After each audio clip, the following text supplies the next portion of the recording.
Huh? Do you have them today? I mean, Not everybody's welcome. yeah. I think she's gonna work the window till 6. Oh, okay. Any phone calls or walk-ins or anything. Okay. Well, I guess we need somebody to check the thing, see if anybody's signed up to speak. Haven't seen her yet. I thought she was gone. She was going to school this week. No, it's last week. It's this week. She's been here. Okay. You win.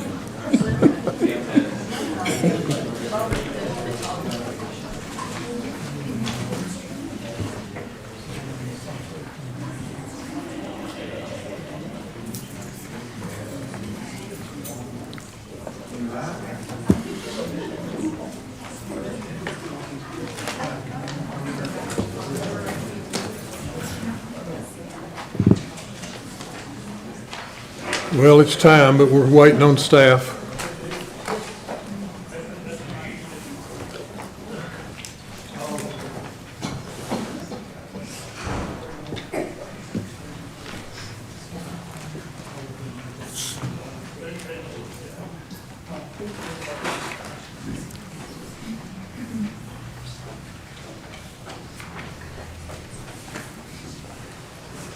Jessica, can you tell me if anybody's signed up to speak?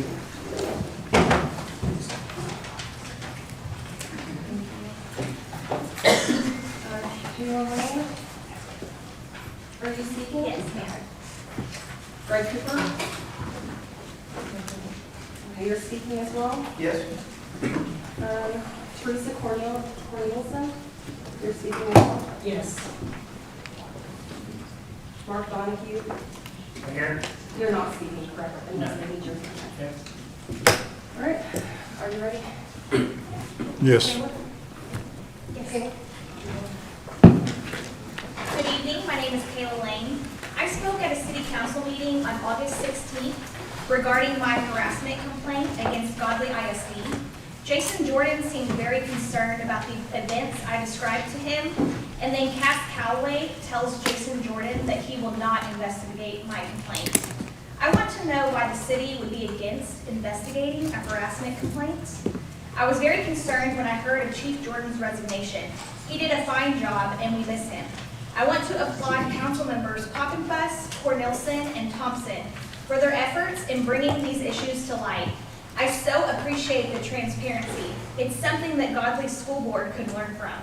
I implore the city to do the right thing tonight. Thank you.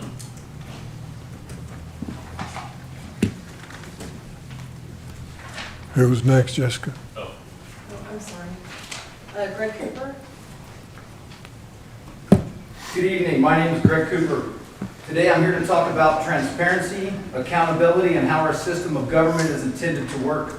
First, I want to thank the elected officials and city employees who have tried to be transparent and accountable. You're a great example of the process working as intended. We see the work you're trying to do. I sincerely apologize if I've been abrasive. It was never my intent. My intent has always been to stimulate accountable governance. That is what I see here tonight. If this applies to you, thank you. For some of you, and you know who you are, shame on you.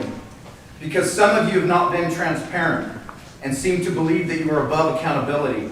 You are public servants, make no mistake about it. We know what you've done, and so does most of Godley, who remain silent simply out of fear of retaliation because it is what some of you do, exactly like the school district does. Your neighbors have trusted you to do what is right, to lead this city morally, without corruption, without favoritism, legally and honestly. Have situations been manipulated? Why? For profit? For status? To save face? Have you unilaterally determined that the image of Godley is more important than honest governance? Have prestigious positions within the city been promised to specific individuals who toe the line or back up bad decisions? Even when you and they know it is wrong, effectively outsourcing your corruption and malfeasance. It sure looks that way. Have you placed your personal feelings for the town's elite, specific businesses, image of the city and school above doing what is right? I know for a fact people in this very room right now halted investigations into Godley ISD and Rich Deer. Remember those investigations? They involved the most innocent, our children, and their safety. If you have been paying attention, there was another incident, and right now it is currently ongoing. Let's talk accountability. I have 2 children. One of the hardest traits I try to instill in them is to do the right thing at the right time when no one is looking. To do the hard right when it is easier to do the easy wrong. Most of my life, I admit, I failed at that. I do not want my children to. Hopefully after this meeting tonight, we will all see accountability. Godley deserves that. Our system of governance is dependent on honesty and integrity, a sense of selflessness, not self-righteousness. Your actions and your inactions have serious consequences. Again, your actions and your inactions have serious consequences. For the city, the residents, the citizens who frequent it and conduct commerce in it, you're supposed to be the best of us. Are you? No. But tonight you can begin to choose to be better by your actions. I'm going to ask the City Council 2 questions. You can answer these questions. Your agenda, tonight's agenda, allows it. It says so right in it. On page 1, in the citizen appearances comment period, which we are in right now, states the following. I'm paraphrasing. Texas Open Meeting Act, city staff and city council members may only respond with statements of factual information, existing city policy, or to request an item be added to a city council agenda in the future.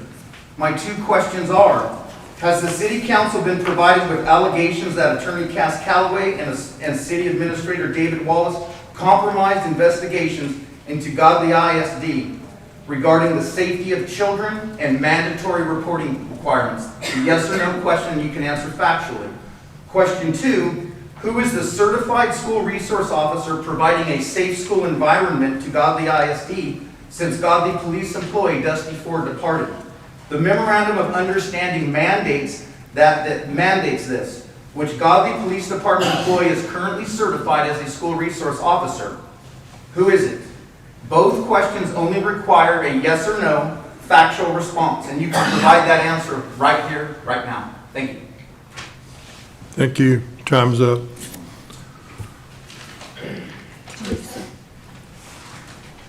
Things are not right in City Hall, so I am requesting this meeting to all be in public. Cass and David, they have told the Godley PD to target my family. I think they should be let go for this. The Carroll subdivision slid in due to David and Cass not knowing the subdivision rules, so they say. Therefore, all new subdivisions need to be halted until we get a competent attorney and we fix the existing infrastructure. And the grievances filed lately with the PD, it all came after Jason's problems. These guys that are cops that are doing the grievances, I hope you know that they're going to follow you when you leave Godley PD if you don't think they're petty grievances. And I would like to know, like James Cook, I believe he's David's best friend. He won't have a job if David's gone.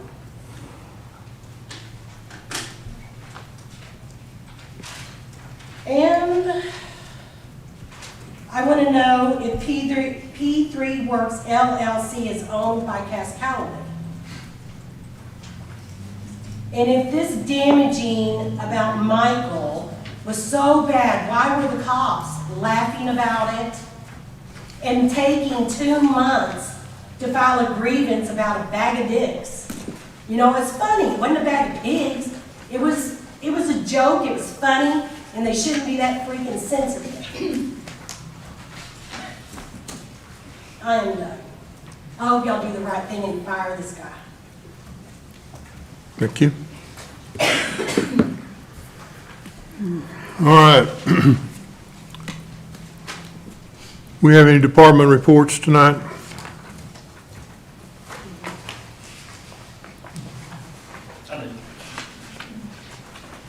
Good afternoon.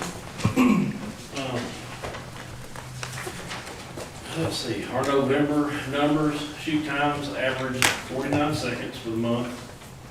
Dispatched on scene time, 8 minutes, 13 seconds. Mutual aid was given by us twice, received once. 100 calls to service were fielded, 66 on the EMS side and 34 on the fire side. The new MSA G1 air packs, the SCBA's have been placed in service. There are 16 total of them. We did a mask fit test on them, and we had to send 4 of them off to be replaced. We haven't received the new sizes in yet, but we've been able to cover with the older packs we've got. These are the ones that replaced the almost 21-year-old packs that we had. But, let's see what else. Personnel, we remain right now at 20, 10 are TCFP commissioned. 4 more are working on testing. 2 more expressed interest in the Spring Academy that we, or in the past, have been able to do a partnership with Cisco Fire Department. The county has also given all fire personnel pay for employee assistance program for all firefighters in the county. We submitted our spreadsheet and they gave us the yellow on that. That's all I have on the department report. Thank you. Our police department, we had 177 traffic violations, 107 of those were citations, 70 warnings. We had 139 calls for the month of November, 7 accidents, 10 ACO animal patrols, 12 assist other agencies, 2 burglaries, 17 code, 2 drug offenses, resulted in 1 felony, 1 misdemeanor, 3 forgeries, 13 follow-ups, 1 sexual assault, 1 sex offender registration, 12 suspicious vehicles or persons, 3 thefts, resulting in 2 arrests, both those being felonies. You said sexual assault? Yes, sir, sexual assault. Was that at the school? Yes, sir. Okay. Ma'am, did you sign up to speak? You're standing up. Did I miss you? Okay. So the counts are extremely low compared to last month. Is there some sort of difference in that? When it comes to calls or traffic. Like the traffic offenses last month, you had 258, where 139 were warnings and traffic citations were 119. So there's a difference of 81 from last month and this month, and then the warnings, a difference of 69 and citations 12. So is there like lack of force or? We're in the process of hiring more officers. I got 2 hired on. I actually have 1 officer leaving, going to take a full-time spot somewhere else. So they're not going to do much when they're leaving. They're actually next week's their last week. So that's an issue as well. It's the holidays, so we kind of relax on running traffic as much since it's the holidays.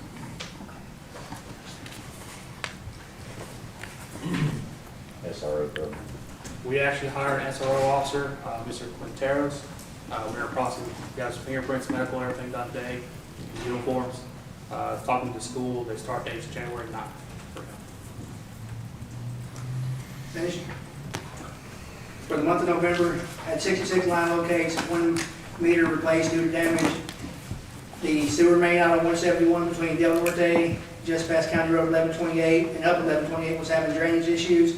We used our jet machine to clear the issue. The jet machine helped out but did not fix the problem. I had a crew come out and camera the sewer main to find the issue. The camera reported that there was a large amount of grease, debris, rocks, trash, rags, and a clean out lid wedged inside the main. So when it rained heavy, the water coming down the main was getting stopped by all these things, causing the backup in the manholes. So we had to dig up the line 1128 where the drainage block was there, get it out of there. And as of now, all the lines are flowing fine. We will have to go back, do a partial sewer main repair at the creek right next to Del Norte because the line is steel and it's corroded real bad and has corrosion and just a lot of buildup, so it's a small hole for the water trying to go through. That's it. Okay, thanks. Okay,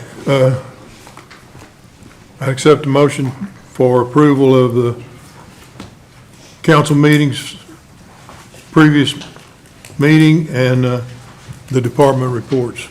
I make that motion.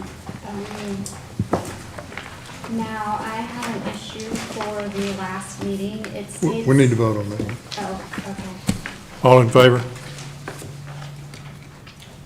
Wait, what are we voting on? Approving. Approving the consent agenda and the minutes. But she has a question? Yeah, I have a question about And the we're agenda supposed from to last, deliberate. from the last meeting.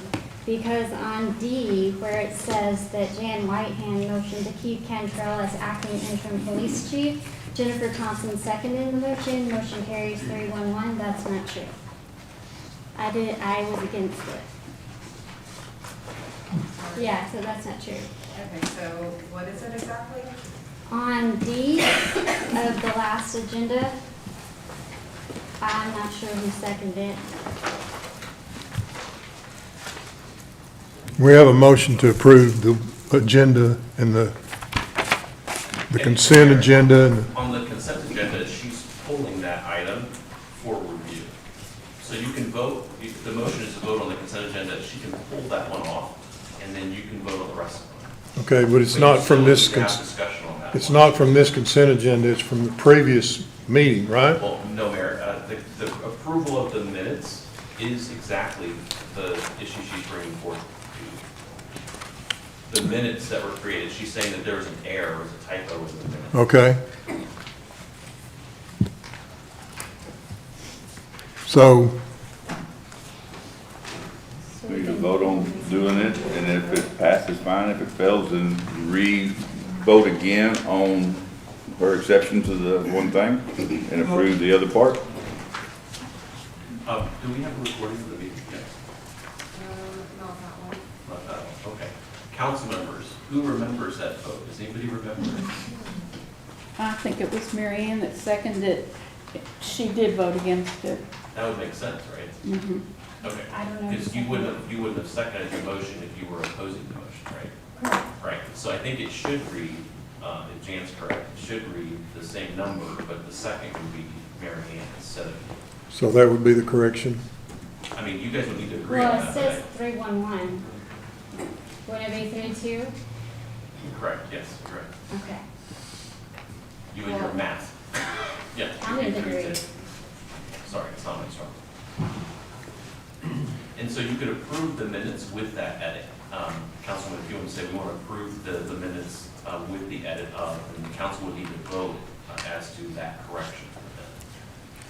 Okay, so I will put in a motion to approve with the edit of Jan Whitehead motioning to keep Cantrell as acting interim police chief, and Mary Ann seconding the motion. I guess motion carries 3-2. Oh, 3-2. Okay. Do I have a second? I'll second. All in favor? Motion carries. Michael, were you for that or? Sorry, I was listening to the recording.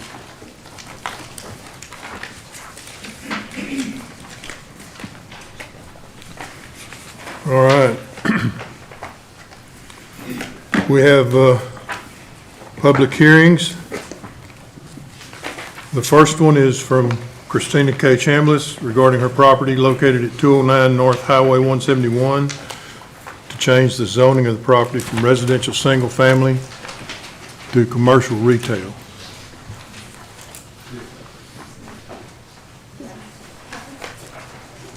You can speak from back there if you're comfortable, but if you Just want. requesting a zoning change for 209 North Highway 171 from residential to commercial. On your application, it says it's going to be a food, are you going to food truck parking? Food truck park, yes, sir. Okay. What are you gonna put out there? I know food trucks, but what are you gonna do to the lot? What are you gonna do? How are they gonna get in and out? Is it gonna be grass, gravel, pavement, asphalt? Flood space and millings. Parking will be all down the side. We're gonna have picnic tables for people to eat and whatnot. A dog park will be on one side. A small little stage for live music.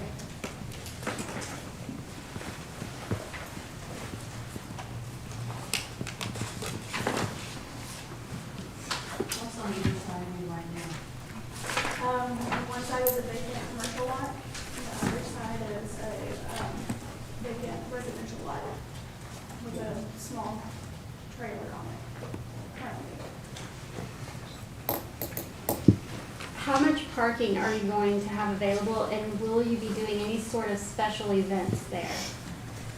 We will be doing special events, anything from cornhole tournaments to yoga to,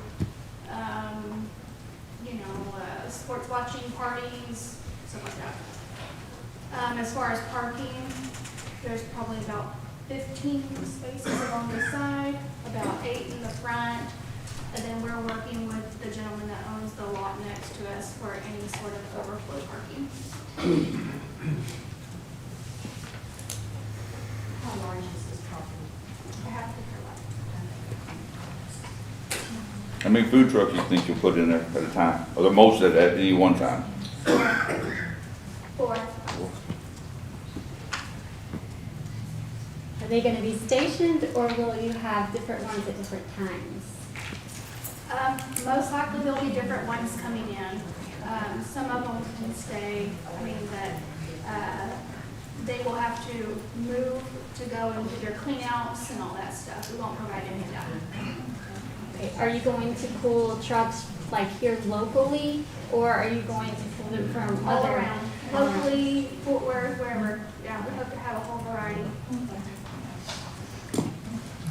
If you have a big event, like right now, about it, when the Del Norte takes off, people park across the street. Have you envisioned anything like that happen needed, or is that gonna be a problem?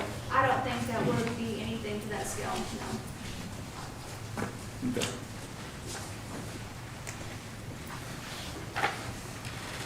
And we do have a lot of food trucks currently coming in. Yeah. And apparently there's a big market for them because they keep coming. It's cheaper than building a building. Any kind of sanitation gonna go there? Do what? Any kind of sanitation gonna be put out there for the people that show up for your events? We will utilize, there's a house on the property, and we are going to put a door on the outside of the restroom for public use, yes.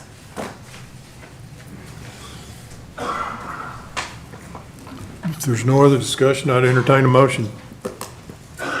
No, No, Mayor, this is close. public hearing only. We're not voting to approve zoning change. Oh, It's just the public hearing for the comment portion. oh, okay, just a public hearing. Okay, possible action, okay. Thank you, ma'am. Item B, discussion and possible action authorizing city staff to engage the professional services of P3. We've got one more public hearing in B. B. Oh, I'm sorry, I skipped a section. Let me go back and mark the correct one as completed.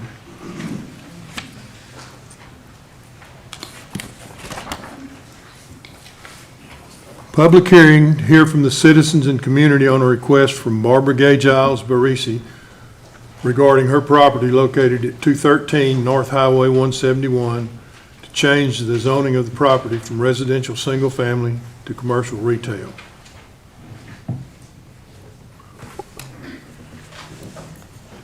Hi, I'm Robert Barisi, Barbara's my wife.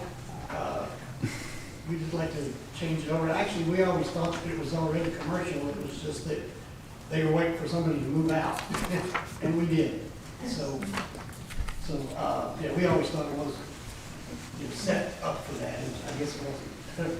But, yeah, we'd like to have it changed from residential to commercial. Any questions from council? What kind of commercial are you gonna put in there? Well, we're not going to do anything. We're going to sell it to Johnny Horton, we're hoping, and he might be able to tell you what his plans are. Dr. Ross, I've had some plans drawn up. It's just 2-unit retail, hair salon for my daughter and another rental unit on it. There's just 2 different parking options. They're about 1,300 square feet apiece. Each will have 1 bathroom. I didn't draw like a middle wall in there, but you can just divide it in half. Oh, okay. Then you get one for the Maybe these are different. You didn't get one of the first ones. Where's 213? Which one's It's next to- 213? Next to the food truck park. Oh, okay, gotcha. So as you can see, I don't know which option will be approved. I prefer the straight parking option, but I had to draw by the engineer. You got one more there. Yeah. They're all down there at the end.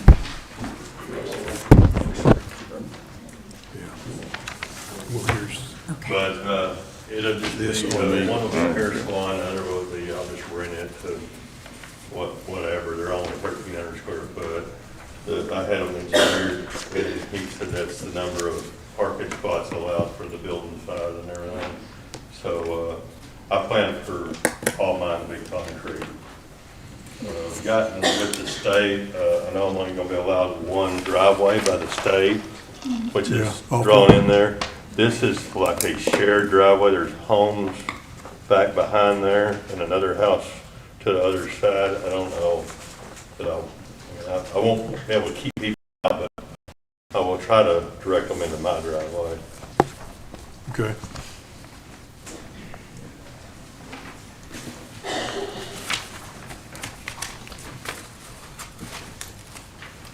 So that's also just a public hearing, David? Yes, sir. All right. Discussion and action items. Item A, discuss possible action on adopting ordinance number 1206, 2022, ETJ CRN, accepting into the city of Godley's extraterritorial jurisdiction a parcel of land, 214.851 acres, by petition from Daniel Morgan for his Cornerstone Development Project. Hello, Jimmy. Excuse me. We're petitioning at the moment the project, I guess annexing to the ETJ only, 215 acres or approximately thereof.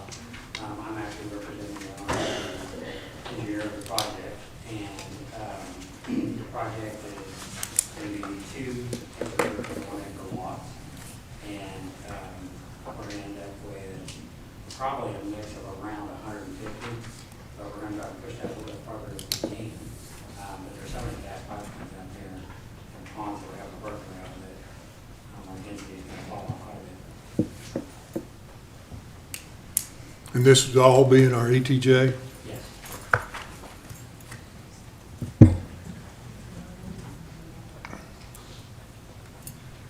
And Glenn's not here. You got anything showing that it's gonna stay 2 acres and 1 acre lots and not gonna be turned into apartments or turned into, We cannot. why not? Anything but that. We can't do it because we've got public water supply, but we do not have any sanitary sewer. And the maximum development that we can do is a minimum of 1 acre lot. We have appropriate regulations. But again, because of the amount of pipeline that go across the property, we're just not gonna have it. Because they're so consumed with pipeline, we've actually got 6 pipelines around across the property. Yeah.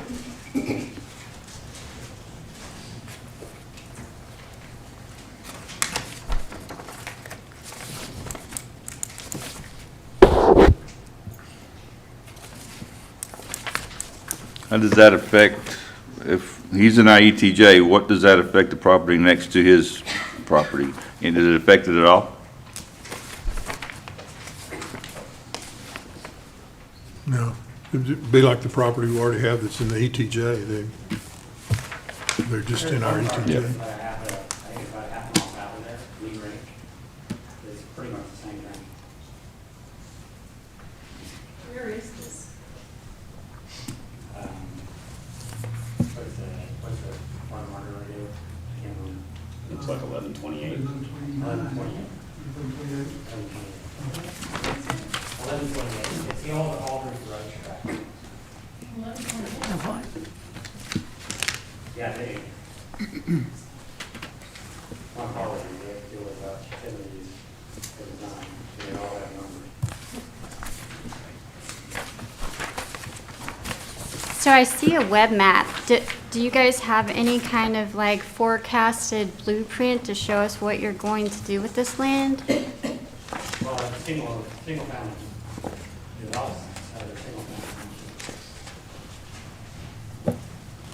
Okay.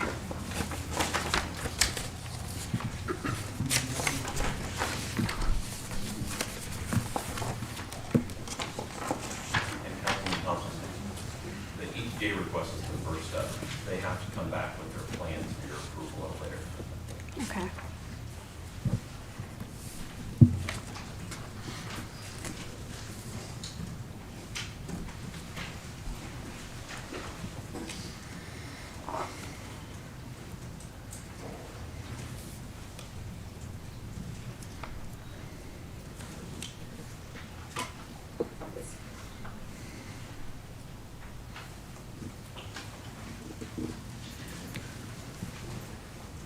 Anyone want to take action on this? I make a motion that we act to adopt ordinance number 1206, 2022 ETJ CRN, accepting into the city of Godley's ETJ a parcel of land petitioned by Daniel Morgan for his Cornerstone Development Project.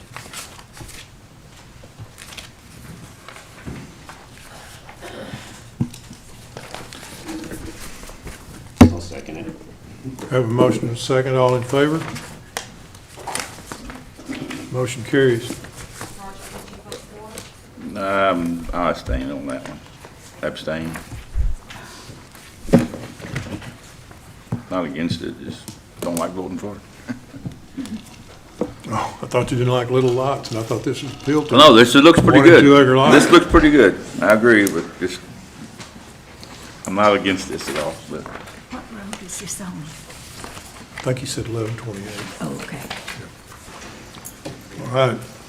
Item B, discussion and possible action authorizing city staff to engage the professional services of P3 Works LLC to provide consultant and project management assistance in the creation of a public improvement district for the River Hills Residential Development Project.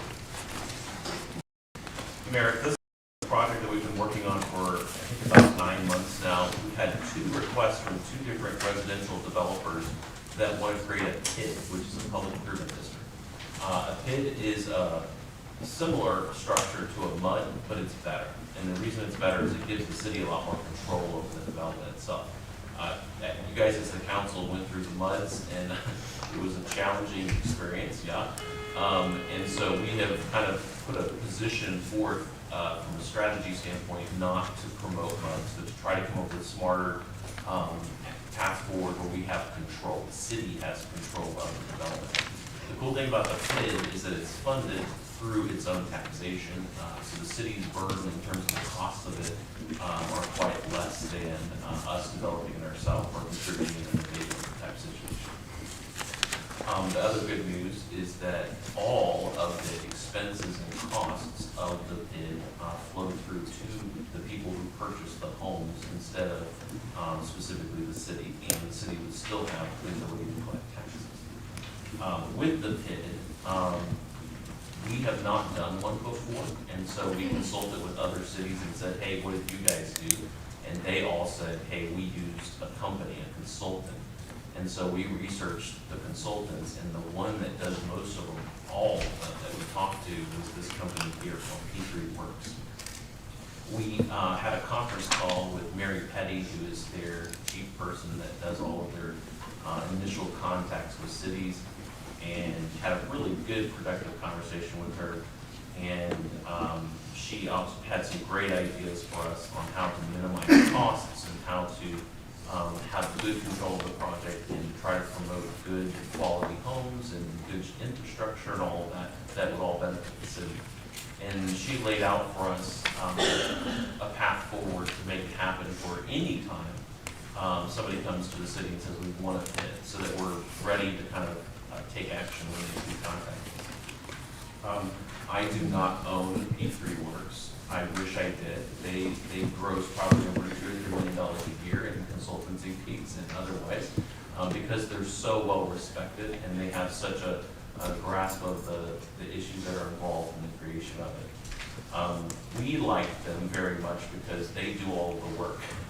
We're very busy, and a PID requires a lot of administrative tasks, and the tasking of the development standards, the taxation issues, the accounting for the taxation, all that administrative stuff gets passed on from the city to MV3. So it's awesome.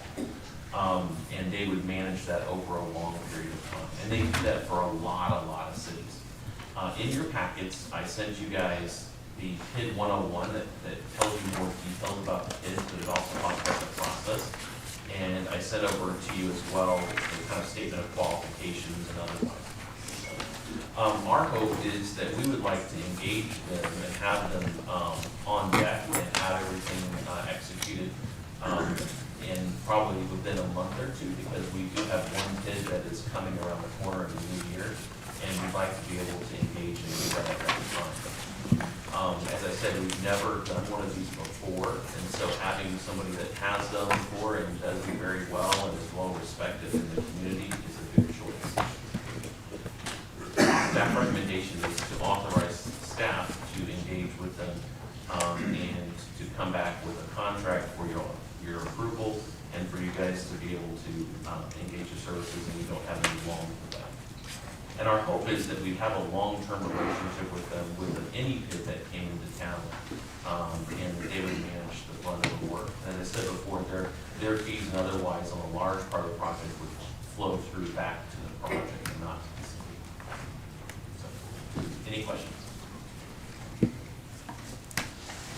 Do any of our local, like, you know, Venus, Alvarado, all of them, do any of those guys use this? I'm not sure if Venus or Alvarado didn't have any PIDs yet. I think they've done mostly MUDs, and then they've had a ton of annexation. I'm not aware of any other PIDs.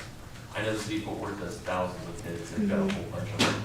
And I know north of town, when they built all the stuff north of Fort Worth, you know, when they did the speedway and all that, so there's PIDs that were up there as well. On the southern side, is for some reason, I don't know why it is, but we've had a lot more MUDs down here. Burleson has several pits like this. Yeah, Burleson, I would guess they would, yeah. So I know you said that the people that come in and build the houses are going to be more so responsible of the fees, right? I'm sorry, what? The people that come in and build houses are going to be responsible of the fees? Is that what you were saying? They aren't gonna pay that. It flows through to the people that purchase the homes. Okay, and so what is this going to cost for us? If we're engaging them for a specific project, it wouldn't cost us anything. If we're engaging them on our own, without a project associated with, we have fees, and they would let us know what those are in a contract. Okay. Our hope is to only do it if it's attached to a project. And how long are you guys suggesting to do the contract for? It's a management contract, so it would be ongoing until the PID had paid out, all the taxes have been done, and that's a long-term thing. So it could be for a great deal of time. Can you throw out a number maybe? Depends on how they set it up, and it can be up to 20 years. Yeah. Okay. And they manage it. What I mean by manage is every year when taxes get paid, they do all the accounting of it, they send the notices out, they make sure that all of the infrastructure and the debt that's from that infrastructure gets paid back, all of that. It would be an incredibly burdensome thing for city staff to do that on a management. When I talked to Alita, they had a PID that they just recently signed up this summer, and they said they were gonna try to do it internally, and then they did some feasibility studies of it. They said it was a disaster, and they said, you know, we hired them in a heartbeat because we just knew we couldn't handle all that. And like I said, they're pervasive. They're in most PIDs in this area, all the way to the other side of Dallas, all over here. They do all of them. They're very well known.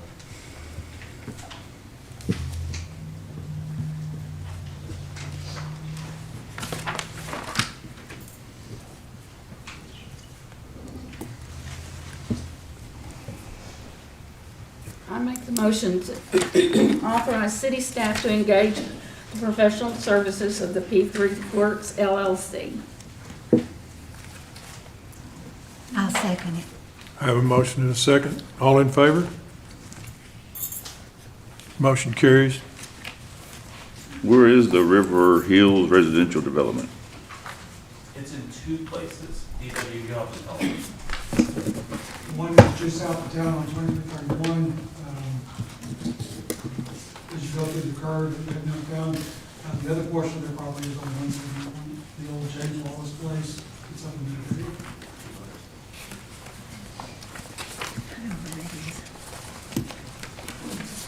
Okay. David, I believe we need to go into executive session for the next several items, is that correct?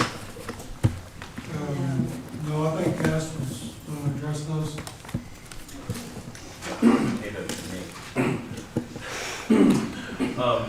We have received several complaints. They're included, council. I hope you have reviewed your packet. Complaints against a council member. We've not ever had that happen before.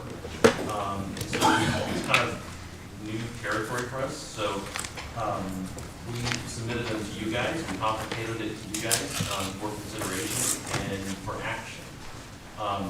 In my mind, the options are to do nothing is one option, right? You can just simply disregard the complaints. The second option would be to ask for somebody besides city staff, meaning besides somebody internal, have somebody external come in and do an investigation into the complaints, and then come up with a solution or a recommendation to council.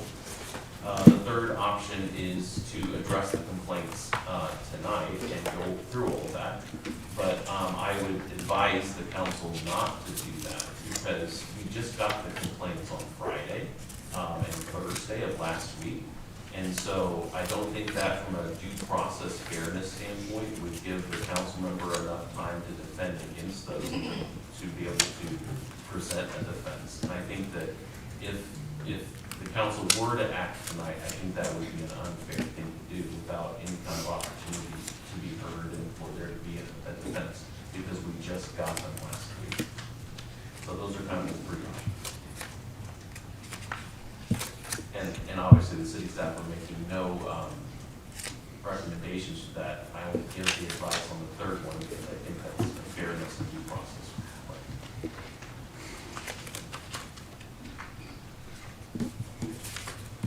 And if you do choose the second option, which is to seek out an outside party, the motion would be to authorize city staff to do that. And then I would request that there be some council guidance in terms of a budget.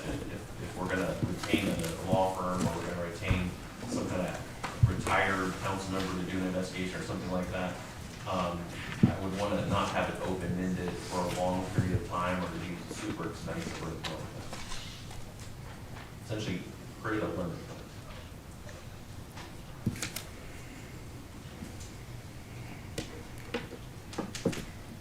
So would your recommended action be to table this to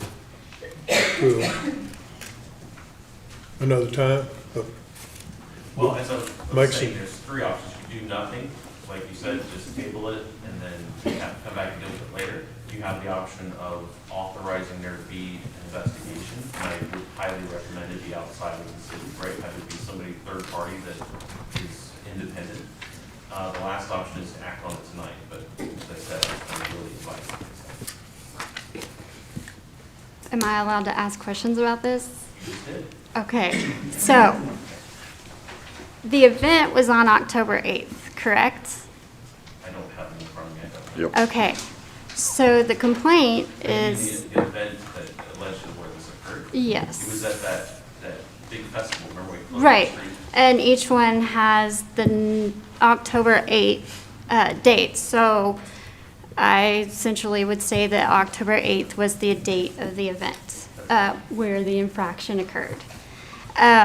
So I have one that was submitted November 30th, one that was December 1st, and then I have one without a date. So the one without a date, when was it turned in? Do not know. So, And I think we have another one too that was emailed, but it did not get included. and when was that one turned in? I can just tell you when I got them, unless it's dated, I don't know, but they submitted submitted those all to the city administrator, so I should have those emails on.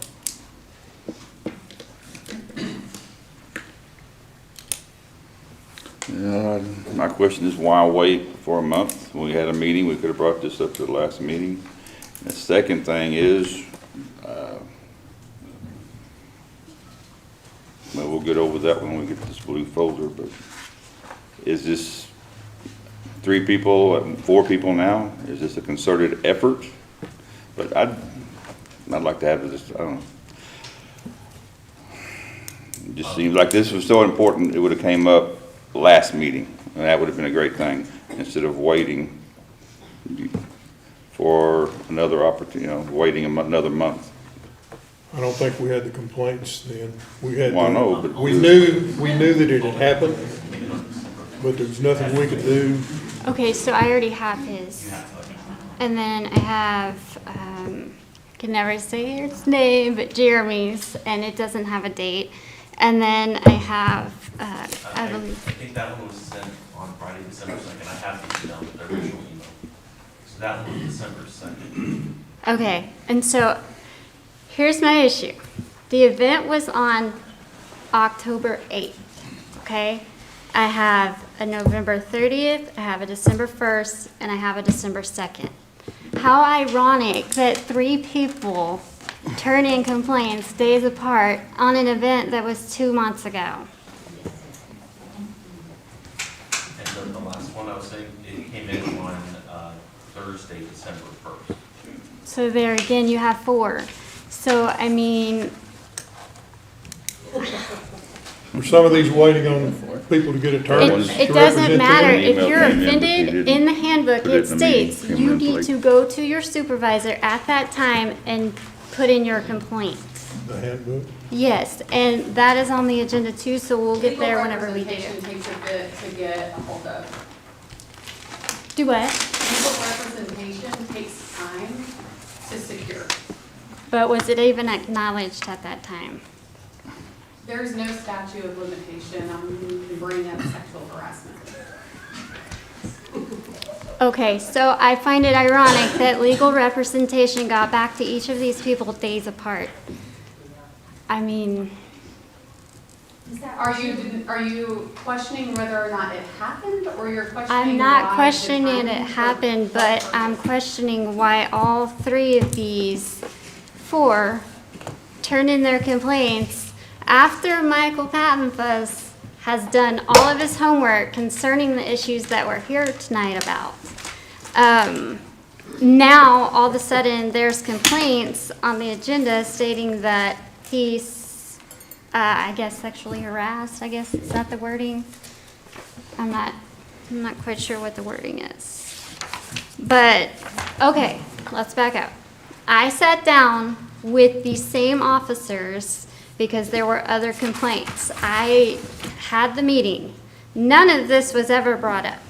Now, Cook, I can validate because he did bring it up. It was a concern of his. So I can validate that. Now, these 2 others, I cannot validate because, I mean, it's like, hey, how about this? It almost looks like an organized thing. It sounds like there's that you guys already have an idea of whether or not something may or may not have happened without any sort of investigation.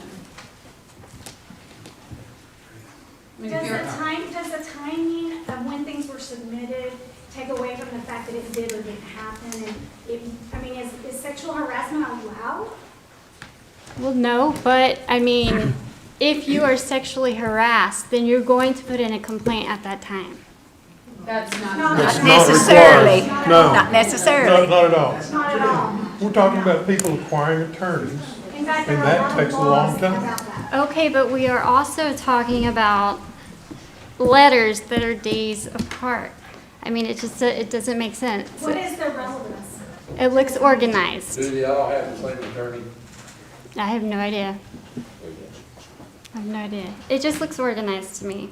Not saying it did or did not happen. I don't want to. So what if it was organized? Does that take from what happened?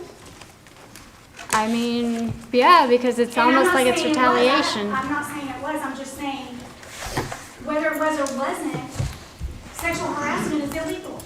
The fact that we're Okay. focused on the timing instead of the actual. We're getting a act little, is concerning. we're getting a little carried away with this dialogue here. I think we need to take action. I put in a motion to table this until further information is given. I'll second that. I have a motion and a second to table this to a future date. Do we have more information? Is that correct? All in favor? Opposed?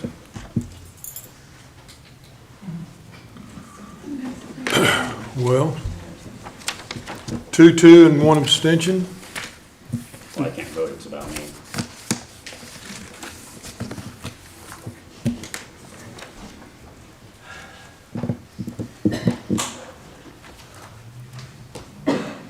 I think we need to take action, so I'm going to oppose her. I think we need to take action, so I vote with these two. I make a motion. We have to decide what we're going to do, yeah. I make a motion that we go with number 2 and bring in an outside person to do an investigation. Yeah, I think it would have to be an outside person to do the investigation. Anything that we determine that we need to investigate. I'll second it. All in favor? Opposed? A tie again. I vote aye, so we will.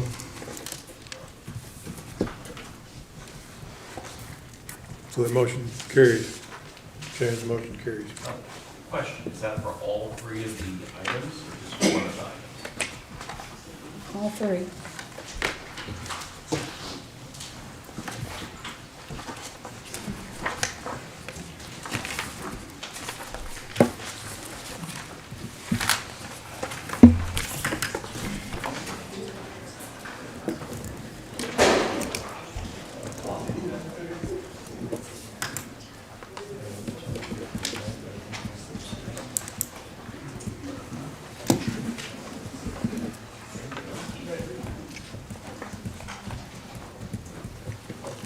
Okay, item F. Review of human resource, city and police department policy, SOP, SOG procedures pertaining to investigation of complaints, administrative leave, personnel responsible for completing these tasks, and, any other items wanting to be discussed by a council member. Michael? I make a motion to remove items F through L on Monday, 11/28/2022 at 2:35 PM. I sent the following an email. I will be sending you, the city attorney, city secretary, and mayor an updated list of my agenda items to further clarify each one and make them more actionable later this afternoon. On Tuesday, 11/29/2022 at 6:10 PM, I sent items N through Y to replace items F through L. Can you turn your microphone on, please? I'm so sorry, I can't hear you. So you wish to delete items F through L? If it's red, it's on. So, I make a motion to remove items F through L on Monday, 11/28/2022 at 2:35 PM. I sent the following. I will be sending you, the city attorney, the city secretary, and the mayor, an updated list on my agenda items to further clarify each one and make them more actionable later this afternoon. On Tuesday, 11/29/2022 at 6:10 PM, I sent items M through Y to replace items F through L.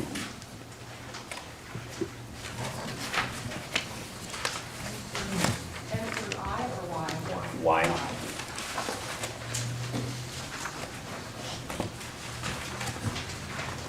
do I hear a second?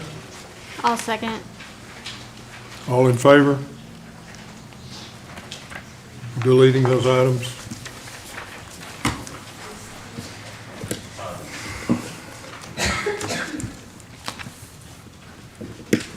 Did you vote? Yeah. Roger? Yeah, I voted for it. Okay. Motion carries. So items F through L are stricken from the discussion and action items.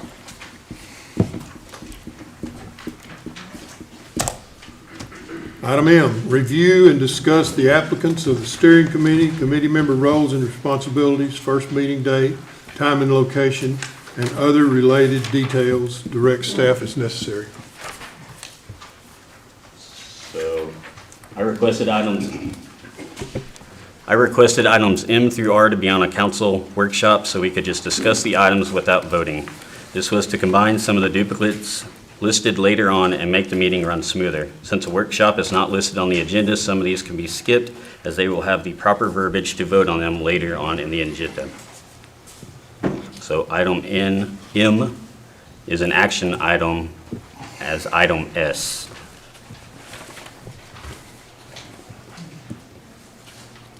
Right, I noted that there were several of them that were duplicates, and I wondered about that.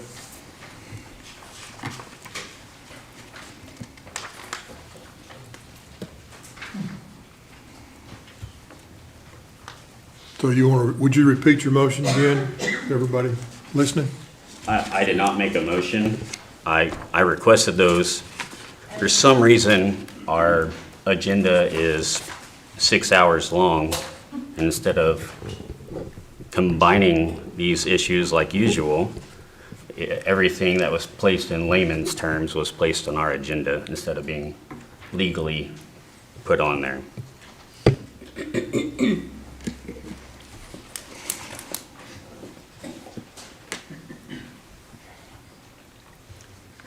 So if you would like to review and discuss all these and then take action later, that's fine, but we're just going to be here till 2 o'clock in the morning.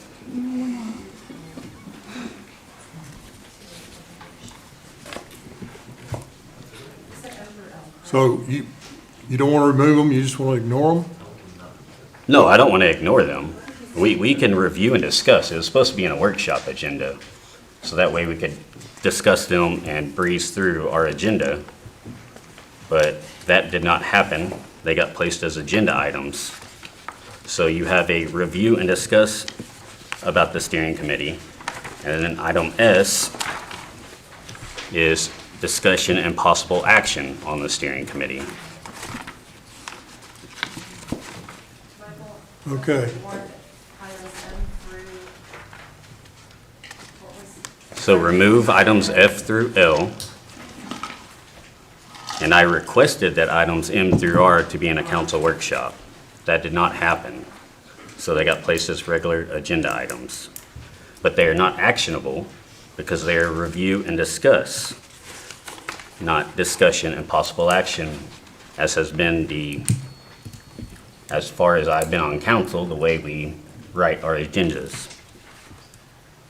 So we can go through them all. You can have agenda items that are non-voting items. Like you could say, talk about projects for the next year, whatever. Those can be discussion items. It doesn't have to be something that you vote on every single item. The council has that ability to have anything on the agenda they want to discuss.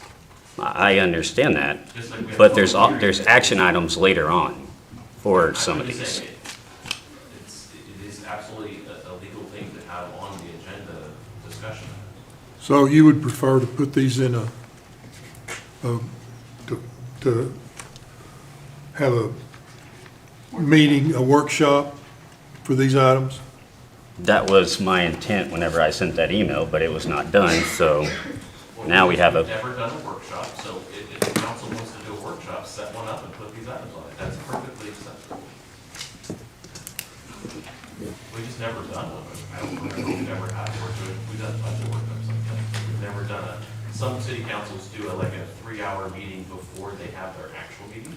They'll go in like in the afternoon, so you guys can come here like at, 3 o'clock or 2 o'clock. And then from 2 o'clock until, say 4:30, you can workshop all of the issues. And then you can have the meeting at 5 o'clock. A lot of city councils do.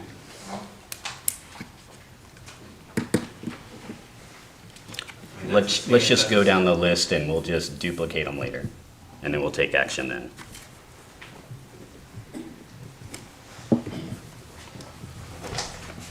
go down the list, you mean just read each one of them separately and Well, I mean, we'll just do item M, and then we'll review and discuss that. We'll do item N, review and discuss that. And then whenever it comes to the action items later on in the agenda, we'll just take action then.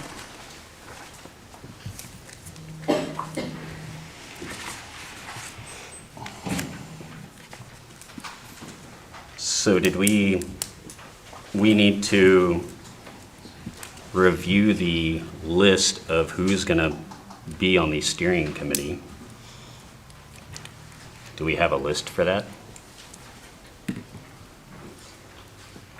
I have not heard back from most everybody yet on their selection. I've got y'all's 2 selections. And we've got the representative for the building committee, excuse me, the building association. And other than that, we kind of held off to see what the purpose of this agenda item was. If we were changing anything, making additions or deletions, or what the preference was for moving forward on it. As far as the first meeting, we're not in time crunch yet. The first meeting is probably not forecast until about the 3rd week of January. They're still in their initial economic development review, doing all the economic factors analysis. Then we get that done before we get the steering committee in place, so that material is presented to them the first time it meets. Okay, so who applied out of the ETJs to be on this committee? Well, Roger had selected Kayla Lane, right? His rep, and then Julie Easton. And those were the only 2 that applied? That's the only 2 that I recall. Because last meeting you said, I believe there was 4. Yes, there were 2 others that had expressed, in fact, I think that's, earlier. But I have not spoken to them since then, so I don't know if they're still going to be interested or not.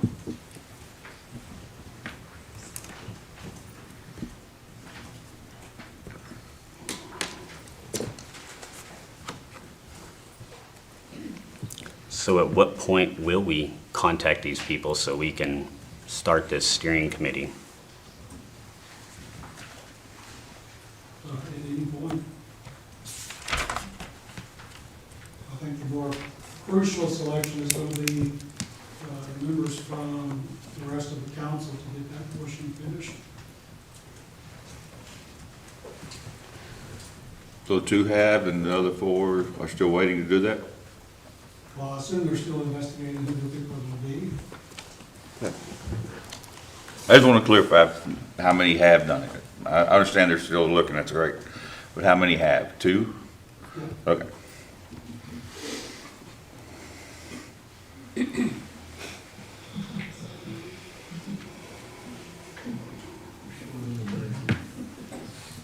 hope it's not out 3 days this time.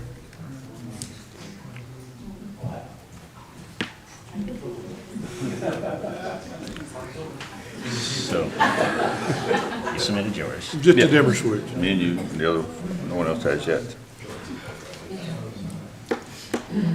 Do y'all know who you want to be on the steering committee? Can we decide that if you do?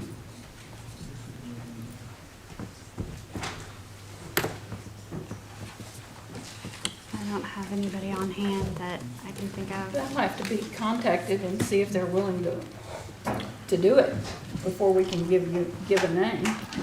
I've talked to 2 or 3 people who've gotten some maybes, but nobody that would commit.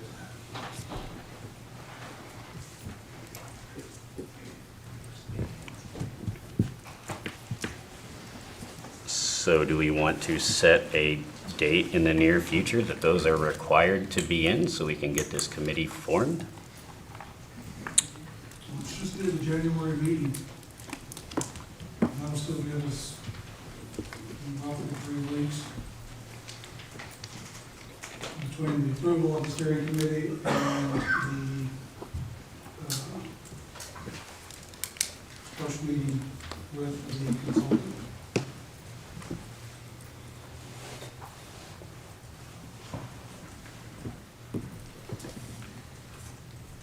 That would be the 3rd.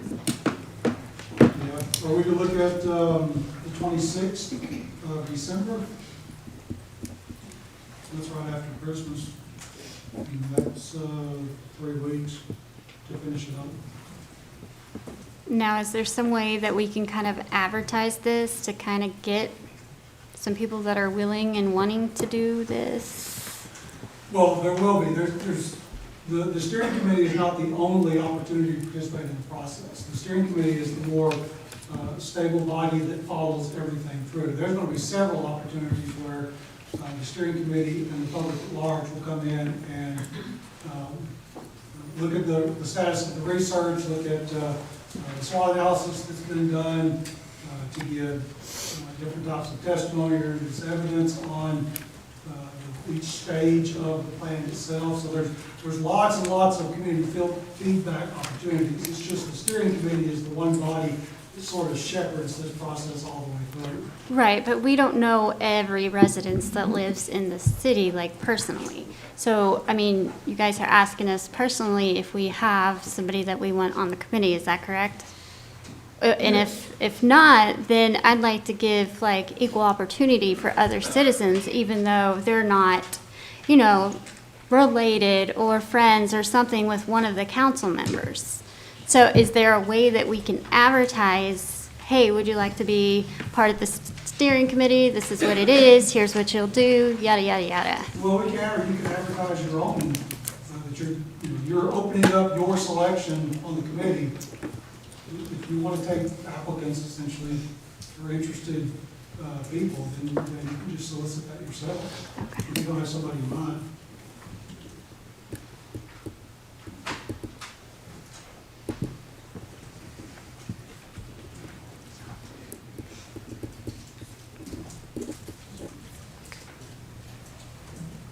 So can we get this done by 12/26?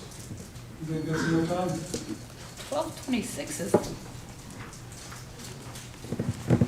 is a Monday. Oh, no, I'm looking at the wrong thing. Well, 27. 27. Can we wrap it up by then? Let's just make that our goal. I mean, let's just make that our goal. If we don't reach it, then we can push it to the 3rd. Okay. So 12/27 to get your names in, and then absolute cutoff is, so we can start moving forward, is the 3rd. Okay. That works.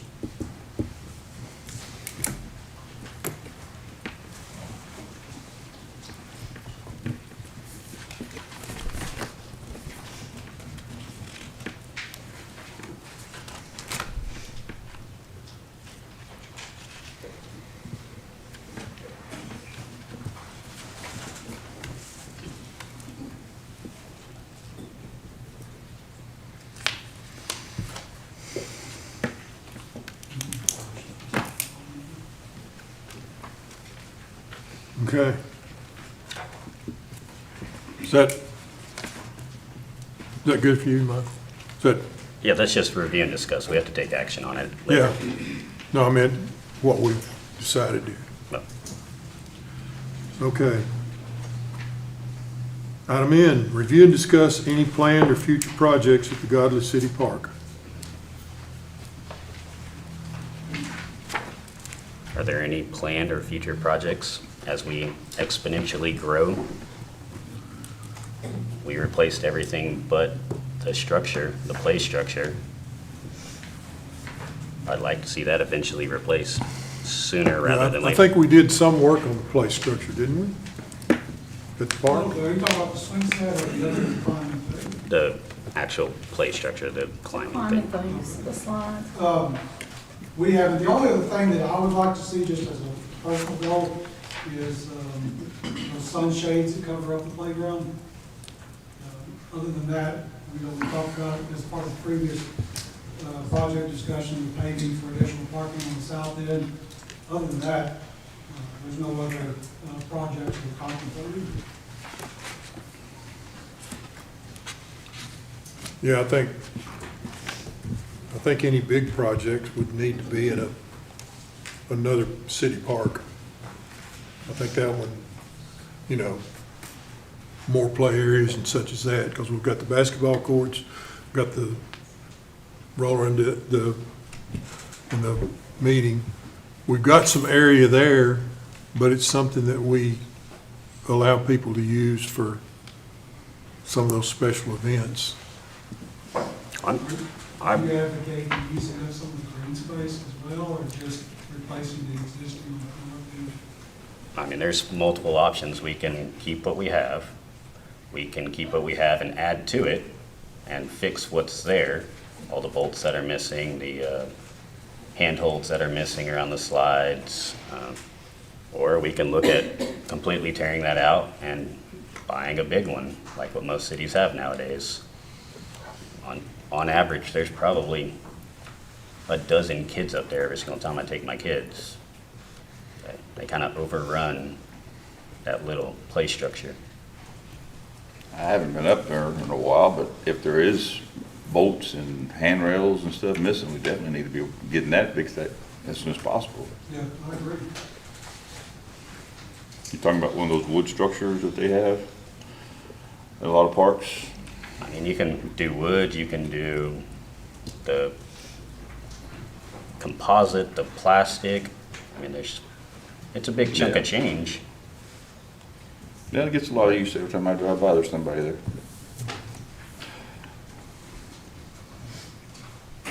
The extension to the driveway at the south end, that's what the double rock is gonna do, right?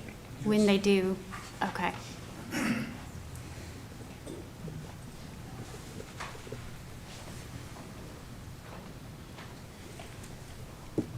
Inside out city limits, which I really don't know what it looks like now.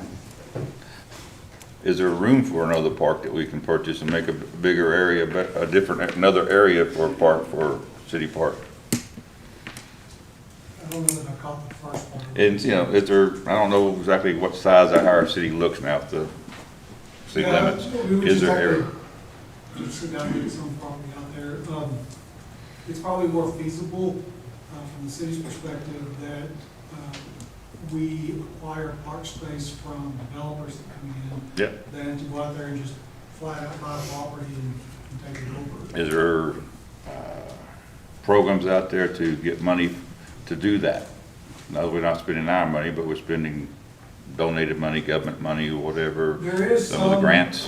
There is some parks funding that comes from the state's office, state Parks and Wildlife Division. It's wildly competitive, like all grant programs. You know, you sort of go into any of those grant programs. You go in with kind of maybe we'll get lucky, maybe we probably won't. I wouldn't use it as your primary approach. You know, if we're going to commit to a project, let's build a park, and if we get lucky and get grant money along the way, then that will supplement.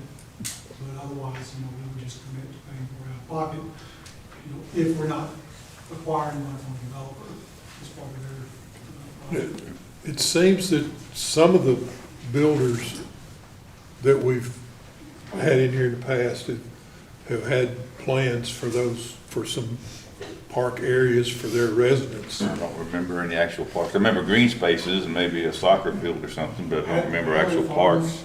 Hadley Farms has a park and a splash pad. Okay. Yeah. But I was thinking a couple of the other ones had some green spaces and maybe some areas. Star Ranch has one, we use that one whenever we go walking. I'd also like to discuss putting a fence around the perimeter of the play area to keep our little ones contained within the confines. As we grow, we're gonna see more traffic on 917. It's our duty to safeguard those children from running out in the road.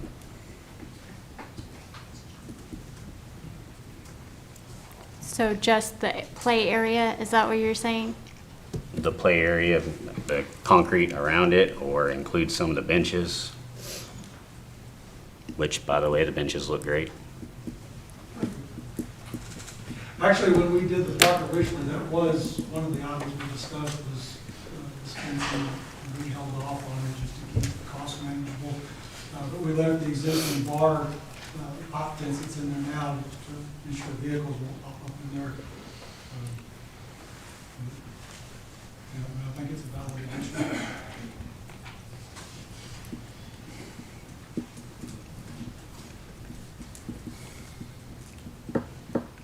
Just something to think about. No action needed. That's a good idea. I think you're absolutely right, because even though there's somebody down there watching those kids, I've seen, you know, a lot of parents with kids there, but you still just don't know when one of them's gonna miss a ball and run after it. Oh yeah, they dart out and seen a couple close calls.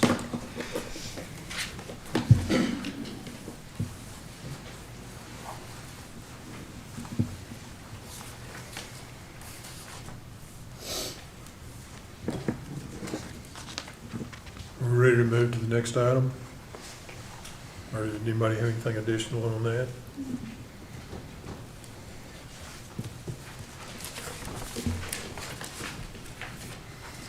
So, review and discuss, this looks like a pretty big deal here. City of Godley Employees Handbook, Godley Police Department Handbook, Godley Fire Department Handbook, and potential updates to those documents.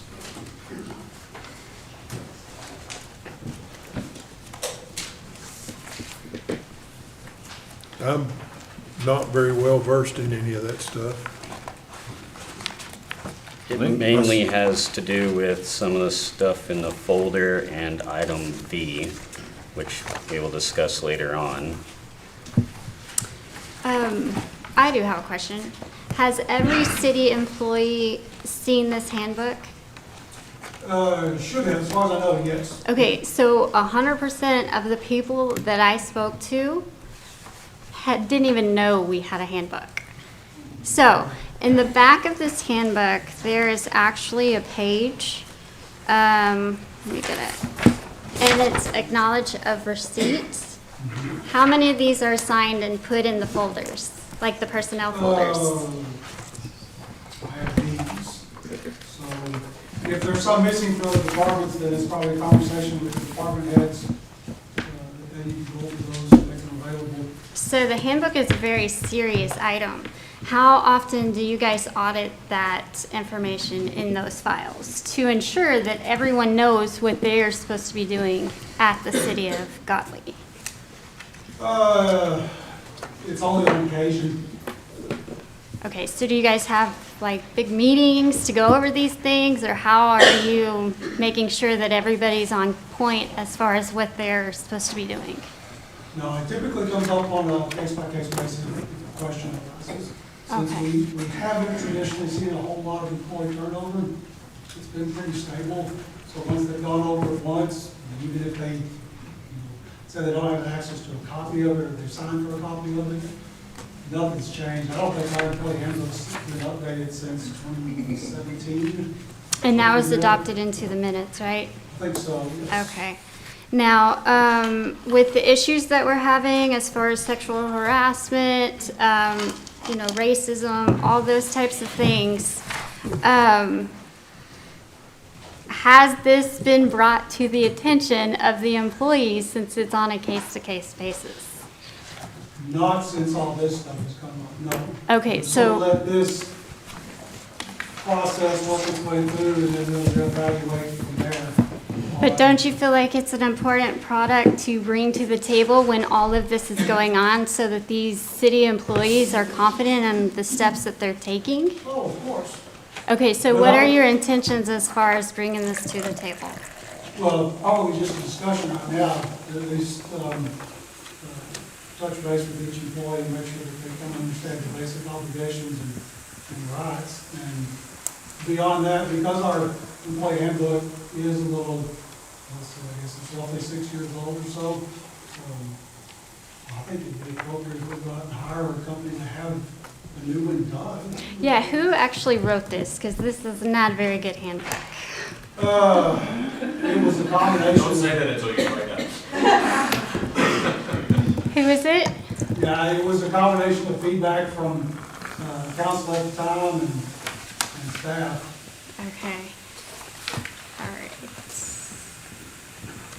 Now, in here, it says vacancy advertisement, and then that's section 1.3 on page 3, and it says job opportunity advertisements are posted on our city website on bulletin boards located at municipal complex and various other websites and publication. At a minimum, job openings will be posted for 3 days on municipal complex bulletin board. The provision does not preclude promotions or transfer being done internally without advertising. With all due respect, I have never one time seen any advertisements on our city website. Would it be safe to say that is a false section? Or are you guys going to like transition into that, or how are you going to adopt that? Because if it's been in here since 2017, every job opportunity advertisement should have been posted on the city website, so I guess I'm wondering why it has not been. Probably because most of them were posted on, at least for law enforcement, we posted on TML's website. Okay, but it says job opportunity advertisements are posted on our city website on bulletin boards located at the municipal complex and various other websites and publications, which means our website should be the #1 place where people go to find these job openings. Would you agree? In terms of advertising for quality candidates, no, I don't think our website would be the source for that. If the policy says they need to be on there, I understand what you're saying. Going forward, I don't think our website would probably be the best place to advertise for jobs. Why? Because, I mean, The volume of traffic that comes to it, TML would be a much better selection for advertising for city-related positions than our website. but regardless, we should be utilizing that city website. We can. But I'm just curious why we have not in the past. When I read that, I read it as a group of places, not necessarily on each and every one of those places for everything. Like he says about the TML. Or for certain jobs, yeah, you're gonna have to put it on more than one of those places. But I don't think what you're reading there is all inclusive, that everything has to be posted on every single. Okay, so I am into the city government type of jobs, right? I hold a bachelor's degree in leadership and accounting. So would you feel like I would be somebody that would be a qualified candidate? And I'm just using this as an example. Oh, for some spots. Okay, you know the first place that I go when I'm looking for a job? To the website. I've looked multiple times, I've never seen anything posted. So, to make the judgment of you would find more qualified applicants elsewhere is not justified. I And to mean- your earlier point, it says are posted on the city website, on bulletin boards located at the municipal complex, and various other websites and publications. So I read it as it's supposed to be posted on the city website, on the bulletin boards, and we have the option of posting it on those career-specific pages. There are two places it should be, and there are other places we can do it. And our website, I know we put money in there the last couple of years to update it and make it better. And do people? No. Okay, that's good enough. Wait, what? I asked about website, we've put money into it and tried to make our website better the last couple of years, and that's what I asked, is it better? Do people think it's better? And I heard no's, I didn't hear yes, it's great, but I did hear a bunch of no's. Well, if it's not better, why has it not been brought to our attention?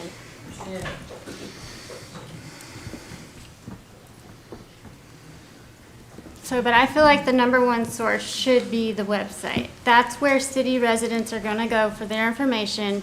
So, I mean, I would rather have a city resident working for the city rather than bringing in people from other places. And that's just my opinion. I agree.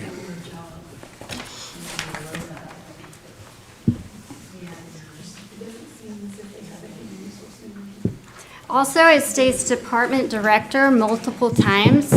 Who is the department director?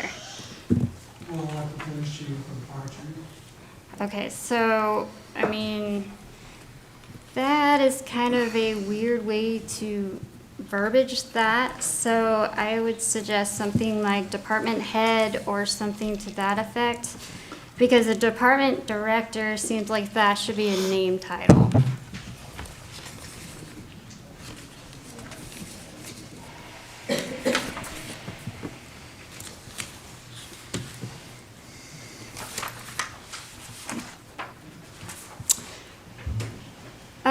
It also states that there will be yearly performance records. Do we do that? Are we on a yearly basis doing a performance? I don't, not the department directors or department heads. Now, if they do it for individual officers or employees within their department, you would have to ask them. Okay, so we're not doing performance checks at a yearly basis?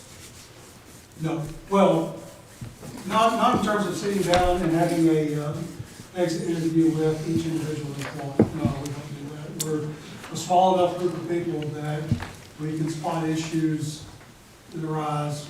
We can have an informal counseling or discussion session with them and then move on from there. Okay, section 3, performance evaluations, page 7, states in accordance with the city handbook, an oral and written evaluation will be completed on an annual basis for city employees by their immediate supervisor. They will also fill out a performance evaluation questionnaire, and then all of these will be found in their folders. So that part's not being done? It is not, no. Okay. So we probably need to make a note to make sure that that is getting done. That way, when issues do come about, we have something to go off of instead of an empty file. Annual salary surveys, are those being done? Councils have directed those. Question, have you read this manual? I have it, yes. You have?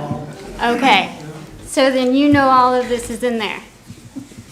Most of it, yeah, I probably have to refresh my memory on some of it, but yes, as far as annual salary surveys, no.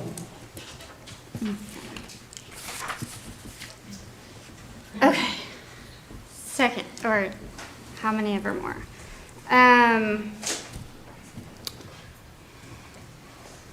Are you guys keeping timesheets for all city employees?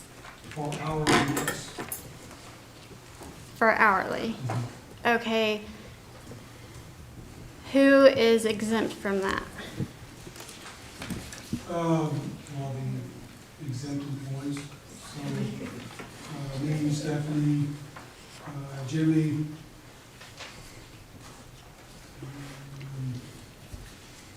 Jessica. Okay, are you getting paid 40 hours a week? No, I am a salary employee, so I am paid regardless of whether I do 40 hours a week or 60 hours a week, it's the same rate. Okay. But you're not keeping timesheet? Not for those employees, no, just verification that they show up.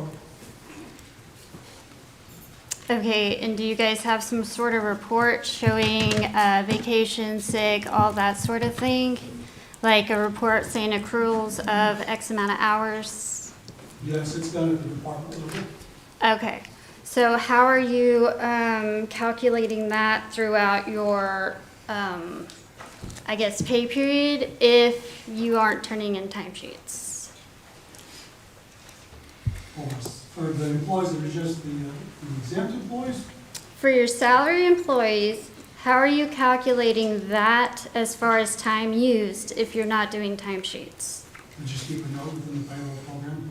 Okay, so who keeps record of these hours? I do. So every week you keep tally on how many is used and how many is accrued? Yes. Okay.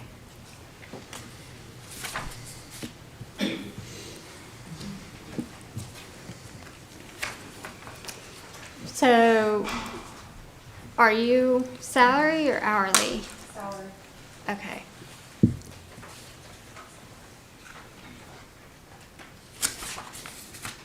Anybody else have questions or?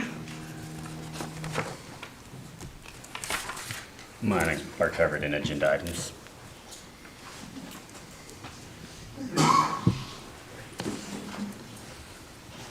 So just clarification, many of the employees for the city do not know about this handbook? And how many current employees have signed off if they have read it and have it and read it and have it? Do we have files on all that? I have police, I do not have fire. We don't do a yearly review for, if we have, not maybe not a problem person, but a person that might want to be directed, and we have no way of reviewing on a yearly basis how they're moving up and getting more and more active and more responsibility. We have no way of tracking that other than, oh yeah, I remember this, nothing written. Well, as a small cadre of employees, no, we typically have not written that down. It hasn't been an issue as of late. Is anybody receiving longevity pay? No, okay. What about tuition reimbursement? No. Okay. Academic incentive?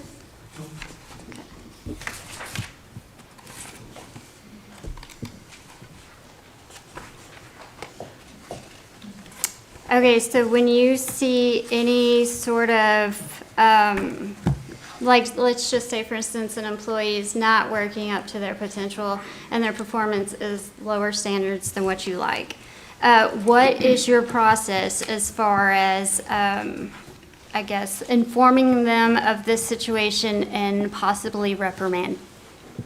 Just sit down and have a discussion with them. Do you ever put it in writing? I do not, Why? because they respond. So the Okay. counseling is just an informal session. And they got a situation where we've had an employee that didn't respond to the discussion, if there was the appearance of an issue. Okay. We just left it verbal counseling. So what happens in the event that you went and talked to this person and the next time around they do it again, but it's twice as bad and the infractions to, I guess, to the extent to where the city is now liable for this employee? Where's your documentation stating that you've already discussed this with this person? We don't have that issue. But what if we did? You've been very, very lucky. So, I mean, I just feel like there's a lot of things falling through the cracks and I don't understand why. Do you not have time to do these things or what is the? Tom would be a significant contributor, yes. Okay. We could definitely stand to have more staff to diversify functions, but the reality is that we don't. And to keep our costs manageable, we have to pick and choose what are the most important positions to staff at any particular time. Okay.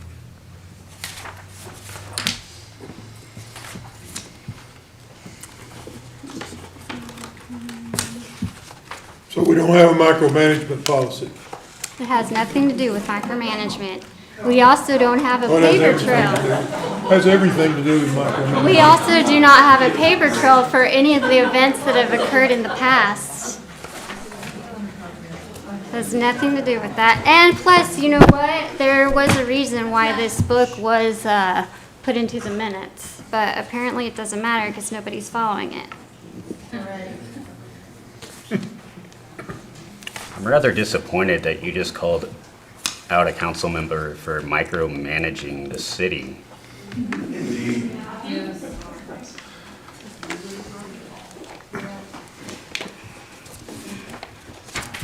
Have you ever read this book?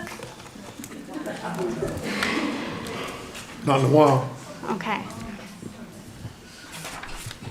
It might have slipped your mind that people weren't following the book like they should be. Was that ageism? No, I'm just saying you forgot. You probably need a refresher.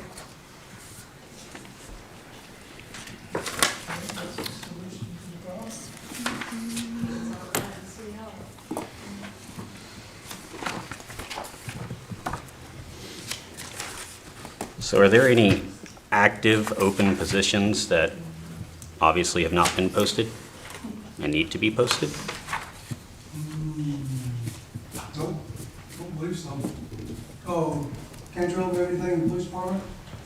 That's posted on TML. We have a couple, police patrol spots open, but we have applicants coming up on it. Can you get those posted on the website? They're not posted on the website. Huh? They're not posted on the website. I know, but can you do that? Yeah, I can do that. Sir. Thank you. So also in this handbook that was done on January 17th of 2017, it states general office hours are from 8 a.m. to 5 p.m. Monday through Friday for a 40-hour work week. When was that changed and who changed it? The council had changed the hours a few years ago. I thought my head when that was done. When we went to a Tuesday, Friday schedule from 8 to 6. Okay, so So they probably just didn't get updated in the book. it was before 2017? I really don't remember. Okay, because if it was before 2017, we should have probably went back to the 8 to 5 Monday through Friday as stated in this handbook. So I would like to put in a motion to go ahead and change the hours from 8 to 5 Monday through Friday for a 40-hour work week, starting Monday.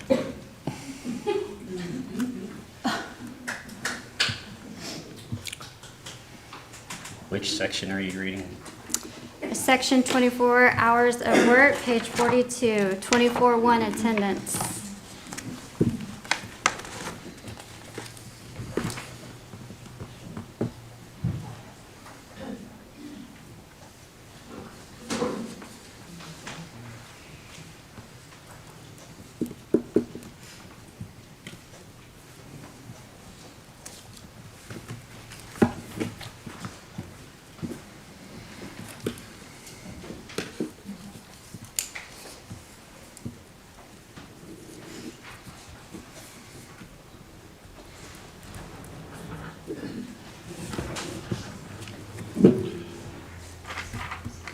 Before if we're gonna, I'd like to discuss that. I'm not against going to a 5-day week, but I'm not against leaving it at a 4-day week. Are we getting complaints from citizens about not being able to have city services on Monday and stuff of that nature?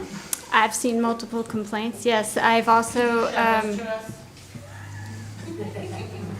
look it up, look on Facebook. I mean, and also, and yesterday, I actually, okay, so you guys have to see it from our standstill. You give us the agenda on a Friday night.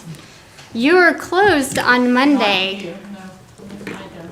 Okay, you're closed on Monday, so we cannot reach out for, like, I actually sent an email on Friday night asking for information. You guys were not in the office yesterday. Cass luckily had that information for me to get. Nobody responded for me today. We need ample time to get a hold of you guys. We have lots of people that are not in Godley because they're working in Fort Worth or Dallas or wherever that can't get here if we just have 8 hours every day, Monday through Friday. So they We've can't got get here by extended 5? hours that allows them to come down here after they get, if they can run by here after they get in from work. Any So other I city think has 10-hour no days are problem much with better. this. Any other city has no problem with this. So I have a question. Are we arguing that people can't be here by 5 p.m. because of their jobs? I'm one of them. I mean, there's a lot of people in that situation. I'm just saying that I think the 10-hour days are better for 4 days than having 5 8-hour days. Okay, let me ask you this. You work from 8 to 6, Tuesday through Friday. How many hours is that? How many hours? I'm retired. 36. Do you take an hour lunch every day? You do. Do you take an hour lunch every day? No, I do not. Do you take an hour lunch every day? Okay, so you do. So you work 36 hours a week, but you're getting paid for 40. It's salary. It doesn't matter. She's here right now, is that outside? One time a month? One time a month. Do you monitor her every day, though? She could be here after 5 several days out of the month. Could I you require the understand. agenda be presented to you 3 days before their next day of work? Or, 3 days of work days notice? Wait, what? Couldn't you require them to give you the agenda earlier so that there's 3 full working days that you could ask questions? Michael, haven't you already requested that? Of working time and not the Monday that's off? I mean, if you give it to me on a Friday night and the agenda is for Tuesday, there's no time in there for anybody to give you any information. I guess what I'm saying is, can't it be required to be provided on a Wednesday where you have all day? It's already been suggested. It's already been suggested, but The it still other hadn't idea, been too, done. is you can change the meeting date. The council sets what date the meetings are at. So you guys can say, we don't want Tuesday meetings, you can say, we want Thursday meetings, and then that would remove the issue. And it's not for the The council can So we decide- have to change our schedule for the city to relate to us. Is that what you're saying? All the employees schedule. Just go what the book says. All right, I'm gonna interject here. We're building houses like crazy, but you can't get your utilities set on a Monday. You can't get up to the water department on a Monday, but we're building houses and selling houses every day. But we can't get in this office on a Monday. Where does that make sense? So the city council agenda will be discussed on the next item. And it says direct staff if necessary. Daily being built, but you can't get your utilities. You have a water main rate, you have all these issues. You can't even get into this building on them days. If you have those issues, there's people, there's an emergency line you can contact. Sorry, not sorry. Let's go by the book. What does the book say? This is a review and you've already identified issues. Folks, y'all are all out of order. The public speaking part was at the very first. If you signed up, you could speak. So I only see that we have one option here. Well, really two. We either don't follow the book, or we follow the book and maybe fix it. Or we update the book, we fix the book to reflect the actualities. Is the Public Works, do they work Monday through Friday? Not everyone. No, they come in and do daily checks, but as far as the full shift, no. I will see them mowing Saturday and Sunday. I just wondering if they work. I see them mowing Saturdays and Sundays and Mondays, different times. So I just wondering if the city offices are closed for closed Monday, but the people, the workers, are they working 8-hour shifts? No, 10-hour shifts. And why are they working Saturday and Sunday mowing? I mean, is that something that's being approved, extra time, because they're able to, They don't see us mowing on Saturday, Sunday. I see them mowing across the street. Yeah, you can probably see them on my own lawnmower, not the city's. Okay, well, you I may, mow on Saturday, Sunday, and ever up here. somebody's mowing the lot, but that's fine, across the street. Saturday and Sunday. That's fine, I don't care if you do mow Saturday, Now, we Sunday. do check water wells Yeah. in the plant on Saturday and Sundays, but we don't mow on I weekends. mean, if you take off on Wednesday, say, I'm gonna cover up on Saturday, because the day I took off Right, Wednesday to I mow, have not, no. I'm tickled to death with that, that's what I get do you with my that, guys. I have not. I just didn't know what your day, if you work 4 days or 5 days, that's my whole question. I got you.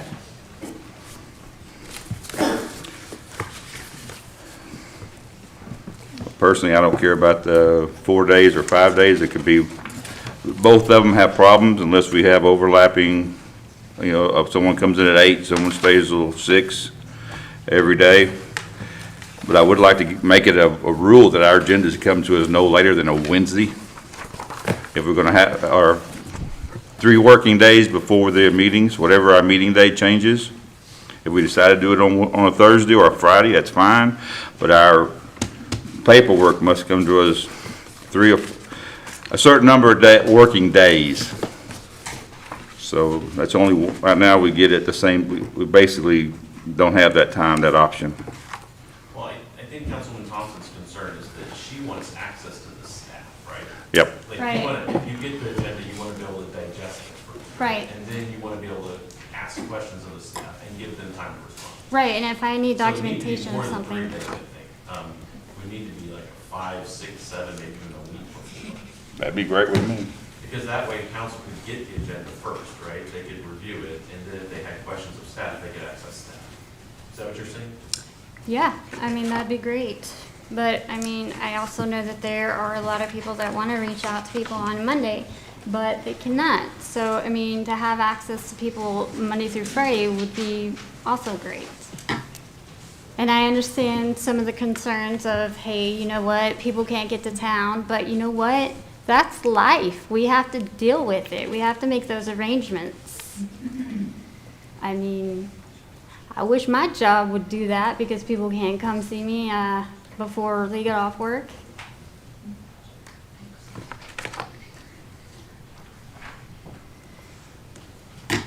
In regard to the motion that was, it was a motion made, on this agenda item, there is no action. We talked about that earlier. I believe though, your item is later, right? Right. Are you withdrawing that motion? Because I don't think there was a second. There was not. There was not a second. We continued to deliberate. Yeah. Traditionally, if there's no second, then the motion fails, and then it would no longer be able to be considered. You have an agenda item later for this item. Are you withdrawing it, or are you allowing the motion to fail? Well, I mean, we were discussing it. That's why nobody voted on it. Okay. So I will withdraw that motion and then Because I'll you put have it. that item later. Yes.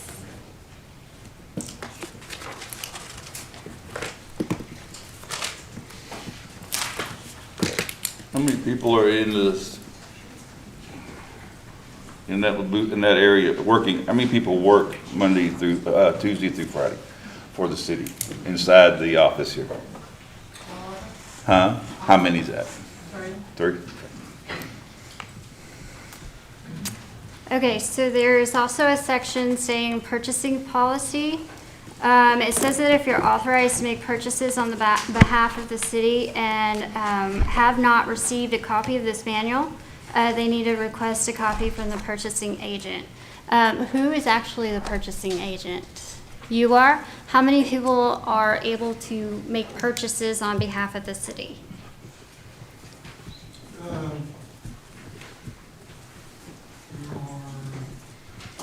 Right, How many of those people have received this manual? all of them. They have? Do they have that signed document right there? I have to go look in there. But don't you have them with you right now? I have the PD ones. Oh, okay. Who are these purchasing people? Me, Stephanie, Jimmy, and, that's the only 3 cards that are out right now. So Okay, so 3 of y'all are here. Have you received this document? A long time ago when I was hired. Like before 2017? Yes. So you haven't had the updated one. Jimmy, have you? I have it. Do what? I have it. Yeah, but you said a long time ago, before I have 2017. the 2017 also. Okay. Jimmy, have you? Yeah, the handbook, From 2017? yes. David? It and the fire department, SOPs are accessible to any of our guys to drive. Okay, and then also, do you guys have a signed delegation of purchasing authority on record? Do I? No. Do you? None of you do. Okay, so we need to get those taken care of. All of the people that are part of the purchasing authority needs to have those on record.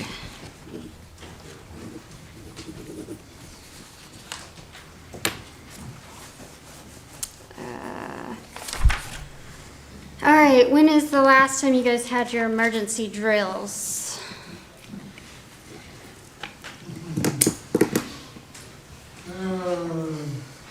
it's probably been last year. Okay, so that's probably up to date. Y'all did one at the school district just a couple months ago to check.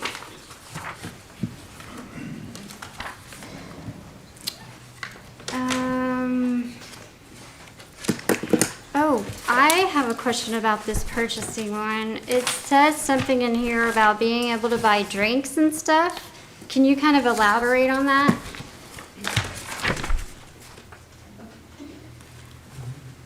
It says, where is it?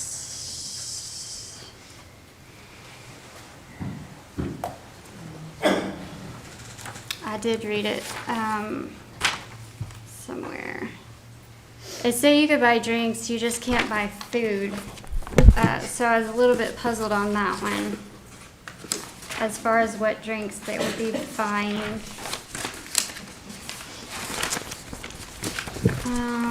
That's fine. Does anybody have a take-home vehicle? No. Okay, do we give any sort of allowance for a vehicle? Like monetary allowance? No. Okay.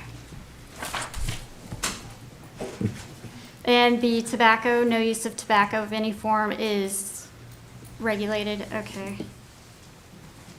City vehicles shall not be left idling under any non-emergency circumstances, except for the specifics below, which is basically patrolling city or public works, inclement weather, emergency scenes, that sort of thing. I noticed that some of the police officers actually have their car idling in the parking lot. So how often do we do that? It could be frequent.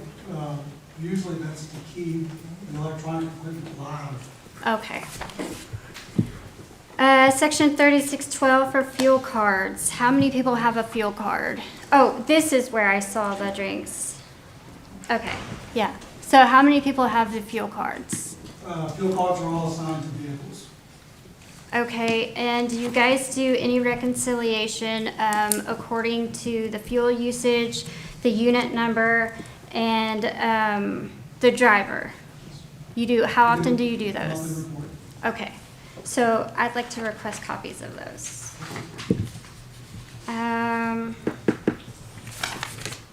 And you also have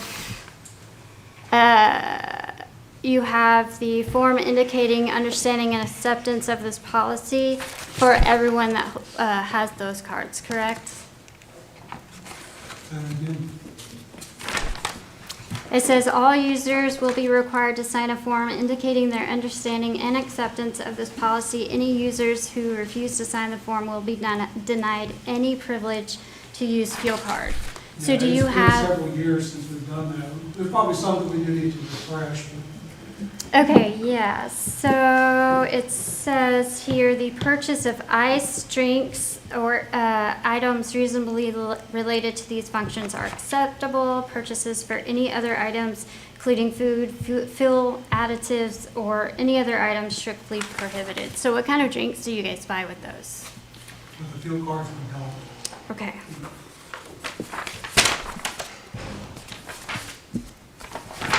Sorry, it's kind of a long speech.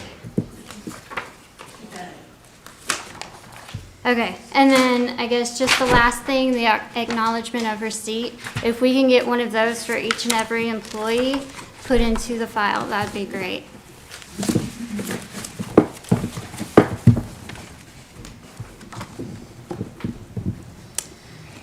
And I'm done with that. And that's why I wanted that as a workshop. We need to take a break. For 5 minutes. Okay. We've got some council members up here that need to take a break, so we're going to pause for the cause. You need to take a break.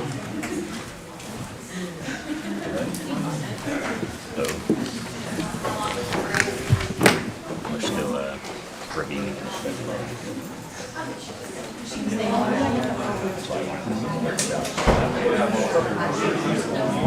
Get all this over with.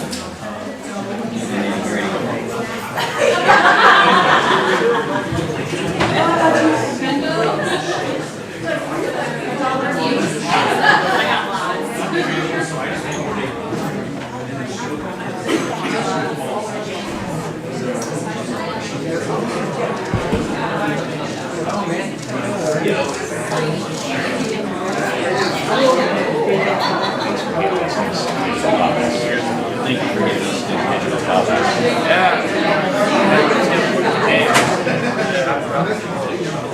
Oh, Cassie.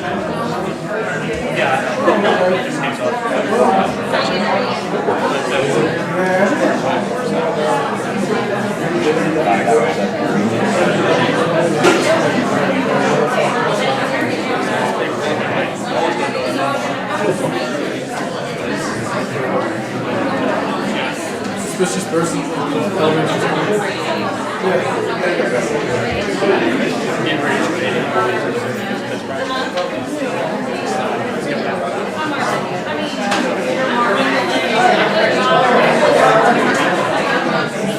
It's a lot to review. Or I guess I'll take.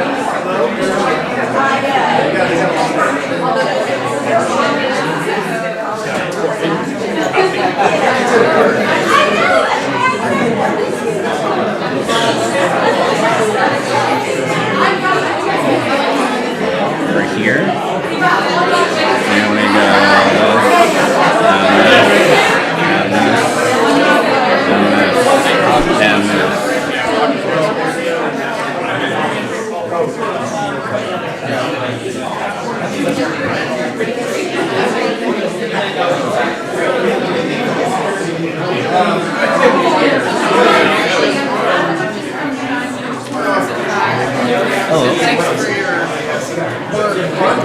no problem.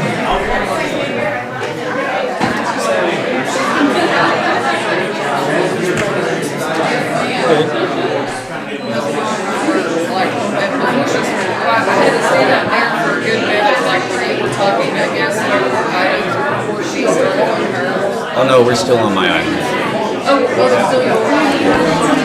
We're on, I don't get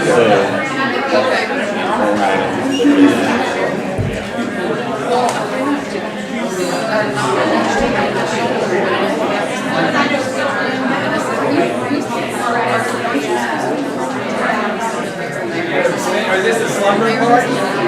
Y'all didn't tell me to bring the sleeping bag. Is this a slumber party?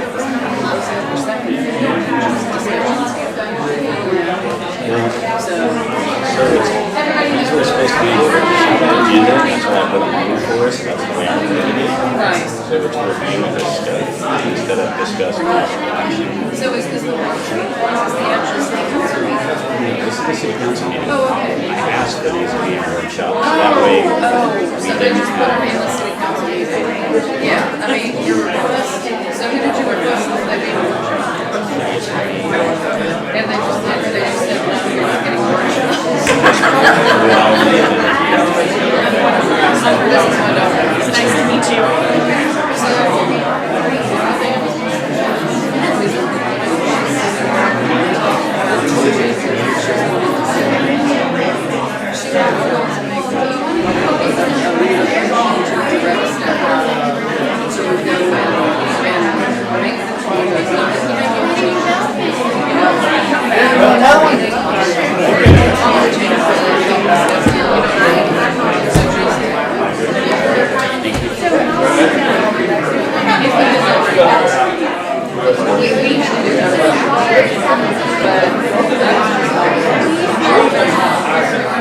So it actually says in potential outreach to building documents in the city council.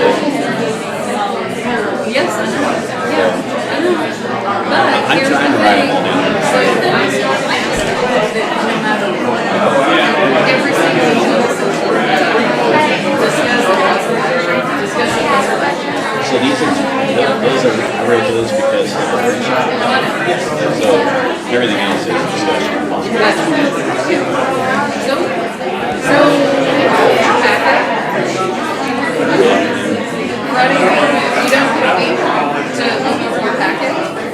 Okay. And I requested a packet, and I never got it. And I called today, and I emailed, so I never got it.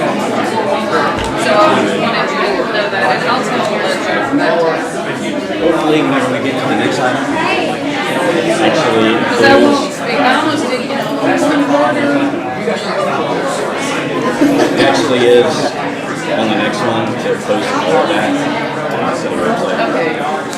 Well, I'm glad that I'm letting you know. Hi, Roger. How are you? I'm good.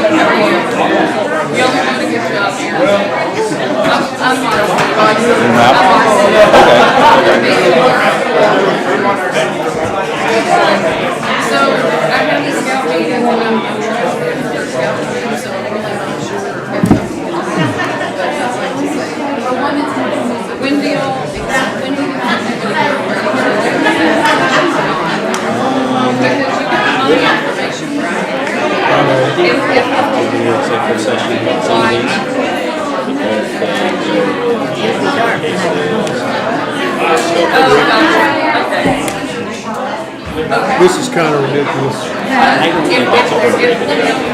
Oh, okay. Okay. Well, good luck. Oh, I don't know. But I know someone's done that. That's order. Yes. Oh, yeah.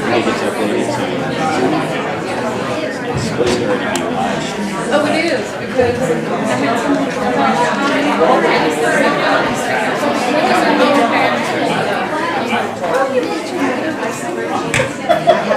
yeah, it's the other lady that I work with, we're advocating for parents and stuff.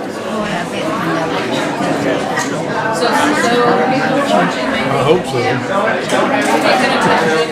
By the right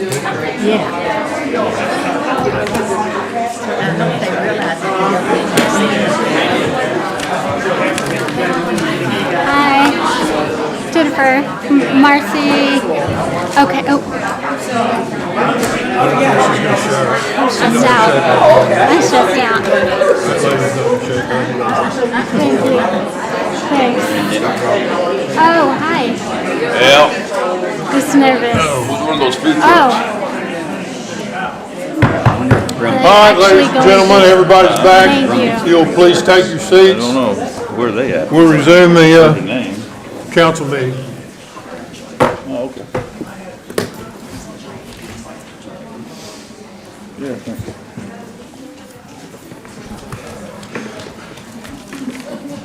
Maybe I shouldn't be accepting stuff from me.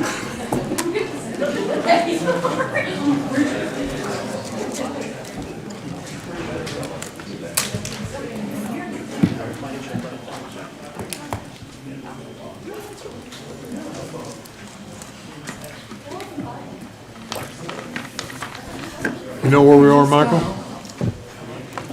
We're on item T. O. We're still discussing the City of Godley Employee Handbook. I thought we just finished that. No, we recessed. I don't think we ever decided if we were done with it.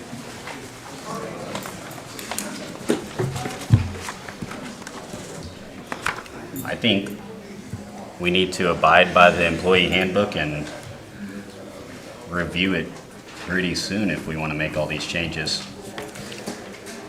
I agree. I think Actually. we probably do need to, all the council members need to make sure that they're. Well, I mean, we need to have it looked at professionally and redone. There's a lot of things in here that are very iffy whenever it comes to HR problems. Cass is not back in here. Now he'll be back.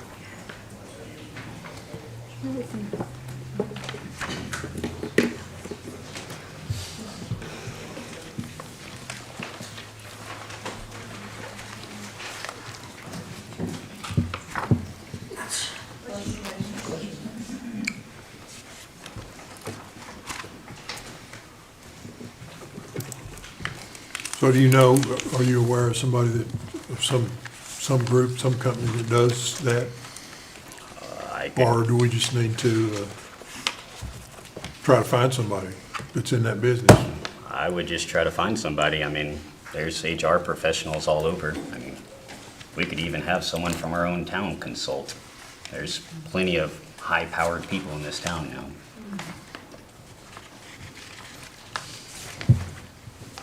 But it definitely needs to be looked at, updated, presented to the council, and voted upon.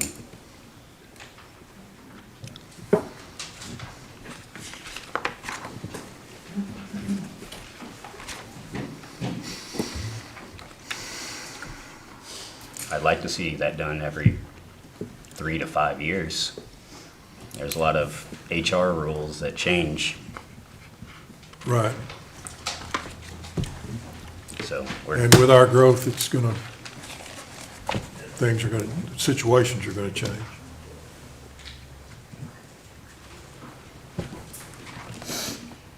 which it's not an actionable item, but Right.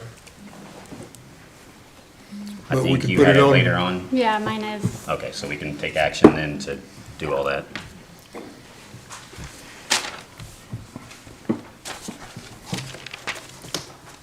So are we through with O?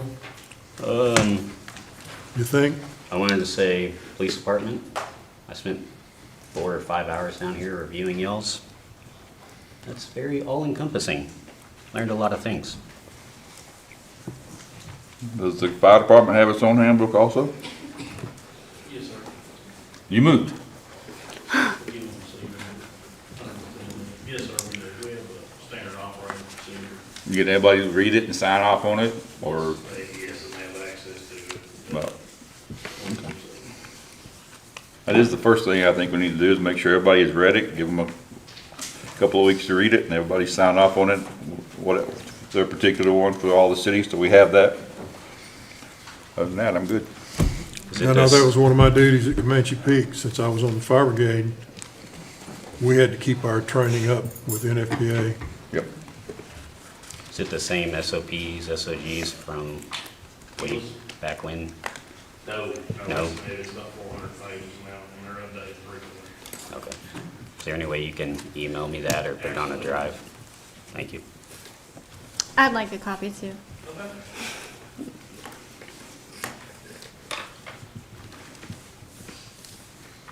Should these handbooks be on the website? Is that something that should be shared, or should be kept inside the city for people to look at? I don't know. That's what I'm asking. Isn't that a part of best practices? Making. What now? So they're going through a process of best practices for the PD, and one of those requirements that I've taken a webinar on is to make sure that's accessible to everybody, not just us, not city staff, everybody. Okay. So. I think that'd be good. Good idea.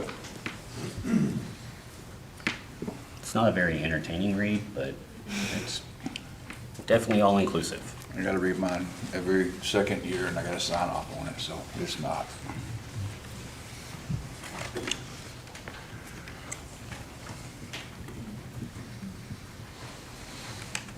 Ready for Paul?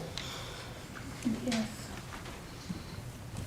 Okay, review and discuss processes, procedures pertaining to preparation of city council agenda, city council packet, time frame for these to be completed, and the posting of all the materials on the city website, direct staff as necessary. I know I heard a lot of talk about that in the previous part, but so there's been some discussion on it already. Some ad hoc discussion. And we talked about changing the time, the day for that. So what's the current procedure for like developers or someone in the general public to get something on the agenda? What's the time frame, or? I think right now, they just send her a request. Sometimes there's a lot of advance notice, sometimes there's not. So like a developer, when do we require them to have their, everything in to go into our packets? Is there a cutoff date where you don't submit it, you don't get on the agenda, or? Now, it's in our practice, if we can't get stuff in there, I think it's been Wednesday we've been using, then they don't get on the agenda. We talked about that, I don't remember when it was, but it was a long time ago. We talked about that, we were having a problem with that, where things were getting rushed at the very end, where, you know, she would get everything at one moment, which is not really fair, at the very end. And so we said, if they don't have it by this date, then they don't get on the agenda. The good news is that several of them are very good about it. Like tonight, the zoning people that we saw tonight, we have advance notice of all that. They filed their stuff in plenty of time. She was able to get her notices out. We're seeing more regularly of people doing it correctly and getting us stuff, which makes Jessica's life significantly easier. That does not remove the times, Councilman, when we get stuff late. We get stuff late all the time. So in an effort to make city staff's job easier, more efficient, if we are wanting, which this will have to be decided on her action item, I think we should get it by Wednesday, maybe have everyone else submit it by Friday so they can go through it, legalities and such, get it to us, we can review it, and then it gets posted on the city website. That's just You're my advocating opinion. the Friday before being the deadline to get stuff, right? From, yes. And then Wednesday, the agenda gets posted, Well, right? I mean, we can post the agenda, well, no, we need to post the agenda on Friday, because that Wednesday through Friday, council members need to be able to ask questions or adjust agenda items. Oh, okay. So you're saying all the stuff from developers and from city council members asking for items, mayor's items, city staff items is the Friday before? Yes, that's what I would And like. then on Wednesday, we have a draft, a solid draft to get to all of you guys, Yes, right? And then that gives opportunity for Councilman Thompson's goal of having an opportunity to get to staff, because you would have Wednesday, Thursday, and Friday with staff, right? And then the agenda itself goes up on Friday, the solid final version. yes. The agenda posted out there on the city website and our packet on the city website, so they can ask educated questions in the beginning. I honestly, Councilman, don't think it's an offense to put it sooner, like if we post it on Thursday, would that still allow for your thing? Because I think that the citizens probably are in the same boat you guys are, right? If the citizens are getting, for instance, our packet for this meeting could have been literally 600 pages. I sent you guys all the PDFs. She was gone at ballot school last week, learning about elections all week, and so I unfortunately got stuck with the agenda. Not mad about it. But when I got that I had so much stuff for y'all's packets that it wouldn't even send the email because it was too much stuff on one email. So I sent y'all, like, I'm sorry to do that, but I sent y'all like numerous emails with tons of documents. If the citizens are getting those documents on the Friday before, they don't have the time, not just the council members, but they don't have the time to digest all of that stuff before a Tuesday meeting. So I think you might, instead of a Friday deadline for posting the agenda, have it posted sooner. But Okay. still incorporate your time for Obtaining information, yeah. Because I'm gonna be honest, I am not a genius and I still need to research things prior to coming in here so I don't make stupid comments. And a lot of the, I mean, some of the stuff is voluminous. I mean, it's a lot of stuff, Right. especially on zoning stuff. Development agreements. And then also referring back to people taking off work to get here at 5 o'clock Monday through Friday. How many of you guys had to take off work early in order to get to this meeting? So, I mean, I would actually like to create a time that's more reasonable for said residents to get here and actually participate in our meetings. So, I mean, at minimum 6 o'clock.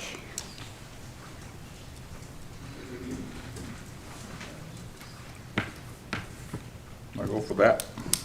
Get more people here. But I'll make a motion. I think there's, This is just a discuss and. right. I know, but But- I would go for that. Get more people here. I Do don't we wanna go- even need a motion for that? Because it also says direct staff as necessary. Cass? I'm sorry. Do we need a motion I'm writing to, notes. Go ahead. do we need a motion to change the time since it says direct staff as necessary? The council votes by resolution, by state statute, to decide what day and time their meetings are. They're quote regular meetings, right? We currently, our resolution is for the first and the third at 5 o'clock. If you guys wanted to amend that to a different day or a different time or a different location, we would need to redo that resolution. So what we could do is we could add that as an agenda item for the next meeting with whatever guidelines, and then I can draft a resolution changing the time, etc. I'd like to We put could that not on the act next on that agenda. tonight, because I didn't have that, I didn't know that that's what y'all needed. But it's good timing because it's a new year, so. I mean, Yes.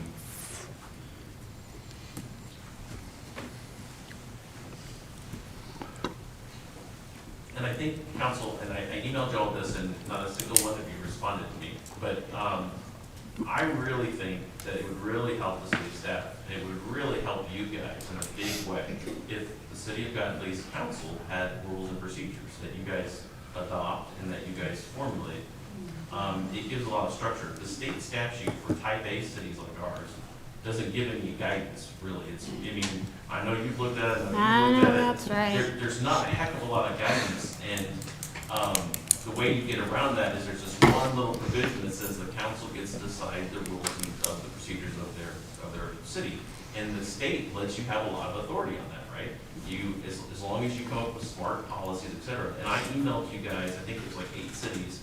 I researched 7 that are really good. I think that they did a really thoughtful job. The city of Princeton, my friend Bonnie Goldstein wrote those years ago, and she's now in Court of Appeals. She's a brilliant lawyer. Bonnie's Princeton one that I thought was really good if you read them.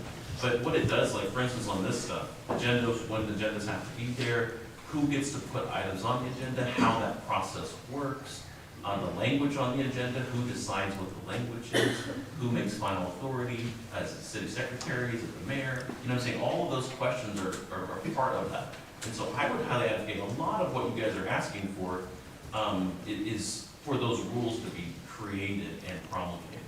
And I really was hoping that you guys would respond back with like all of your ideas so I could draft a version. I think we were a little busy. Well, that's not my fault.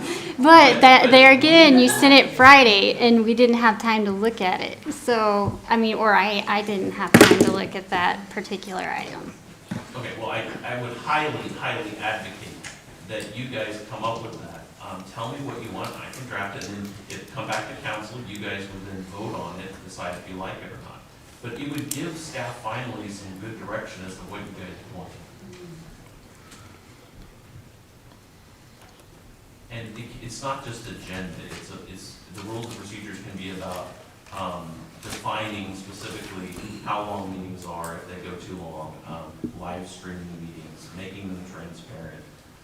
What issues do we have in terms of allowing members to remote in? How does that affect voting, et cetera?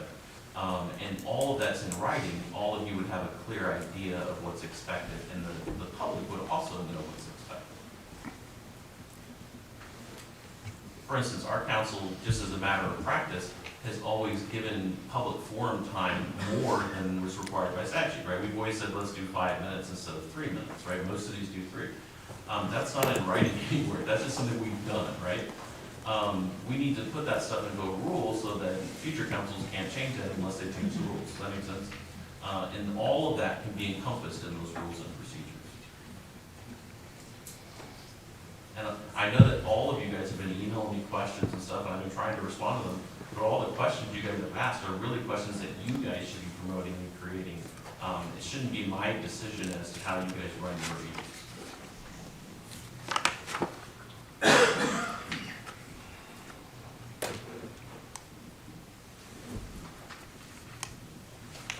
Because the state law is just, it's almost void in terms of all that stuff.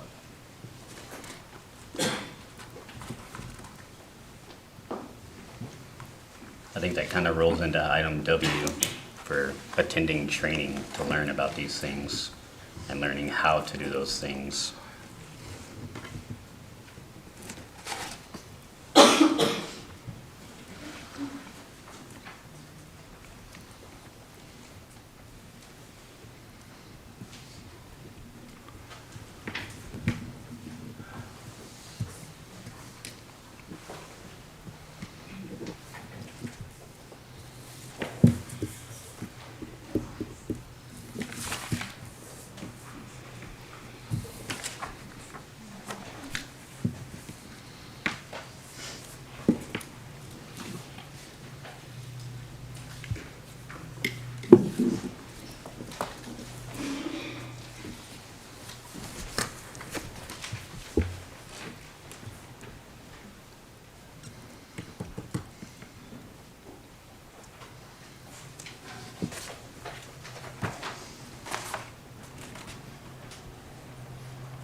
Where are we currently now, Michael? We are deliberating item P, but with the last 2 minutes of silence, I believe we're done with it.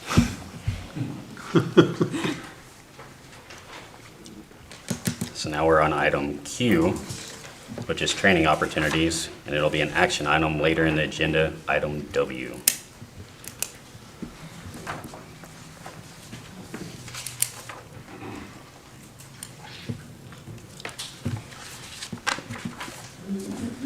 Now,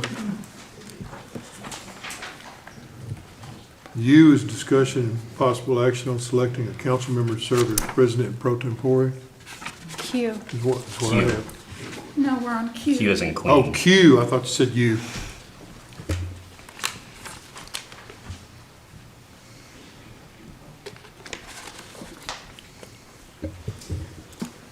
It's the Yeah, first and that one, does second go down. page. W is the action item for that.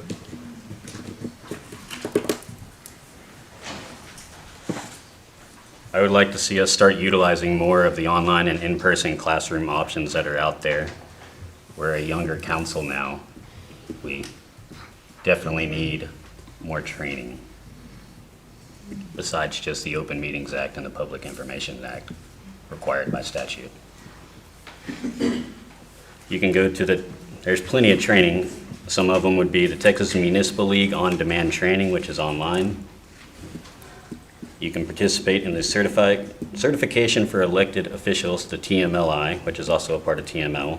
Or like what I would like to do is the TML Leadership Academy, which is, I think, April and May down in Georgetown. But currently, we do not have a budget for training for council members.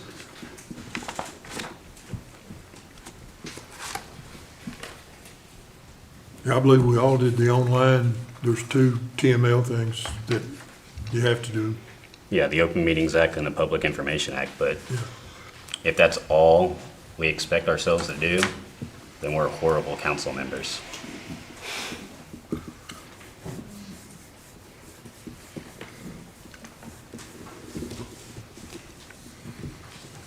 Knowledge is power. Yeah, I think that training is a good idea. I mean, there's a lot of engineering stuff that I don't understand. There's a lot of things that I'm scared to do because I don't want to break the law. So I just sit up here and mute myself because I don't want to say something I'm not supposed to. So knowing those stipulations would definitely be something that would warrant a good education. Is there a way to get this budgeted? I mean, is there room? Oh, yeah. Like for this year, or would it have to wait a whole nother year? No, that's where we did this year. And I would exclude the city conference in Las Vegas. That's a big no-no. It's also very expensive. Only in Texas, only in Texas. Only in Texas. If you get me to El Paso, I can get there in a couple hours. Council, also there's the Texas Municipal Courts Education Center, also does a code and ordinance class each year for elected officials. They did it this year in Georgetown, and it was recorded. I was one of the presenters on it this year, had the fortune to do that, and we had 9 total presenters that did a wonderful job. And we had judges, we had city council members, we had city administrators, we had mayors from all over Texas that came to it, and it was very well attended. And they essentially go over how to legislatively deal with ordinance violations and ordinances, and how cities have a role in enforcing those ordinances. And it's really, really a helpful training. It's online, and I think TMCC makes it free, so you don't have to pay for it. You can just go online and take it. What was the name? It's the Texas Municipal Courts Education Center, TMCEC. And they call it C3 is the name of the class. But it's the only class they do every year for actual city folks. The rest of their training is all for judges and clerks.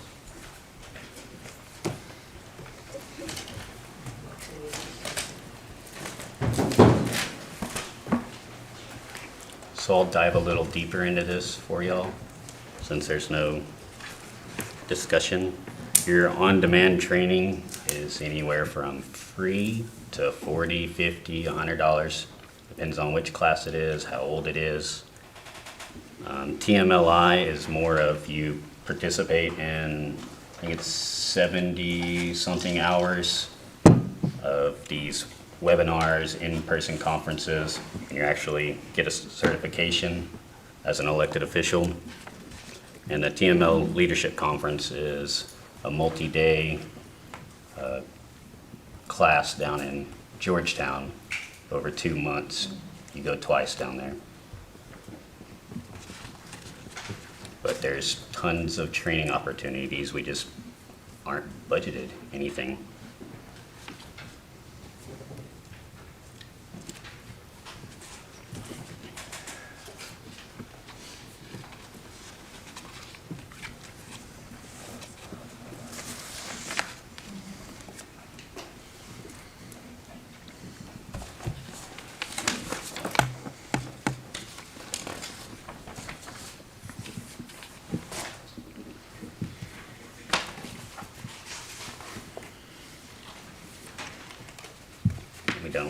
Not only do we have to agree to pay for these classes, but also the travel, including the hotels and all the meals allowances. And so it's not just, okay, let's do training. There's a lot to it.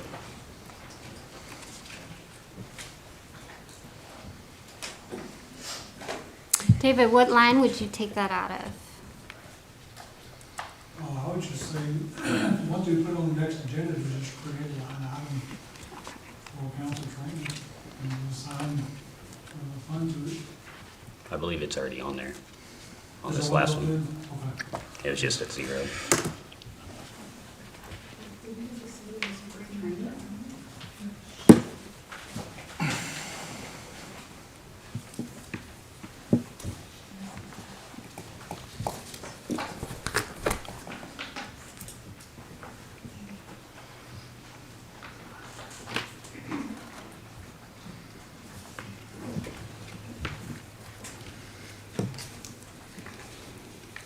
So is that something y'all want to do? Do y'all want to attend training, or am I just the only one?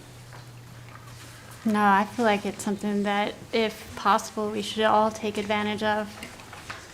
I can't speak for everybody else, but that would be something that I would like.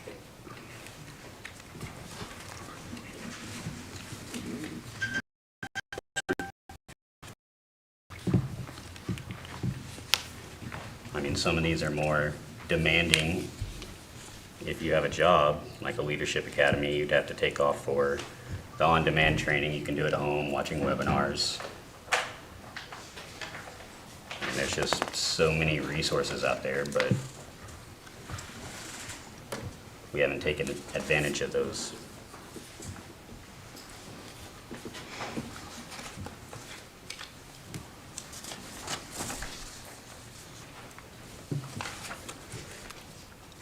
Is there a limit y'all want to put on training, or? Well,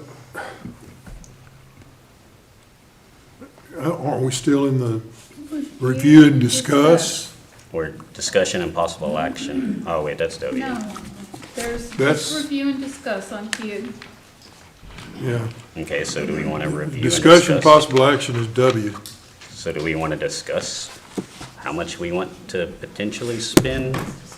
Or we can wait till item W and discuss all this again?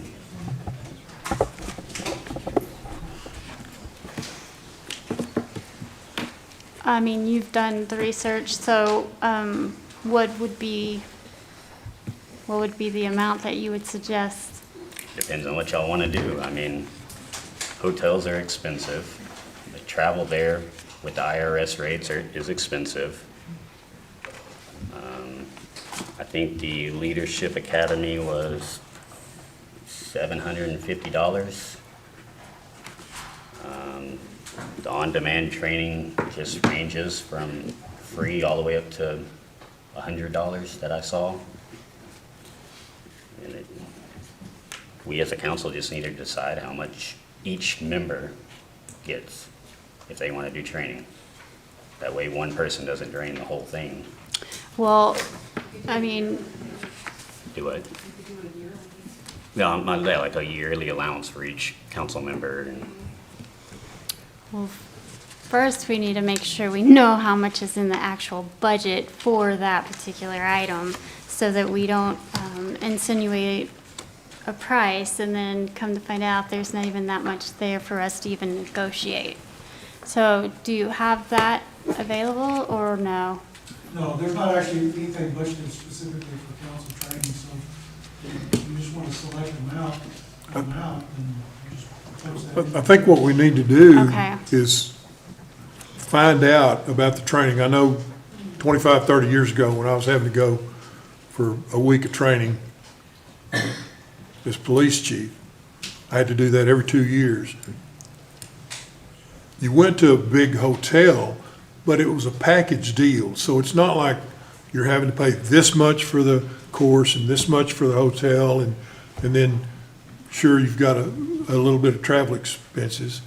But those classes typically rotated around the state several times, so you could book one that was convenient time and a convenient location for you to complete that training. Now, I would think that the city council training should be kind of the same way. There should be opportunities. We need to look into it, see how much it costs, how long it lasts, so that people could say, okay, I'd like to do that, but I can't do it then. I have to do it, find out some details about how it works. If there's a class you want to take, are they giving that class more than once? So you have the opportunity to go when it's convenient for you, and how much it's going to cost. Then we can come up with a budgetary figure for how much it's going to cost, how much training you can get, whatever.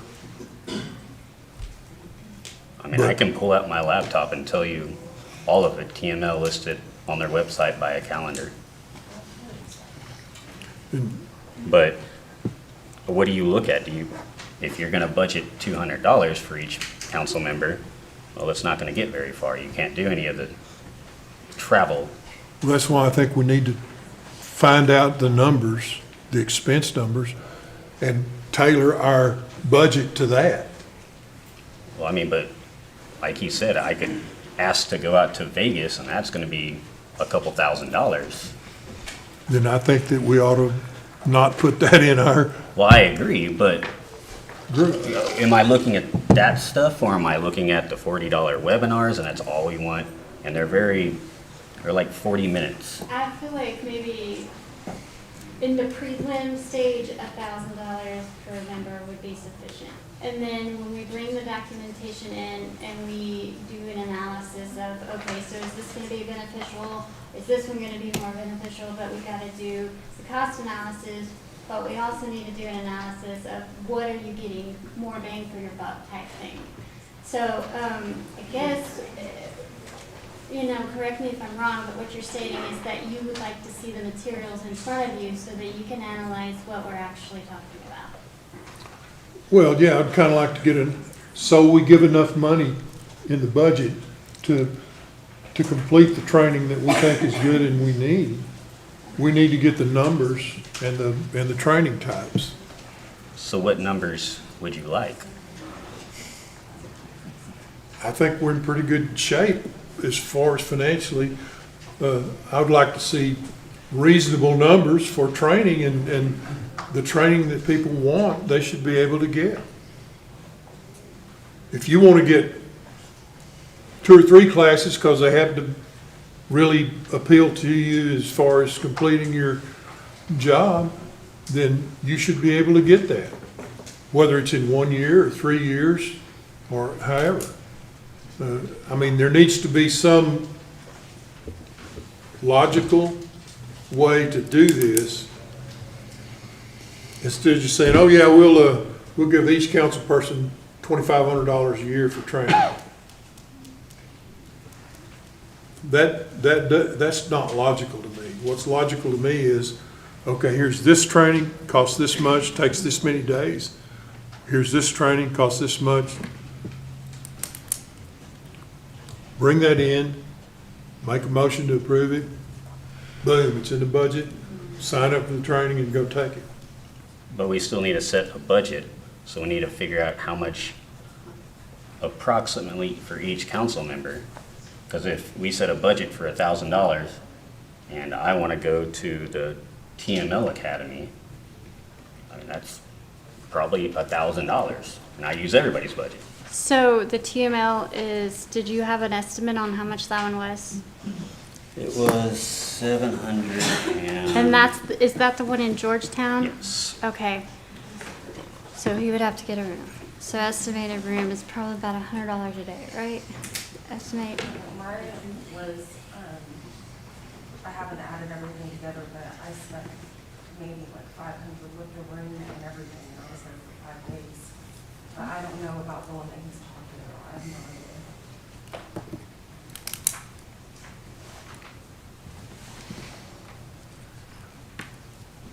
They should have hotel books and stuff like that. Yeah, unless they sell out. Might include this hotel.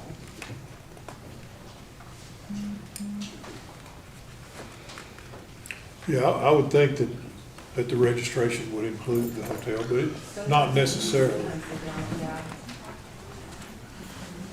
I know I took some training that was in Arlington, and I just commuted to the training instead of staying in the hotel where the training was gonna be.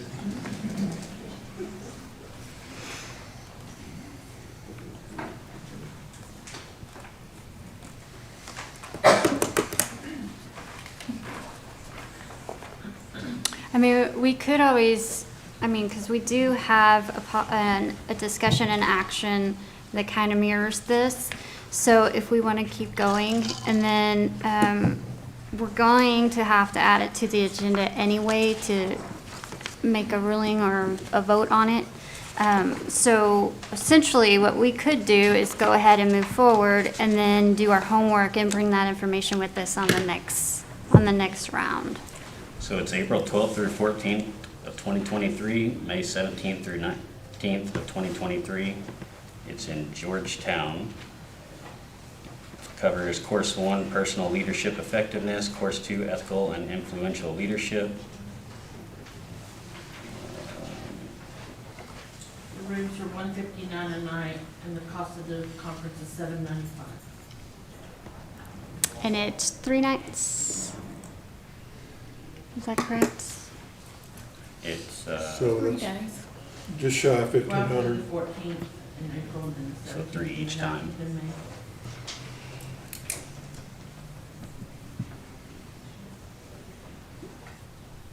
The registration fee includes the courses, the handouts, refreshments, breakfast, lunch buffet on Thursday, and breakfast on Friday.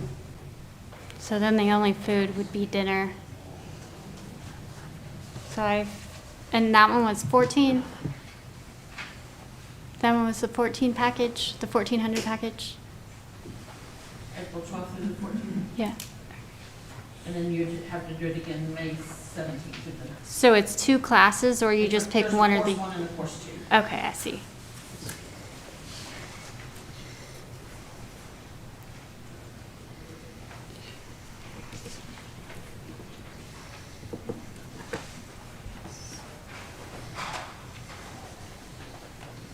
or for the TML on-demand stuff,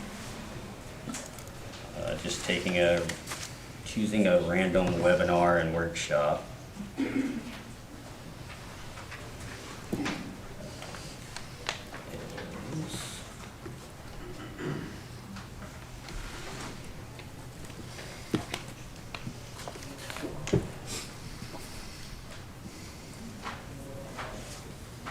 This one, cultivating community capital, one building at a time, is $45 for the TML.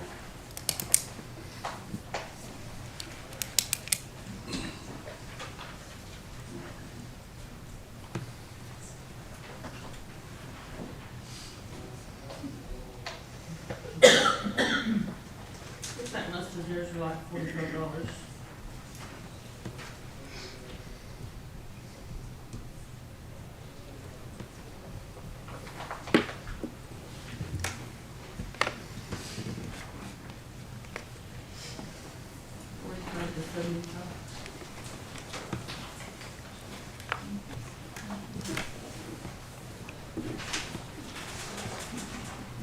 Like, one that would be good for all of us would be TML Budget and Tax Rate Webinar Series. It's $75. Or if you learn better in person, then there's one in person.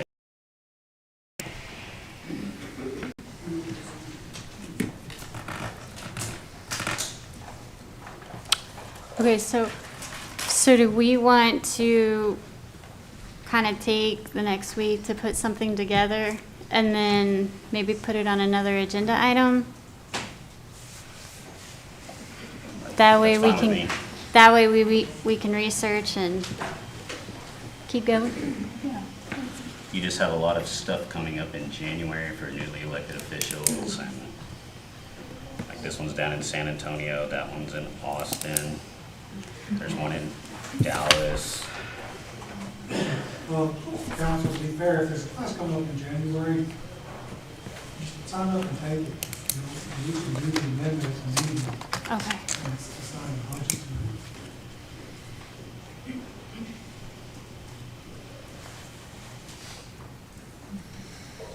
I'm fine with tabling it till the next council meeting to see what each of us wants to take, or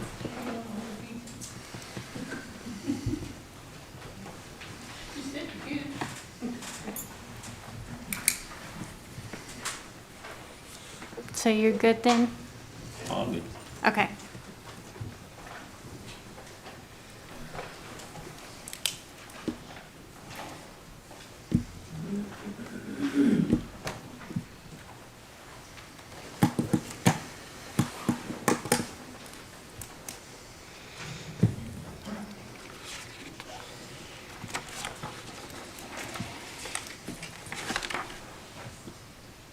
I think we're going to R now.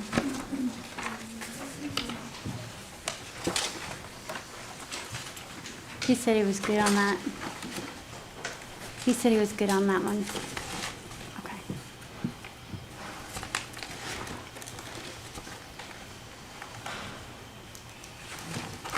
Yeah, I would encourage everybody to look at that and see what's available, and if there's something in January, like you said.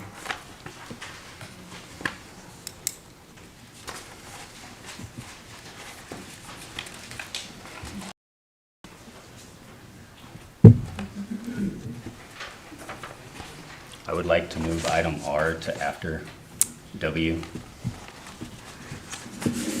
That way we can get some more stuff done before we go through all that. Okay.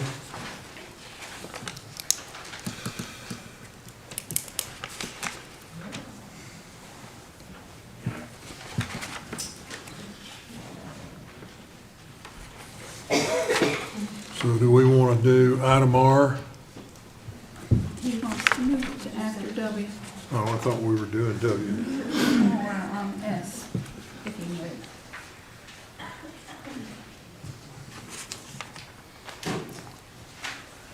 I thought we already discussed the steering committee.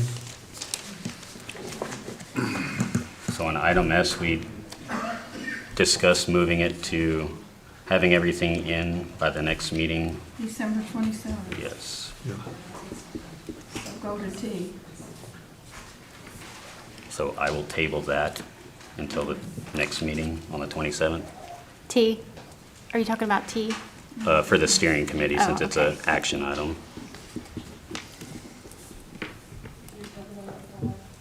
For the next meeting on the 27th.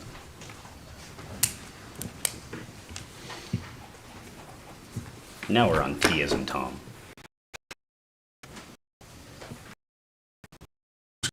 Possible action on declaring 2023 holiday schedule as is required yearly by the City of Godley Employee Handbook, in Section 9, holidays.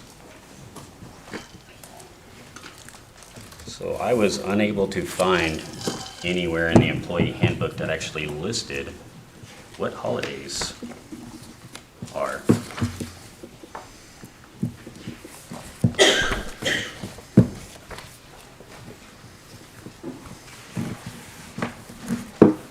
All it says is holidays are declared official holidays for city employees by the city council and shall be set yearly. I've been on this council for, I believe, 2 years now. I've never done that.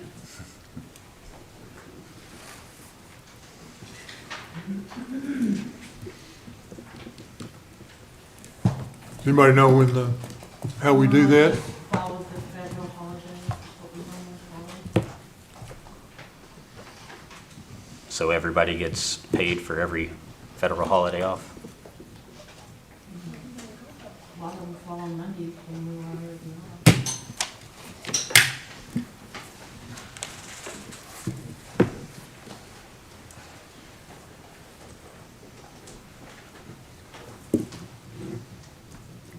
So I need to put a list in section 9, so that way if I come to the city, I'm like, okay, let me go to section 9 holidays. These are the holidays I get off. I looked at other cities and they actually list out every holiday that they get off.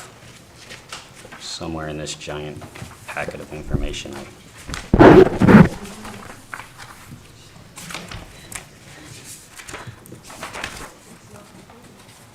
How many federal bank holidays are there? We don't get as many as we used to. They got them back. Well, they used They're actually taking some away for city, they're actually taking June 15th. But it is now. That's another thing. I mean, that should be part of this calendar as well. Could we just, what's wrong with just adopting the federal holidays? I mean, that's fine with me. I just think it needs to be listed out so that way people know when they are. Like I know we work Veterans Day, we don't pick that one. President's Day, we run off. Well, there are a lot more days on the advertising that, like she said, most of them are gonna be on a Monday except for what, the 4th, Christmas, New Year's? I mean, Those change, you know, those rotate around. Yeah, so this coming year, they should be on Tuesdays, right? Because it goes forward, right? Or does it go backwards? On a Sunday this year. Yeah, so then it might go backwards, I don't know.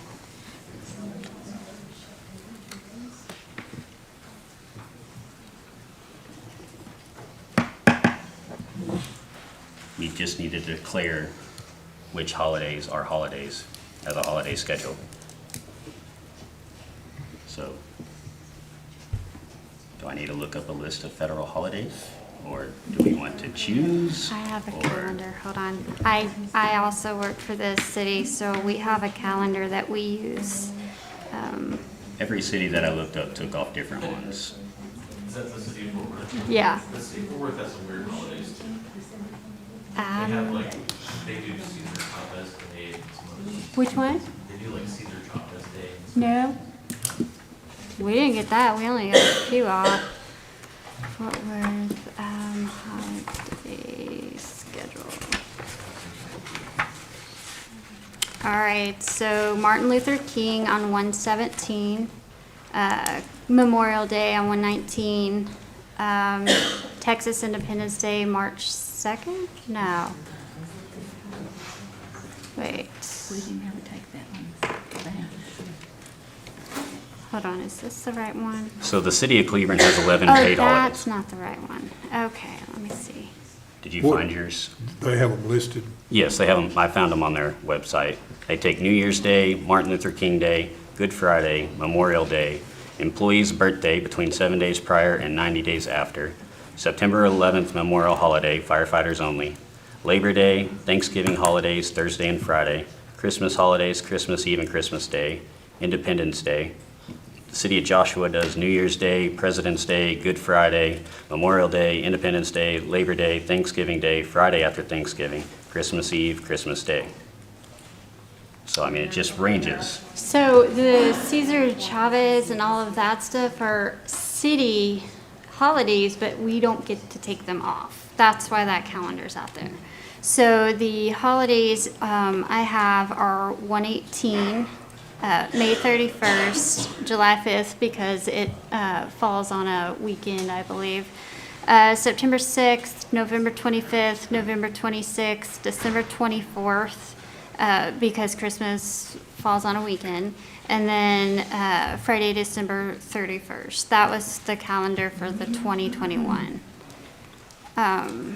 So, I mean, those kind of dates right there are kind of the dates, but we would need the 2023 calendar. I think we could choose either one of the two that Michael read. Well, you adopt it yearly because the dates change. Right. So you have to list the dates. So you'll need to know, whenever we make a motion, we need to know what the holiday name is and the date that they're actually taking off.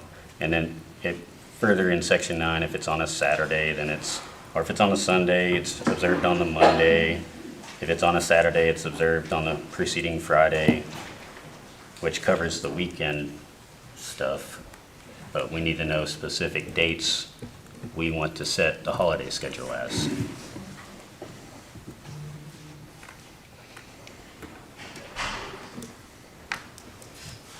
I would have already looked up all those dates, but I didn't know what y'all wanted. Let's set the dates, the next meeting for the next year. So, I mean, are we going to have a workshop for this manual? So if we're going to have a workshop for the manual, is that something we want to discuss at that time? Or are you asking for it to be done like right now? Well, it was a separate item. I mean, it's supposed to be done yearly, so it needs to be done. Now, if we're gonna do this workshop to change this, whenever we get to that agenda item, then, yeah, we could presumably do it then, because it's gonna be at the next meeting. But if we table this and then we choose not to do a workshop on this or change this, well, then we didn't set the yearly schedule for holidays. So we have a meeting on 12/27, correct? Is that right? If we have a meeting on 12/27, we can actually bring our documentation and facts at that time and go ahead and implement this prior to the workshop for the manual. That way we already have that information that we can just input into the manual. If you want to kind of do your assessment and see what the actual dates are, and then bring them to that one, and then we can adopt. Or, So I mean, what are your suggestions? The 12/27 meeting is more for the steering committee. We're gonna have to, well, if we decide, a professional, HR professional is gonna have to rewrite this. It's not us to put it into layman's terms. I mean, it needs to be Right. legal. Right. So I don't see that being done by 12/27. Well, no, I'm not saying the manual itself. I'm stating just the dates for the manual. So the holiday schedule itself, not the actual manual. Okay, so adopt the holiday schedule at the 27th meeting. Correct. That works with me, as long as we're committing to a meeting on the 27th.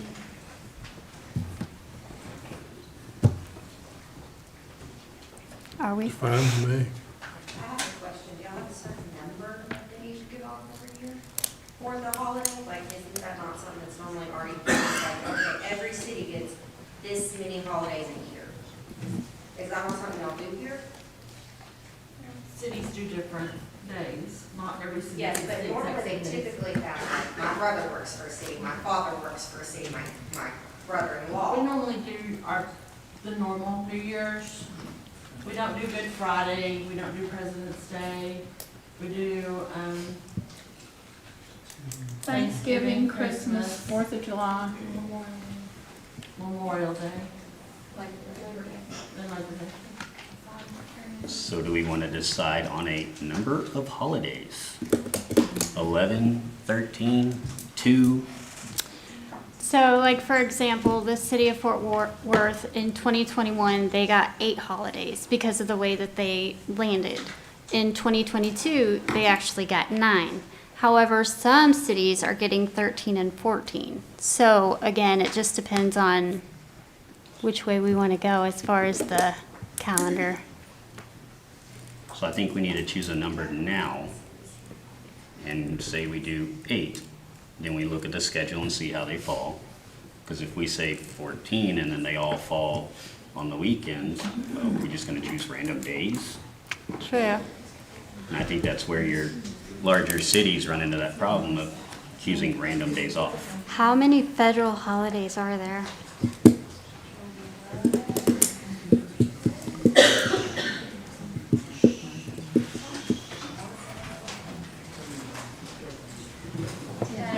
There's 10?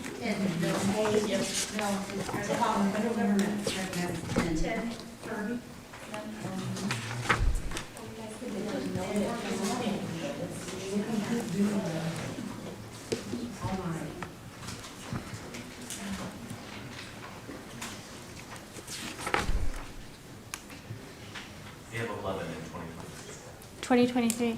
Okay, then let's do 11 days. If you guys are all good with that, I'm good with that. If those 11 days fall on a Monday, do they get to, is City Hall gonna be closed on Tuesday? Nope. No. That's,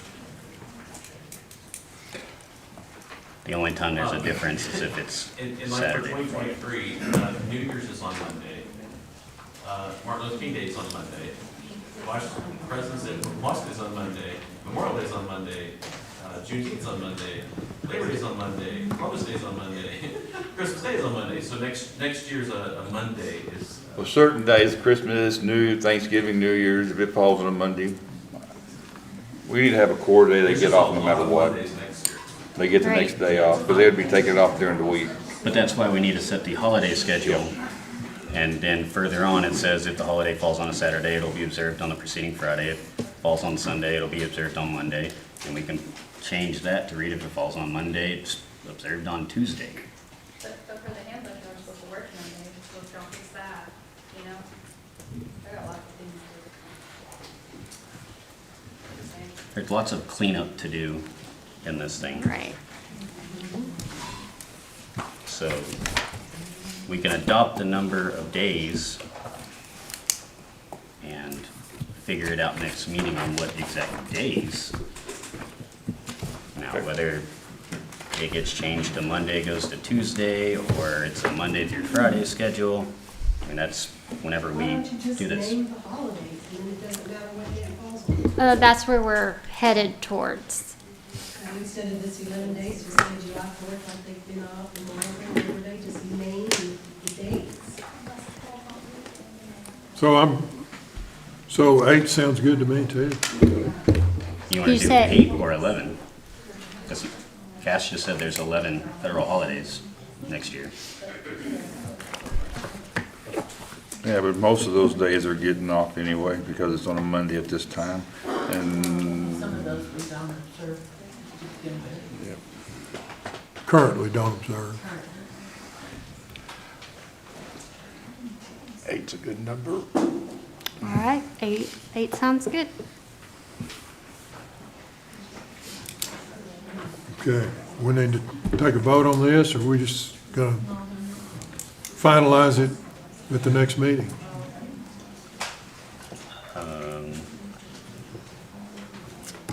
don't know, because It says possible action, it doesn't say we have to take action.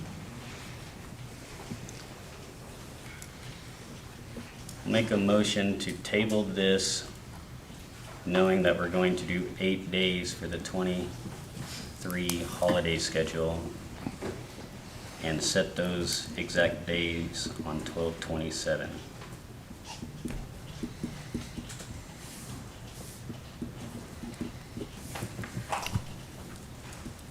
Here a second?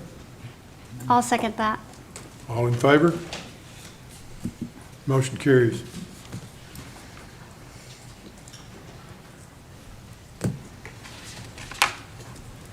I'm emailing you guys that list. Thanks. Okay.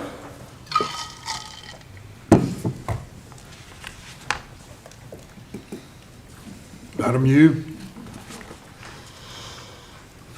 Discussion and possible action on selecting one council member to serve as president pro tempore for local government code section 22, tac, period 037, tac B, at each new governing body's first meeting or as soon as practicable. Governing body shall elect one alderman to serve as president pro tem for a term of 1 year. We may have done this, but I don't remember it and couldn't find it in any of my minutes. Do you have any knowledge of this? No. Well, I think we don't call Jan pro tempore, but I think Jan is the mayor pro tem. the mayor pro tem. Set- So it's shortened in Normally the, set them after the election. Okay. Well, like AC and I were reelected this year, Right. so we should have chosen her again, or we should have done something at the next meeting. And that's when it's normally done, right after he's taken oath and he's setting as his term, then you normally do your mayor pro tem, your newspaper. I don't remember doing that, y'all. well, I think she was mayor pro tem after the first of the year, but I wasn't elected to mayor until like March, wasn't it? Oh, yeah, but each May or June, actually, at our meeting, we should choose a new. It's a yearly thing. And we do that, we've done that forever. It's, So is it the meeting minutes? That's before my time. I don't know.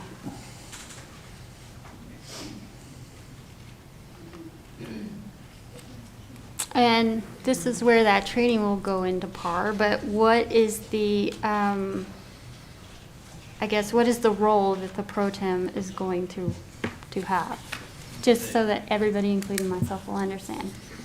It's a good question. They, by statute, are a backup to the mayor. So if the mayor is absent for a meeting, you need somebody to run the meeting, so that mayor pro tem would sit in that spot, okay? They would still serve in the capacity as a council member.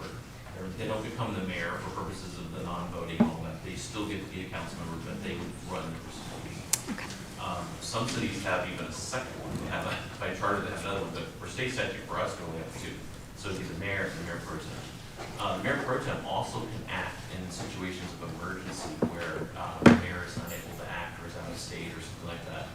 On a cruise and not available by phone, the mayor pro tem then can declare emergencies. They can seek emergency meetings and those kinds of things. So their role is really just to be a placeholder for if the mayor is unable to act. Okay.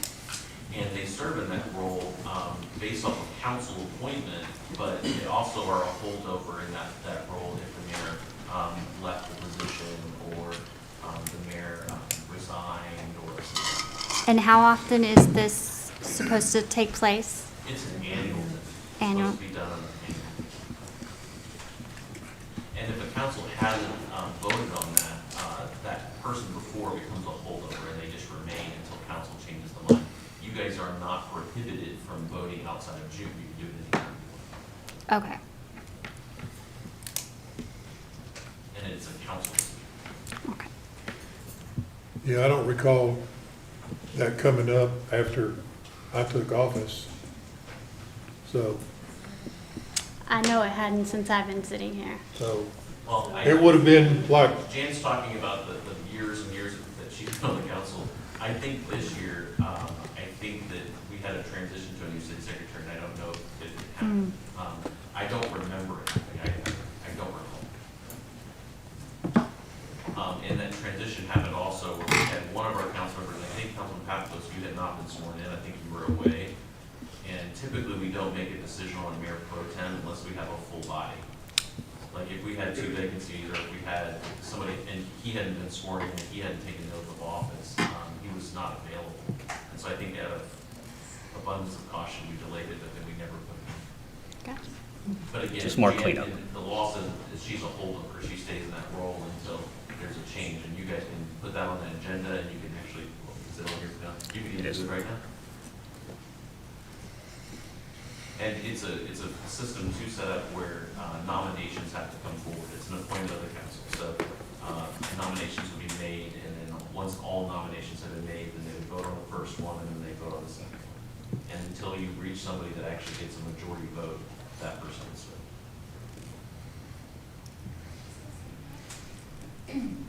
It's a lot to say about something that really is kind of small. There are some cities where the mayor pro tem is a huge, heated political thing, and they fight over it for weeks. We've never had that issue. Council's always just voted for somebody. I mean, is this something that you would like to be? Is this why you, I mean, would you like, I put it on there just because cleanup needs to be done. okay. So. Yeah, maybe we need to I mean, are we okay with continuing with Jan, or do we want to nominate somebody else? No. 2 questions. I think that it says at each new governing body's first meeting or as soon as practicable. And I think it's something we generally do after the election of members. But I think we had a special election or something, and so I didn't become mayor until later on, and I don't, anyway. No, I we don't- got reelected this year. We ran unopposed. She was a special election prior to that. Her A term special election ends prior to it, okay. in May. Okay, so we didn't do that this year then. No. I think that's what Cass had just said. So I don't know if that's good enough to tell us when we need to do it. Should we do it in January? Should we do it in March? As I said, the council has the ability to do it at any time. Any appointment that's made by council, if it doesn't happen timely, I mean, it doesn't happen after the new body has come together, the person in that role would be a holdover. They would remain in that job until and if the council made a decision. You could allow for her to stay as a holdover, or you guys could actually vote and nominate somebody and appoint somebody. There is no prohibition, thing that says you can't nominate somebody during another part of the year. A good example of that would be if that mayor pro tem did not want the job anymore, or if that mayor pro tem decided that they were leaving the council, things like that. The council would obviously not have to wait until the next election happened. They'd be able to nominate and appoint a mayor pro tem at any time. So there's no prohibition.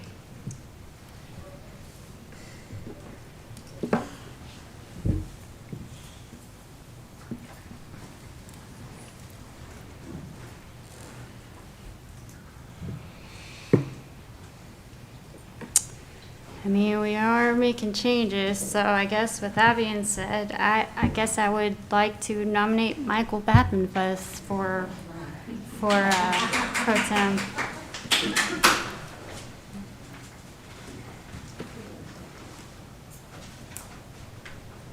I'll second that. All in favor? Opposed?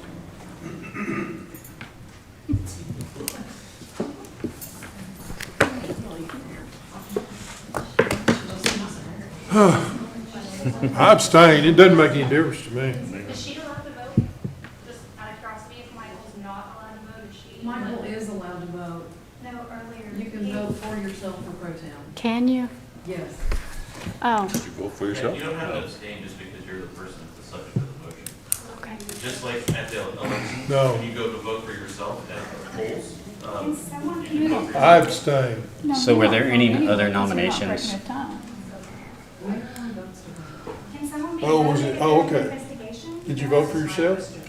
There were no other we're nominating somebody to do this.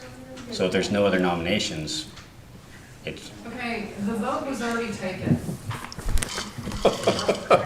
Thank you. Yes, sir. So we didn't need to What vote. are we doing? Can someone be nominated under investigation? There are no procedures in place by the city council for those type of situations. We don't have anything that would preclude.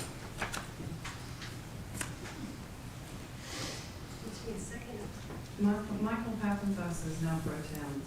Yeah, so where do we, It was motioned, seconded, voted upon, Cass, and he won. so where do we stand? Like, where do we stand? Is it passed? There was, Okay. I saw 3 votes. Thank you. Okay. That's what I saw. Am I wrong? so I don't as in Victor. I'm sorry, what? Item V as in Victor. Well, let's get sure here. Somebody just said that somebody abstained. Who abstained? AC said he did, but he doesn't vote I abstained anyway. because I didn't see, but I thought it was 2 and 2. Oh, you thought it was 2 and 2. I didn't know that Michael voted. So there, I there didn't see his was hand. no other nomination. If only, Did you vote? no. Oh, so you did. If there's no other nomination, then why are, Okay, I'm sorry, but if there was a 2-2, that's not a majority. That doesn't get you. okay, But let's he didn't- re-vote. Okay, Mayor, if he says that he just said that he abstained, that means that he didn't vote, then it wouldn't carry. There's only 2-2. I think there was a I don't- miscommunication. I was under the impression since it was me. I think the that- smart thing to do is to do the vote again. okay. There's one nomination, right? There was a Michael. nomination made. All in favor? Opposed? Okay. Michael, you're now the mayor pro tem.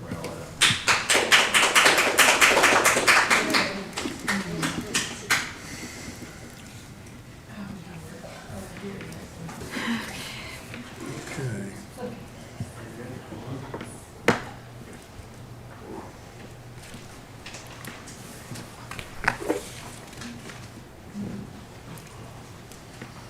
Are we doing V, or did you want to go to W? You said something about skipping something earlier. No, we just moved an item further back. We moved item R after W. So Oh, we need to okay. do V. So V, discussion, possible action on benefit changes to the Texas Municipal Retirement System to change from a city match of 1-to-1 at 6% to a city match of 2-to-1 at 7%. And update the City of Godley Employee Handbook to reflect these changes. In this current budget, did employees get a raise? Some did. This amounts to an Did y'all eight. Do it. request the actuarials going from TMRS? It's on the website, but I couldn't, like, whoever does our TMRS stuff would have to log in and change those numbers to see how much it would cost us and whatnot. I don't have access to that. What is the basis of the change? I'm just trying to figure out, because if the handbook says 1-to-1 ratio, what is the basis of changing that? So Godley does 6% at 1-to-1. I did the area around us, excluding the larger cities. Venus does 7% at 2-to-1. Rio Vista does 7% at 1-to-1. Joshua does 7% at 2-to-1. Grandview does 7% at 2-to-1. Alvarado does 7% at 2-to-1. Every single city in our area is listed, and you can, like, for contributing members for Godley, there's 17. And as of this population count, there was 1,010 people. Venus, which is 7% at 2-to-1, has 37 contributing members. There's 3,020 on the population. Rio Vista, 7% at 1-to-1, there's 10 members. There's 686 on the population. Joshua, 7% 2-to-1, there's 54 members. The population's 5,986. Grandview, 7, 2-to-1, 18 members, 1,560 on the population. Alvarado, 7%, 2-to-1, 68 members, 4,289. So it just ranges. We are going to be hiring a lot more people over the next few years, and retirement's one of the big issues for most jobs now. Now, if they are currently at this rate, does that mean that they're going to be grandfathered in at that rate, and then any new members coming in will come at the new rate? Or are we going to counteract it to all employees? So it would be for all employees, if I read the TMRS website correctly, and it wouldn't be retroactive, it'd be from now forward. Okay.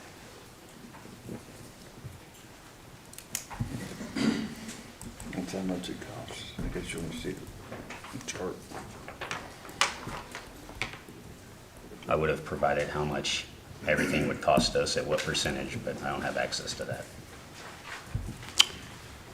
So right now, Does it's anybody- 1% at 1%, match $1 at 6 for every, it's Yeah. 1 for 1 for 6%. What it is now. Yes. That's pretty good.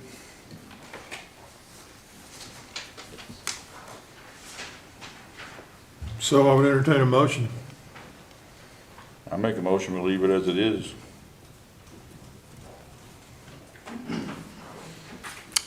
As it is at the 1-to-1 at 6? Is that Yep. what you're saying? Yep. Okay. I'll second it.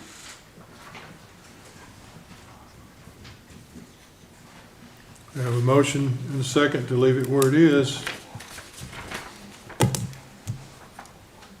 All in favor? Opposed? It looks like we're going to leave it where it is.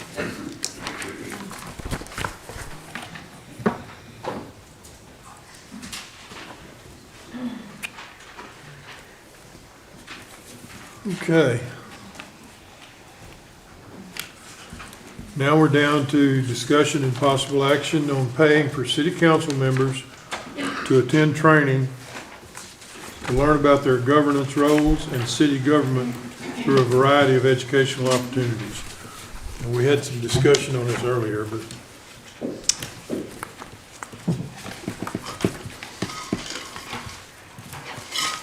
I don't think we took any action, did we? No, I believe that the prior was to table it until the 27th, but again, we didn't have an action. So that's just kind of So we where I still think want to go we're to the at. 27th on that? Michael, do you? That works for me. Okay. Okay.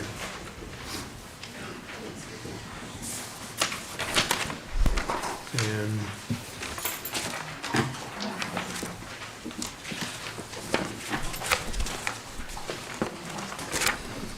And now we're back to item R.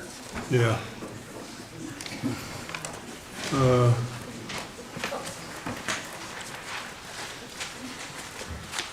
Unless y'all want to save the next 3 items for later and get through all of y'all's agenda items, because those are my last 3. Well, I think item R is going to have to, David, is item R going to have to be an executive session? That'd be a cast question. What is it for? Review and discuss the materials presented to the city council by Chief Jordan prior to the November 1st, 2022 council meeting. Okay, I didn't have those materials to give to you guys. What are they? That was the blue folder. Yeah, that, The blue folder, the infamous blue folder. Yeah. I don't have a copy of that. Within that folder, is it a discussion of a lawsuit that's been filed against the city? Nope, don't is in that folder a discussion of terminating an employee? Depends on how you look at it.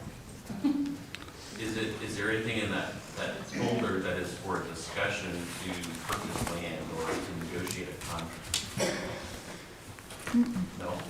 Not that I recall. There may be a couple of questions about termination, but we can definitely not go there till we can go through what we can, you know, with everybody seeing it. And if there is something we step on, I would appreciate you saying you can't talk about that here. Well, if it is about any current city employee that's employed by the city, they have due process rights to know that they're going to be discussed, especially in open session, right? They have a right to know that their employment is under concern. There'd be a written complaint that would need to be filed against them for that, right? Depending on what you think, you were just insinuating that there was something in there about our current employees, right? Yes. Okay.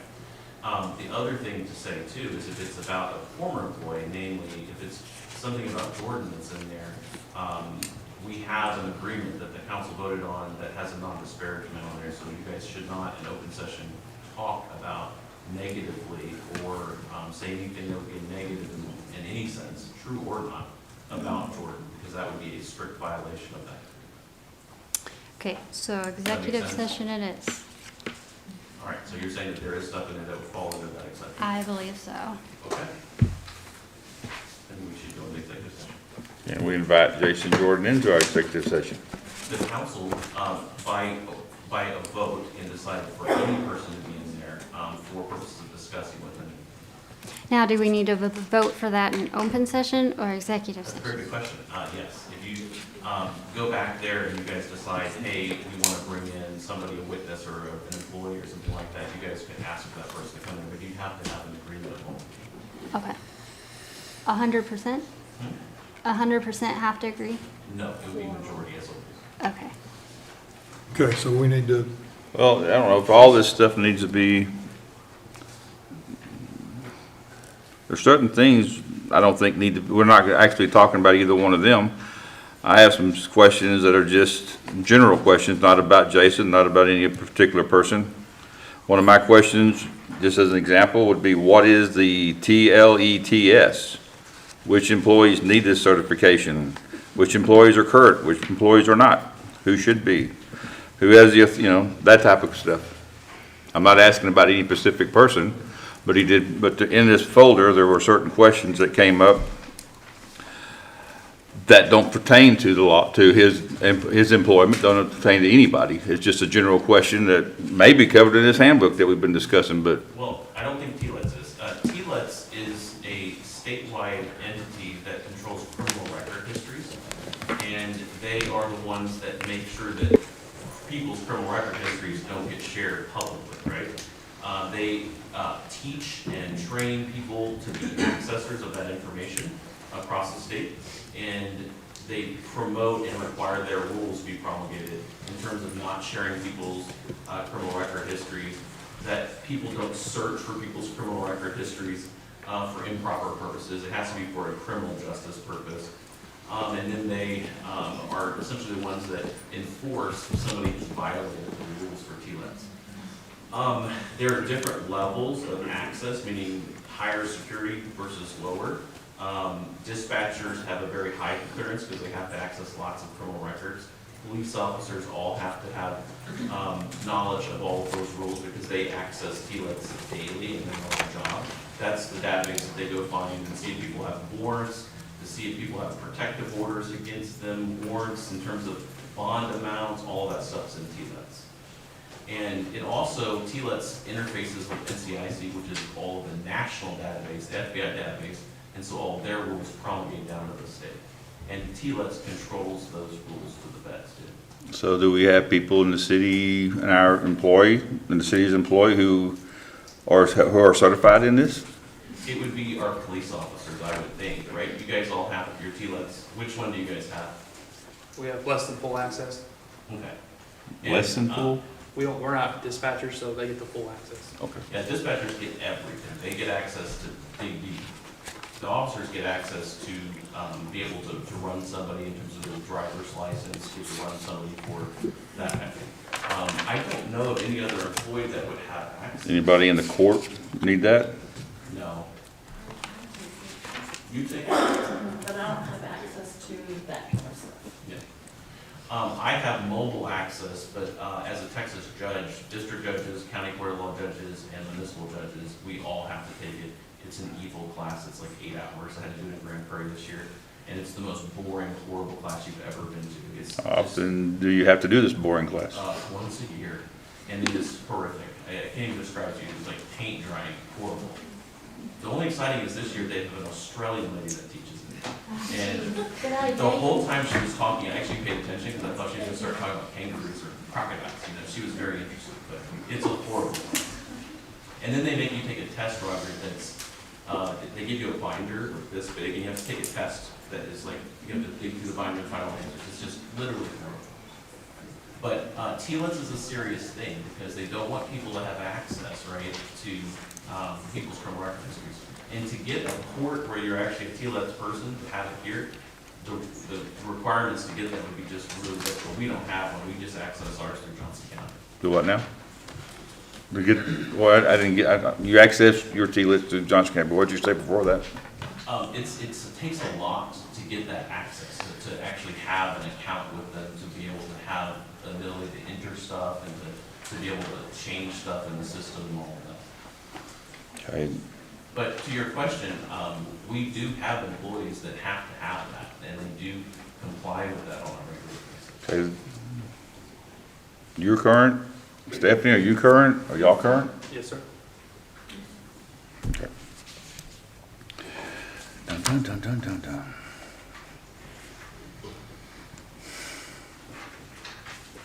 Okay, a question came up through that. Do all departments get funded and supplies the same way? I don't remember exactly what that email was, but that's what. Is everybody, I know earlier we talked about the member, certain people can buy stuff. The fire chief was on that. What is the police chief on that? Who can buy what he needs to buy? Are you going off of your agenda item? Yeah, it's the same thing. He's saying that I haven't seen it, but inside the blue folder, he's saying that there was questions in that blue folder about how department heads spend their money, right? Yep. Well, no, who can purchase them? Are on the MM agenda line. So are we going to discuss them now, or are we going to go? Well, that's, we all, the reason I'm doing this, because we have the same thing. Because you were advocating to go into executive session, he said that there were things that didn't need to go into executive session, and he wanted to discuss those, right? What? We are on item R, he's discussing his item from the end. Are we He is saying that that is inside the blue folder. You guys said that was the item, right? Right, so Right. I didn't want to be redundant and have to do this twice. So I'm kind of like, do we go ahead and skip to your MM and go ahead and take care of Well, that? I think they're the exact same thing. We'll just write it in as when we get to M. Everything I wrote here came from the blue folder. That's why I'm using it. Okay, I'm just trying to clarify. I understand. I understand. We've been several things redundant on tonight's issue. I don't mind going to executive session with Jason if but I mean, there's some of the stuff that that I didn't have anything to do with the employees or termination or anything else. No, keep going. Okay.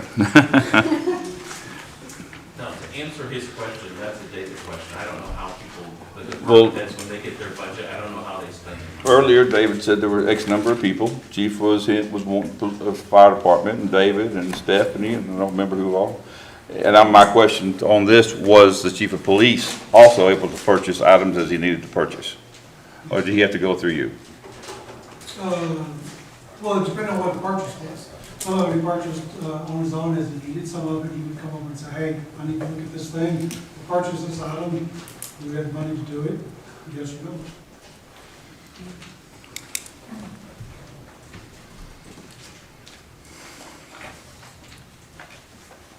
So why is that different compared from the PD to the FD? Is there something else in Jimmy's job description that he does that gives him purchasing power, or? No, I don't think there is a difference. If the things that he would come and ask about were typically more expensive items. And the conversations that I always recall were overwhelmingly about, is the money available to do it, or to get it.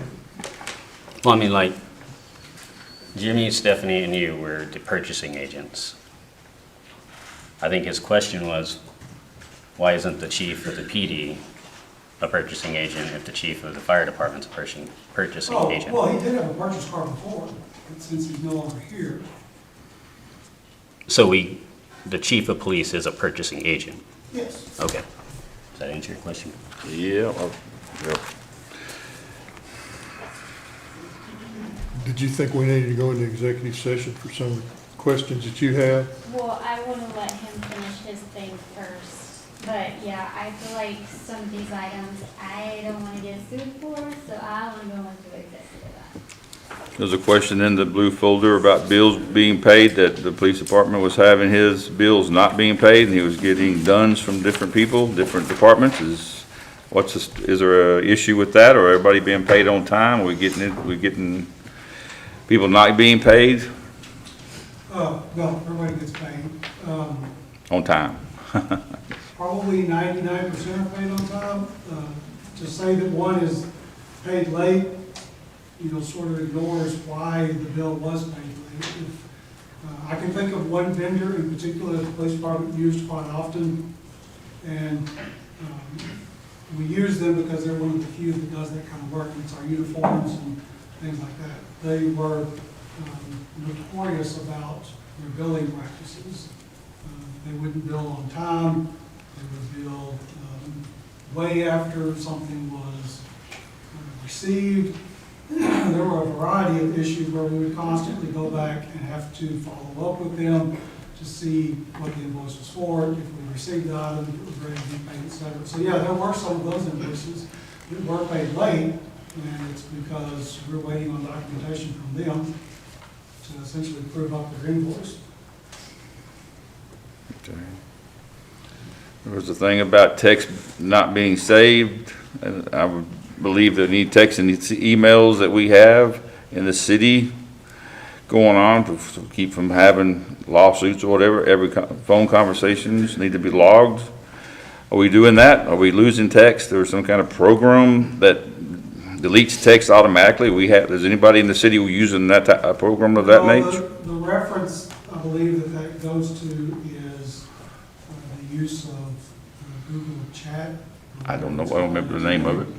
The only thing we use it for is, for example, if somebody's on the phone, you can send them a message, say, hey, are you free? You have time to talk for a minute? Every user can save the messages on their side. Do you guys have some sort of billing software with a text to another person capability? A billing software? Yeah, do you have some sort of like billing software, an invoice software? We use Encode, yes. Do you have capabilities to send messages to somebody through there? No. You don't? Okay. We have to follow up with the vendor, it's a phone call, email or something. I think she meant internally. Yeah, internally, like to another city employee. You do not? No, Okay. we have to walk So through do that. we have somebody, we have an internet provider and we also have an IT person, correct? And then we also have a website and an administrator. Is that where we're at with that, or? Well, that's mostly true. It all basically is back on me. Okay, and so if we have that third party that's keeping track of all of our information as far as data tracking, I guess you would say it would be, do we have access to pull those records as far as communications between other employees via email, text, any of that sort of communication? For email, yes. Yeah, the others, the ones on Google Chat are just, there's no administrative value. It's like, hey, are you available? Do you have to have email addresses for that Google Chat? I don't think so. No, it's part of just the Google, with the suite. Google Suite? Yeah, So how do you guys log in then? it's just in our email. So it is an email. Well, no, it's Yes. a chat Yeah. function within. For Google, they provide all these different things in there, and your email attached to it, they just changed it yesterday, but it is on the left side, and you chat through that. Okay. City of Mansfield, we use Google too, and it's really helpful and functional, but it's just an instant messenger that you chat with people on. Okay, and that does not save the communications. No. Then why do we use it? It saves the history, like when you can go back and up in your stuff and go, like, I'll pull mine up right now for Mansfield. So is it like Snapchat or is it like sending a text message? It's like sending like a, Do you have a Gmail? If you have a Gmail, you have the. yeah, you have the same thing. But Yeah, are you guys all using your city emails? Or are you using a personal email? Yeah, it's called Google Workspace, and with Google Workspace, you have that chat function. Let me go look at my chat. I don't know if I've ever chatted. Well, I'm not sure that I am comfortable with the software that deletes any and everything that's said after a certain amount of days with its city business being done on it. So is there any other software that we can use? Because I don't feel like that's something justified. If one of these guys come and want to pull public records, they're not going to be because it's all been deleted. We shouldn't be deleting anything.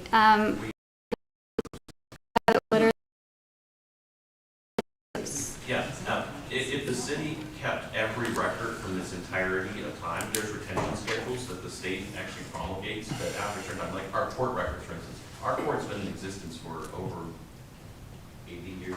And if we kept every single court check over that time, those stuff gets destroyed regularly. I do agree with you that it needs to be a longer period of time. I didn't know that the chats go away. That I haven't noticed that they've ever done that. So I don't even know that that's even a premise to discuss. But you did say it was a new software, correct? No, they just changed it this week where it used to be on the right side and it was a part of the email. Now it goes to a totally different screen. Okay. I was just saying that it just changed this week to a new format. Which I Okay. actually like better than when you've done it now. But I don't think it's getting that. Okay, so where do you pull the data from past conversations? You would go to the conversation history. Like if I was messaging you, I would just go to you and I would click on you as a user and then our chat window would pop up and our last chat would be there and all our other chats. That makes sense? Yeah. And you do it by user, and you can also make groups. Like for instance, you could select 3 members of the staff, and we could all be on a group chat, and the same story would happen there. It would keep all of our messages. So essentially like Teams.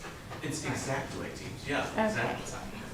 Yeah, exactly. Okay. Microsoft Teams does the same exact thing, and if you know Teams, you understand it does the same thing. It keeps those old messages. Correct. But we have to keep those messages in our archives for X amount of time frame. I would have to check with Google Workspace, but I think they keep them. I think they're there. No, well, individual people can delete them. Right, individuals could delete them. She's correct. Yeah. But we I shouldn't be don't- I don't deleting delete- any I don't delete conversations them. like that. The conversation, I mean, I keep them there because, like, there's nothing on those chats. Correct. So then why are we deleting them? No, but that's it. You're basing on the premise that we're deleting them. We're not. Okay. I mean, I don't know. I that people- literally, what I use it for is I will send Stephanie a list of the people that called for her over the weekend when I checked messages on Tuesday. Like, that's the type of stuff that we use it for. Or Okay. like David said, so-and-so is in the front, to meet with you or whatever. It's more of that. It's not like we're discussing any type of city business But you on could. the level that you're, I guess, expecting. Okay. It's not. Now, if your question is, how can we retain that stuff and have a policy for doing that? We've needed that for a very long time. Yes, that's where I'm going. For instance, people don't know this, but every council member, your personal cell phone is a public record. Every text message you have sent over the last month is a public record. If somebody filed an open records right now and said, hey, Cass, I'd like to get every single one of Jennifer's, text messages from last month, what would I do to get those? Well, number one, don't be offended whenever you read them, so. No, but what I'm saying is, what would I do to get those? I wouldn't have those, right? The city staff would reach out to you and say, hey, anything that's city business, can you please give us those text messages? Because we'd had a request for it. then we would go through those and of course make sure it's city business, and if it is, then we would release those. But I wouldn't have those, we don't have a policy for me to have access to that. Okay, so, Some cities, the way they fix that is they don't let council members have personal phones and text, but they give them a cell phone in the city. Or they give them an iPad that has an associated Apple account, things like that. But right now, we don't have a policy for that, nor do we have an access point where I could go look at all that stuff. Other cities have it where everything's online, it redundantly backs up online into a server, and then you can go search for stuff by word, and you can go search for emails, it saves everything. We So- don't have that technological capacity. if we wanted to implement something to that effect, what would we need to research as far as that goes? We use one of their systems, it's a software system. And The then, cities that use it, I know like universities use it too, it's a really good program, I don't know the name of it, but essentially everything redundantly backs up. Like if you send an email, it would automatically save that to them. okay, that's what we need. And then for instance, if somebody put an open records request in and said, I'd like all emails from this date to this date from these two people with their names, you could easily go do a Boolean search with those people's names and restrict it by date, and then it would give you all the emails, which is fantastic. Right. Like the city of Dallas has it, because they imagine how big the city of Dallas is in terms of their records. And I actually did an open records request recently, and it was fascinating how quickly they got back to me. Can you send me that information? Absolutely. But more than that, Councilman Thompson, it's policy driven, like I said earlier. Right. We need to have a policy for how that's all collected and how we can retain that stuff for easy access and finding. Now, But right now, those chats are there if you wanted them. okay, do we have a retention policy in place right now? Please take that question. For all of our records. Yeah, a record retention, like a schedule as far as we have emails, we keep them for this long and then they're ready for destructions. We have personnel, that they are there's internal laws where, I guess, would that be the council that votes that or who votes that? I think right now we're just adopting the state standard. Okay, state And I standards. think our court is doing the same. I think our court is doing exactly the same as state retention standard. So, And like I said, we don't keep everything forever. That's right, people, that's a fallacy. That's not a thing. We don't keep things forever. City of Fort Worth does. I don't know. I'm doing it now, so I know. So as far as record retention, have you done anything in that aspect? No, I mean, I keep everything that I've acquired thus far. Okay. But I haven't reached the point where I would be destroying anything. I don't really even have anything to destroy at this point, besides meeting minutes and stuff like that, but, yeah. Do we back everything up to a server? I'm assuming it's backed up. I have an electronic copy of almost everything that I've done. But if that electronic copy gets destroyed, where's our backup? I keep the original. So if the original gets destroyed, where's our backup? Are we backed up to the server? Yeah. Yeah, that's, How often do we back it up? I'm not sure, I don't do that part. Daily? Do you have like a time where it automatically goes, or do you guys go in and manually do it? No, it's automatic. Okay.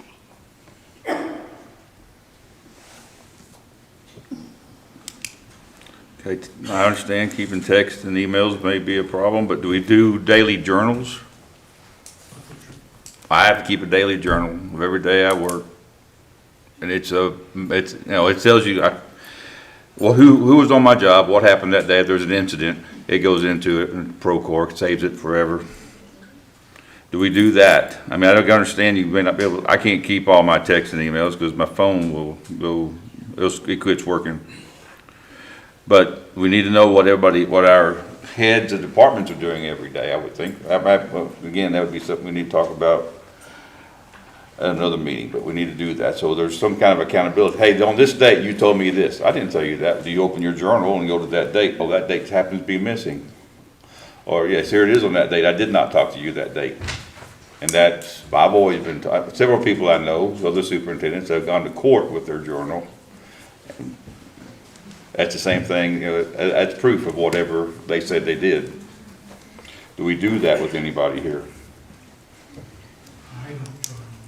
I think that kind of goes back to the personnel issues earlier when anybody has an infraction and somebody's talked to you or there had been some sort of situation and then it's documented, but he already stated that we're not doing that at this time. If somebody says, this happened to me, we can't prove it, or if someone says, well, you did this, we can't prove it.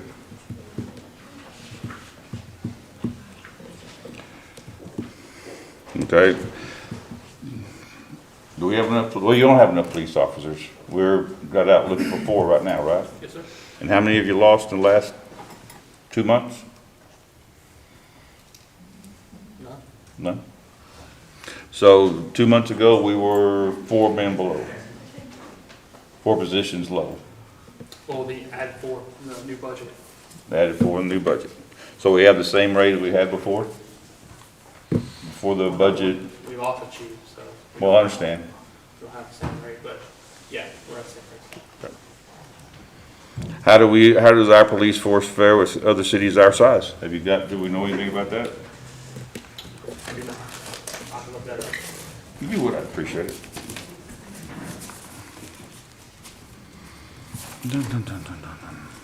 Handbook we talked about.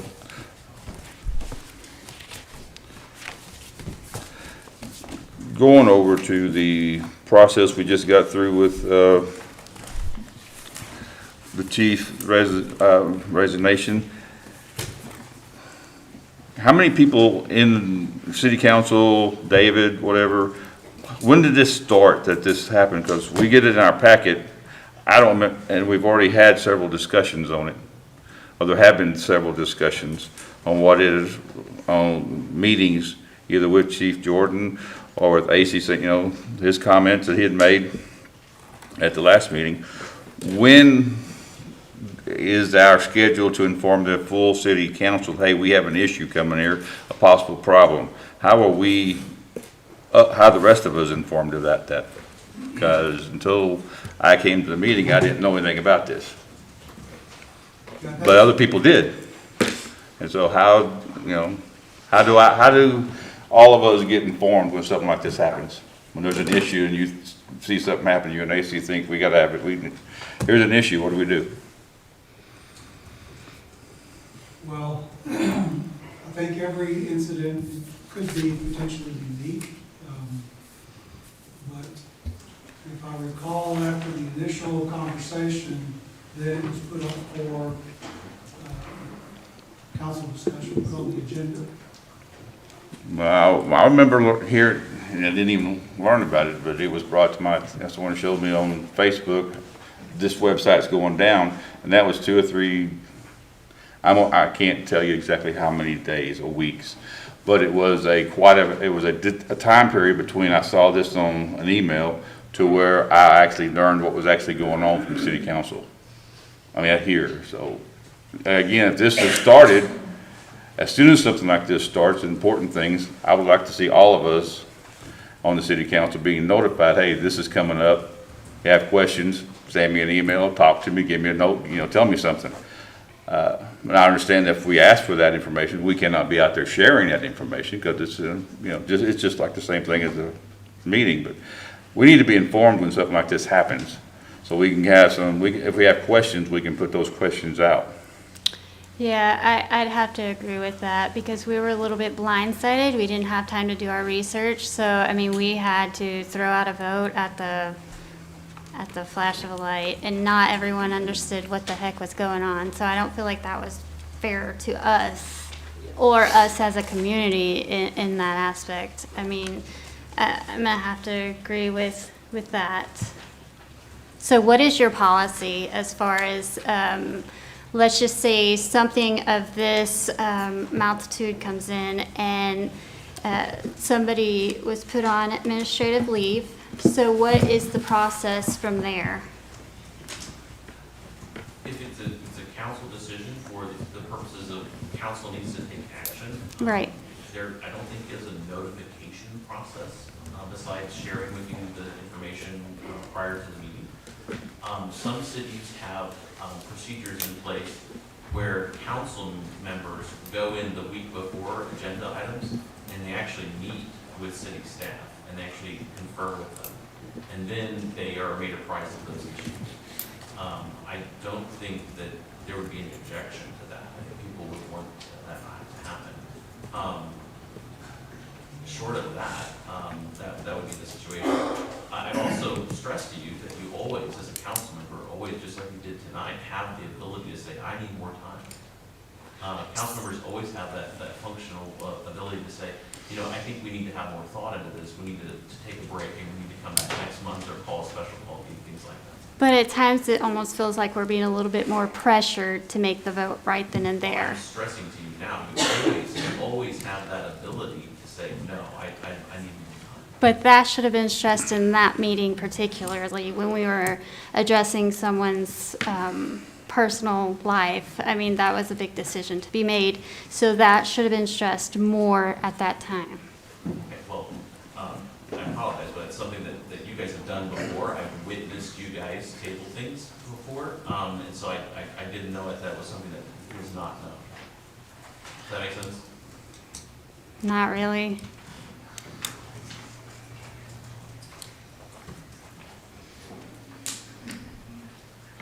I think what Roger's promoting is that he's saying that he wants to know about things before the agenda goes out, right? Yes. And particularly things of import, things that are very important, right? Yes. So maybe implementing in your procedures and policies that if there's a major decision that's coming up that the council would not have awareness of, that they give you guys the opportunity to come in and meet with the staff and be made aware of the whole issue prior to the agenda going on. That's something you put in your procedures. And then staff would meet with you guys each individually. I know that I've seen two cities that do that where they have council members, not on big issues, but essentially all of them. They come in and meet and they get briefed on everything before the meeting. I know Casey does that. You come in and connect with the staff, and he always tries to know what's going on before the meeting. I don't think anyone would have an objection to you guys doing the same thing. And like I said, other cities do it that way. Of course, it would also, I think, be voluntary. If there were members that did not want to do that, they could choose not to. And then writing up, like, for instance, contracts of such, is that something that is generally drafted by you and then edits made by us, or is that something that is drafted up by you and then that's what we vote on? You mean the termination agreement? Yes. I didn't draft that. Who did? His attorney drafted it. She drafted it. Okay.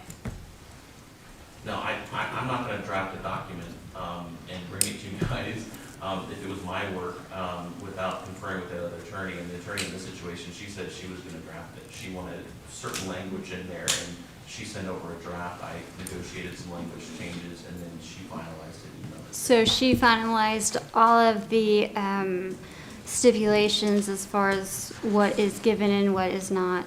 Da, Right. da, da, da. She emailed those to me. We had a phone conversation after. I called her on a few things I had questions about, and then she agreed with me. And she had used a template from a previous person, and it didn't apply. And so she said, Cass, I agree with you. She changed those items.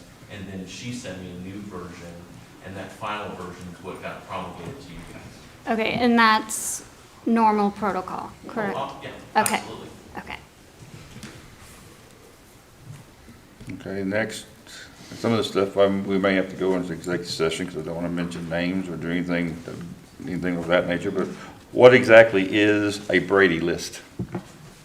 A Brady list is based off of a case, it's a Supreme Court case, that anybody that's accused of a crime has a right to know of any evidence against them that's exonerating, meaning that shows that they're not guilty. So that a prosecutor has a duty when they're going forward, if they know of something that would help the defense attorney, or help the defendant in their case, they are compelled by Brady to give that evidence to them. So for instance, under Texas law, it's codified as 3914 of the Code of Criminal Procedure, and prosecutors have a duty. For instance, if they were prosecuting a murder case, and then during the murder case, it came out that the person, there was a picture of them at an ATM in a different state on the day and time of the murder, that would be exonerating evidence, right? It would show that they didn't do it, right? If they kept that evidence and didn't share it with the defense attorney, that's a violation of Brady. It's against the law for them to do that. They have to share all evidence that would hurt their case. Does that make sense? Police officers are usually the key person to provide testimony to a case, right? They're the ones that prove up cases generally through testimony. If a police officer is somebody that's not credible, meaning there's evidence that shows that they aren't credible.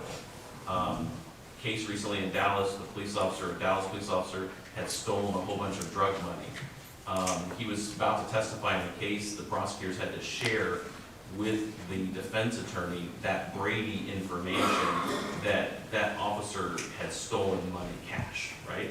And that affects their credibility in terms of testifying in the murder case, right? And so there's a list that's kept in every prosecutor's office in Texas called a Brady list. And it's of any witness, it doesn't have to be a police officer, it could be any witness that has had a previous instance, like anything that would affect their credibility. A lot of them are use of force, like the officers use force, that they got in trouble at their employment because they used too much force, a taser incident, something like that. Sometimes it's theft, sometimes it's they find out the officer has domestic violence that later got dismissed, you know. Or DWIs are a big one. Officers that have been accused of DWIs, that person would be on the Brady list. The Brady list doesn't mean that the prosecutor won't use that witness as a testifying witness, but what it does mean is that the defense has a right to know about them, right? And if the state fails to show them that, then it's a problem. Now, if there's a Brady list issue that's a really big issue, for instance, the officer has been untruthful.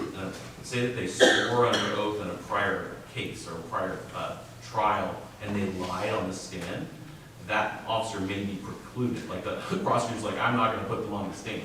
I'm not going to do that. But by law, they have to share that information with the defense attorney. It's a long explanation, but that's what it is. It's all under 3914 of Code of Procedure.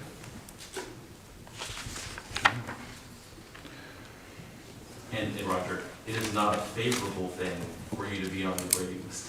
Well, at first it sounded like something, it was good, but. It's something that you want to avoid. I understand, okay, good. That's what it sounded like as you kept going.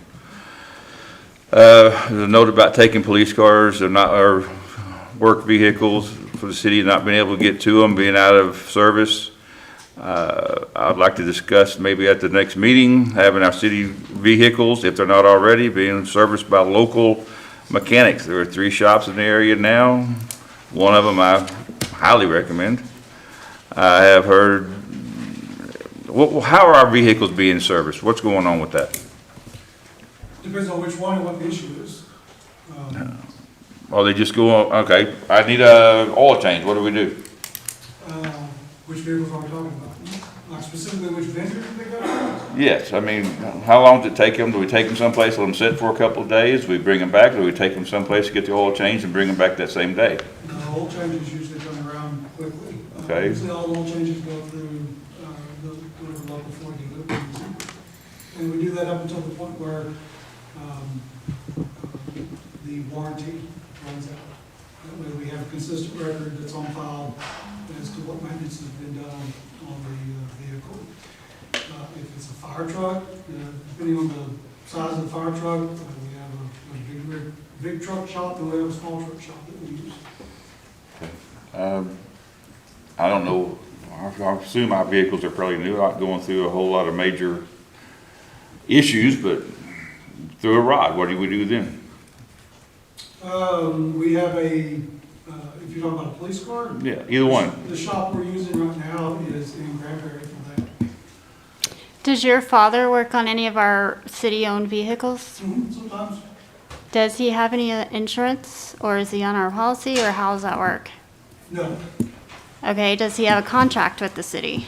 he's an independent contractor. Okay, why are we sending him to him and not vendors that are on contract? Well, it depends on what the issue is. Some of the stuff that, if it's small stuff, he can just fix here on site and be done with it. If it's bigger stuff, it's gonna take longer than he does get farmed out. And the city's been doing that since the 1970s. times have changed, and I mean, the way that things are functioning now is not the same that it was in the 70s. So, I mean, I'd like to see our stuff going to reputable vendors instead of your father.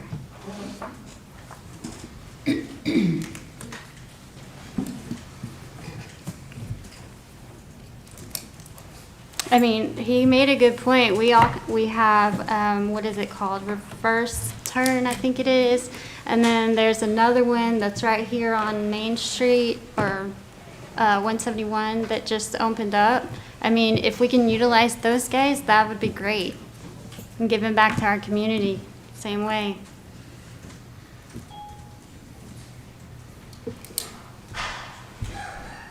We need to bring that up at our next meeting. But I mean, technically, if they are working on our vehicles, they need to be insured, because if anything happens while they're working on those vehicles, then guess who's liable for that, or liable for that? We don't need a lawsuit, that's for sure.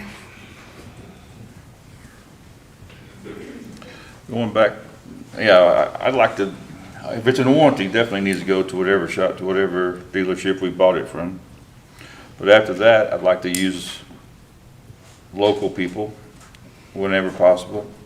And I don't mind getting them in there and giving us some kind of yearly contract. I know some people do that. This much for our oil change, this much for a flat tire, this much for whatever.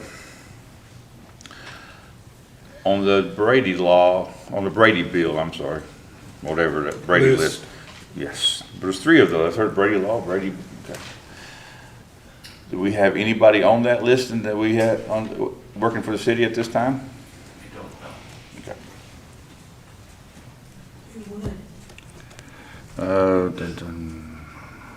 And there was one other question that came up that I have. I'm not sure who, a city employee's relative being involved in an ongoing case. There is to be a more impartial outside source to investigate. I don't know how long this has been going on, but has this happened? If not, why? How long has it been going on? Is there a case going on with the city employee's relative? I assume it was in the police department. I don't have knowledge. We wouldn't know if we had an officer on the Brady list. Yeah, who would know that? Our police chief or acting police chief. Is the acting one now? You know anybody here? Would that be I a don't part of need the names, open you know that, records? but- There is one, yeah, I've already talked about DA's Would that be a office. part of the They're open okay with records? If somebody was on the Brady list on the force? No, It's that's not. something that would be internal to the department. Okay, Every I think you police said that department- earlier, Yeah. sorry. No, you're fine. Long night. Perfectly acceptable. Did he say we had one? We had one, yes. But the police, he said he had one and the DA doesn't have a problem with it. And as I said before, the district attorney's office in the county where that officer would serve would make decisions about whether they would want that person to testify or not. The Brady list is designed to give notice to the defense attorney that it's happened. It's required by law. The reason they maintain that list is so that when they get a case and that officer's involved, they notify the defense attorney. It does not mean that they're not going to prosecute that case. Does that make sense? And it depends on, it really, really honestly depends on what the issue is, right? You get Brady notices sometimes for innocuous stuff, like used to be a firefighter and on a fire, hit one of the other firefighters. But that was 10 years ago, right? And so they still notify you of it, but that police officer still, can testify on a DWI drug, right? And so that Brady list, again, is a notice provision. It doesn't mean that an officer is not able to testify on a case. Okay. It's just that it's a duty of the district attorney to share that data, that information with the defendant. So I did a lot of research on this, just because it interested me whenever I found it out after last meeting. There's articles that state every officer will be on a Brady list in 5 years in their career. There's so many different ways you can get on there. Like if I said, you lied last meeting, well, they might put you on the Brady list. I mean, there's so many ways you can get on it, and they take a case-by-case basis. Now, are there bad people on it? Yeah. Are there good people on it? Yeah. So I think like Cass was trying to explain, like, you can do something minor and still be on it, or you can do something major and still be on it. But that's where you need to know why a break list was put on them. You know, Officer Karen, is there an ongoing case of an employee's relative being involved in an ongoing case? There's no ongoing case. It involves a juvenile, so I'll not discuss it. Okay, but there's nothing going on right now? There's nothing ongoing. Was there in the last 2 or 3 months? Yes, ma'am, and it was referred to the DA's office. Okay.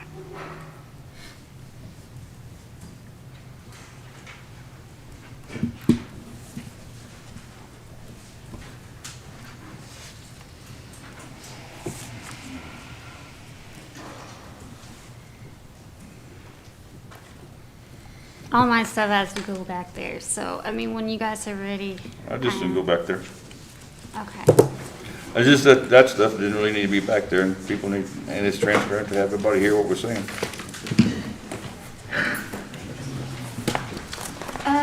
Quick question. Do we have to come back, before we go to each agenda? Okay, so we might be there for a minute. We can be there for a minute. Okay. You're using the float wheel for a minute. Meaning, Right. What items are you taking into executive session? A lot of them. I don't think you can tell them that. There's been no motion. And y'all have We're going into executive session. Oh. Yeah, we're not really just sure what exactly you're taking back there, because I know there was something later on that I wanted myself to address on this issue. Like, not this one, but like this, in one of the bullet points. Later on, you know, we're going to, it's X. Do we need to vote on going back there? Yes. Correct, and I need to discuss that, or y'all gonna do Do we all need to vote on that? going into executive session now? in state 30. Yes. Ah. We definitely need some training. No, but I don't And you're supposed to invite Jason Jordan too, I think? We have to do that if we go in, when we go to it. I'm speaking to the gentleman who spoke right. Yes. But I don't know how to go about getting on there, but when there's an issue that's brought up and I was told, hey, you need to address this at the council meeting, I'm here as council. Okay. And you probably got here after the meeting. That's right at 5 o'clock I got there. Oh, okay. Well, there was a sign up sheet for all that wanted to speak, and that's when you're. I think she's asking. if she's I'm asking about something later. Do I have a motion on this thing, and that's what to I'm go asking to is, executive session? like, one of Need a the second? bullet points. That's what I'm trying to find. What are we going on for? All in favor? What do we do? I'm in favor for executive session, but we need to Okay. tell them what for. I got 4 votes here for. Well, yeah, but you have to list why we're going Tell into them why. executive But session. what are we going to? Whether it's real estate or personnel matters To or, discuss personnel matters. Do we have to I think list? what you said earlier was you said that there was employee matters, right? Right. Yes. Okay. I think that's what you said earlier. Okay, the motion carried. Oh. We've been going back What for items are you taking? We said personal issues. That's good. For Yeah, what? why would they? If you stop talking, you don't cover. For what? Personnel issues.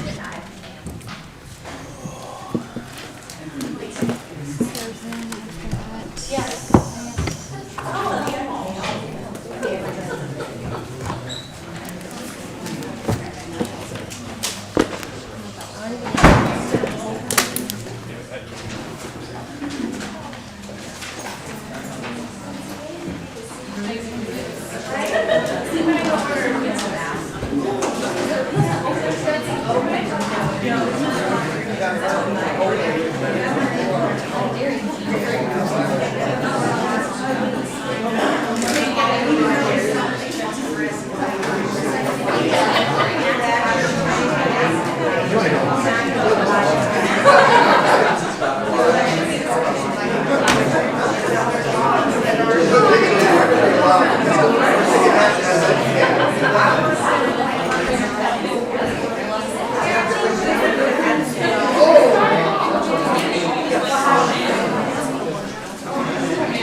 Will you let me back there to use the restroom?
Whole state. Well, it's countrywide. You two have to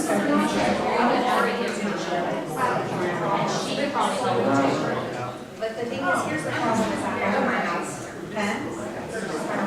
Selling my house, my daughter left, we're actually not, I don't know how it's associated. It's why I the day I saw Facebook post, one of them was like, my daughter got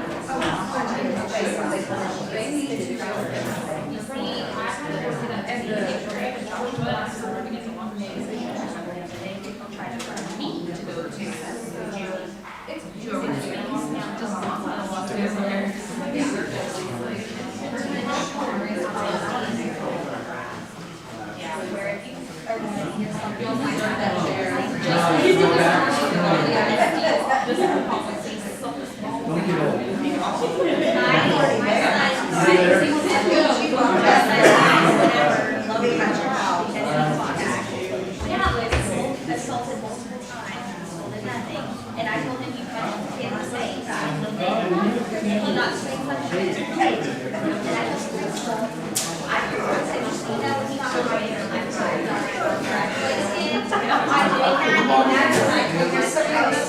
stand up for ourselves. I said that to her too. So I want to tell her, yeah,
Yeah, Andrea said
she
Yeah.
Yeah.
I would have been like, come on.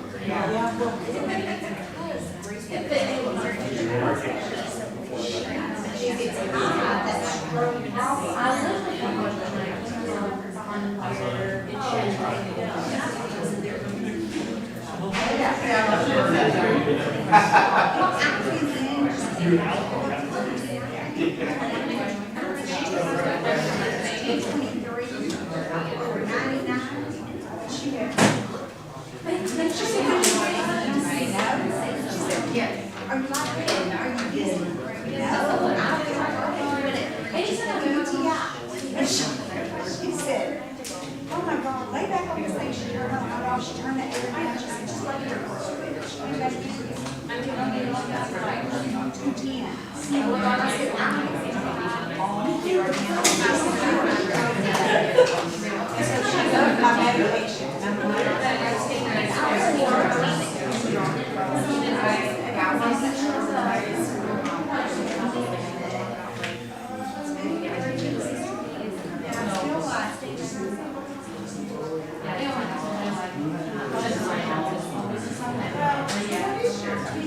There's one person already.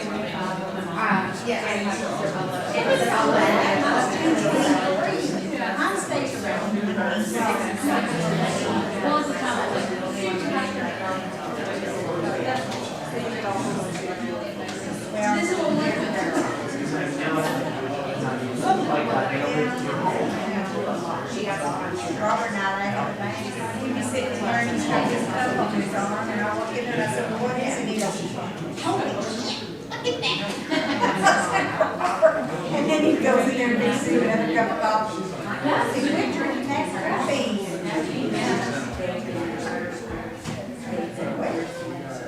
He said, you're sitting down, take your shirt, and I'll take mine, and I'll look at it. And he said, look, it's got it here. Well, I always have. Oh, you did not. I think it's always in my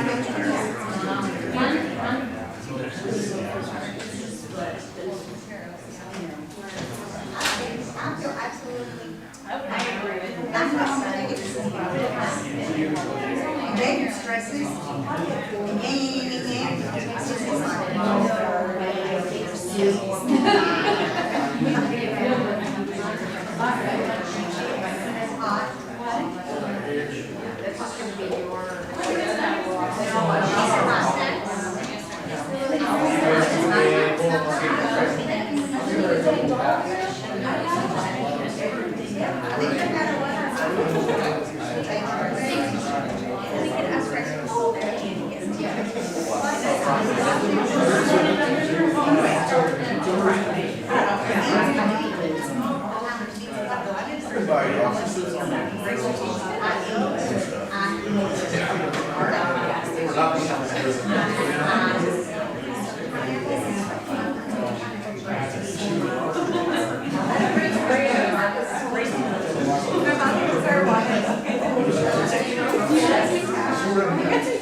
Well, and there's gonna be all.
So you, that's the first time you took her there?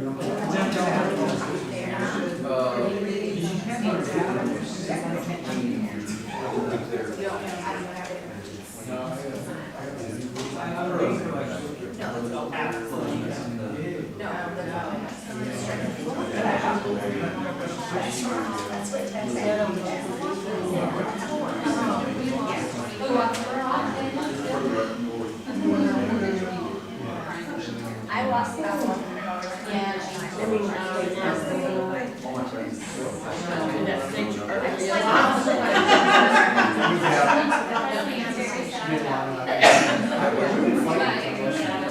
But you still have a house. Yeah. You still have I can't get my nails done, I can't get my hair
But there's Well,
she only did it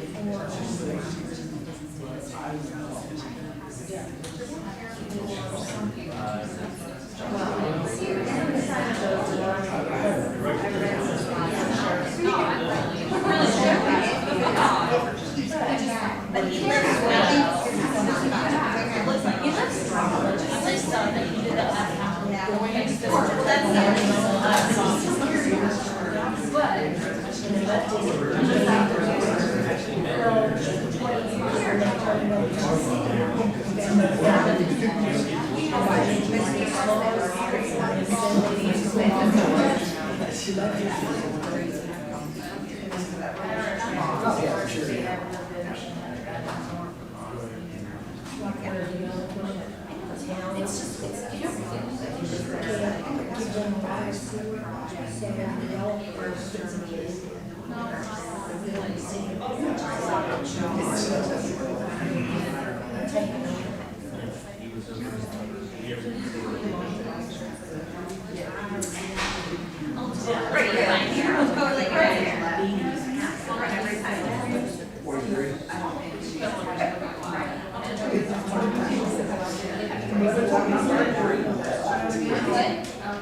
I think yours is Dr. Pepper, okay.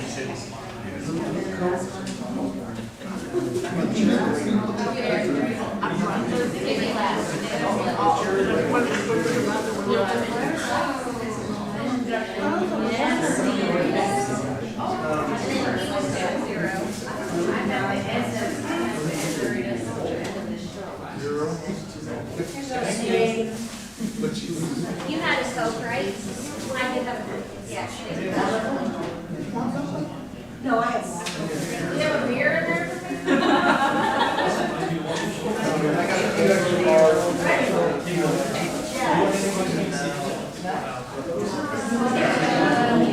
I got a couple, you guys want one more? And they want to choose.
on purpose, that's what they're talking about today.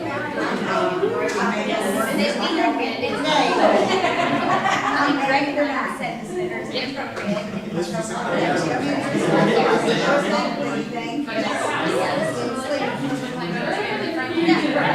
I'll go back.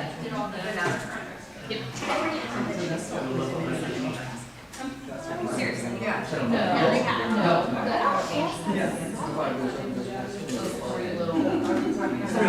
I went to it when I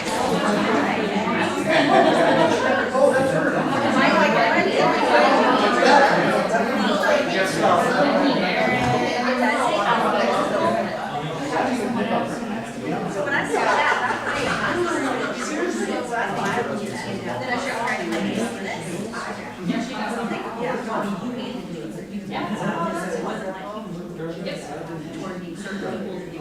Now, there was a chapter of commerce event, and they had to do something. They were advertising it. Yeah. Oh my God. And one officer said, oh, I can't do that. Oh, I would come in and say, okay, we'll have it. So y'all were just giving out candy when they wanted the event, by the Chamber of Commerce. And I was watching. And I was just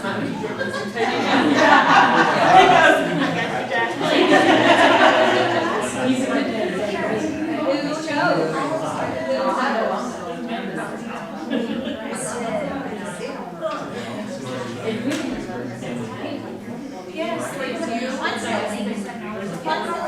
she was one of the organizers of the event, so.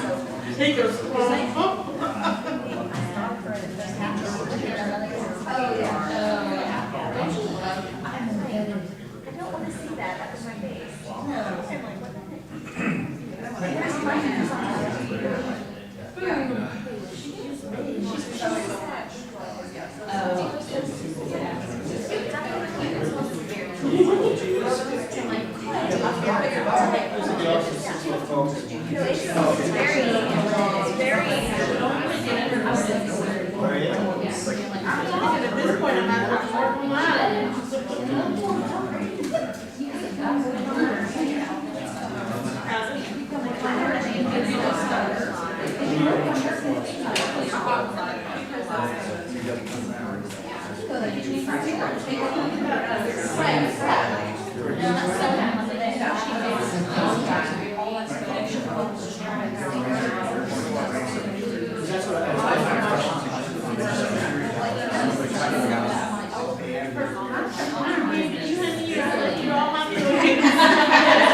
I'm like, what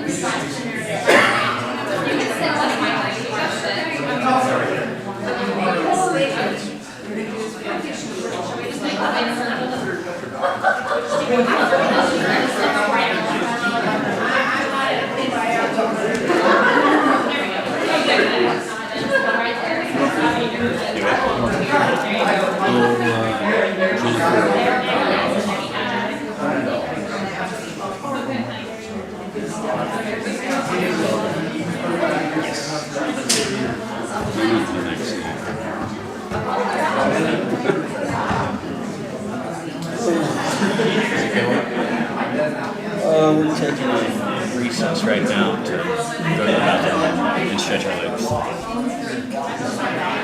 Caffeine. And Greg brought some of those nuts things. Yeah, so he just offered food. came over to steal your water and didn't have any water.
Okay.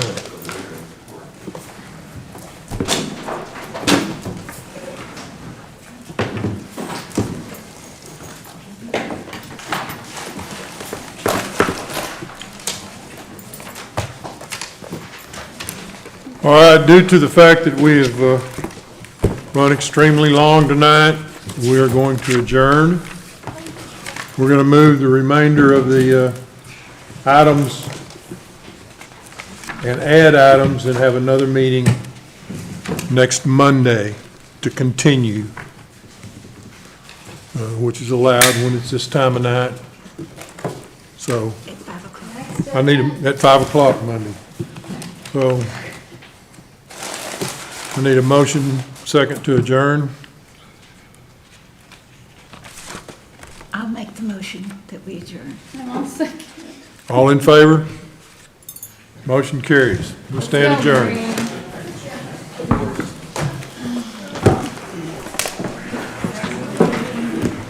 We're having another meeting. See you next week. I wanted to do it tomorrow, because legally we don't have to post it.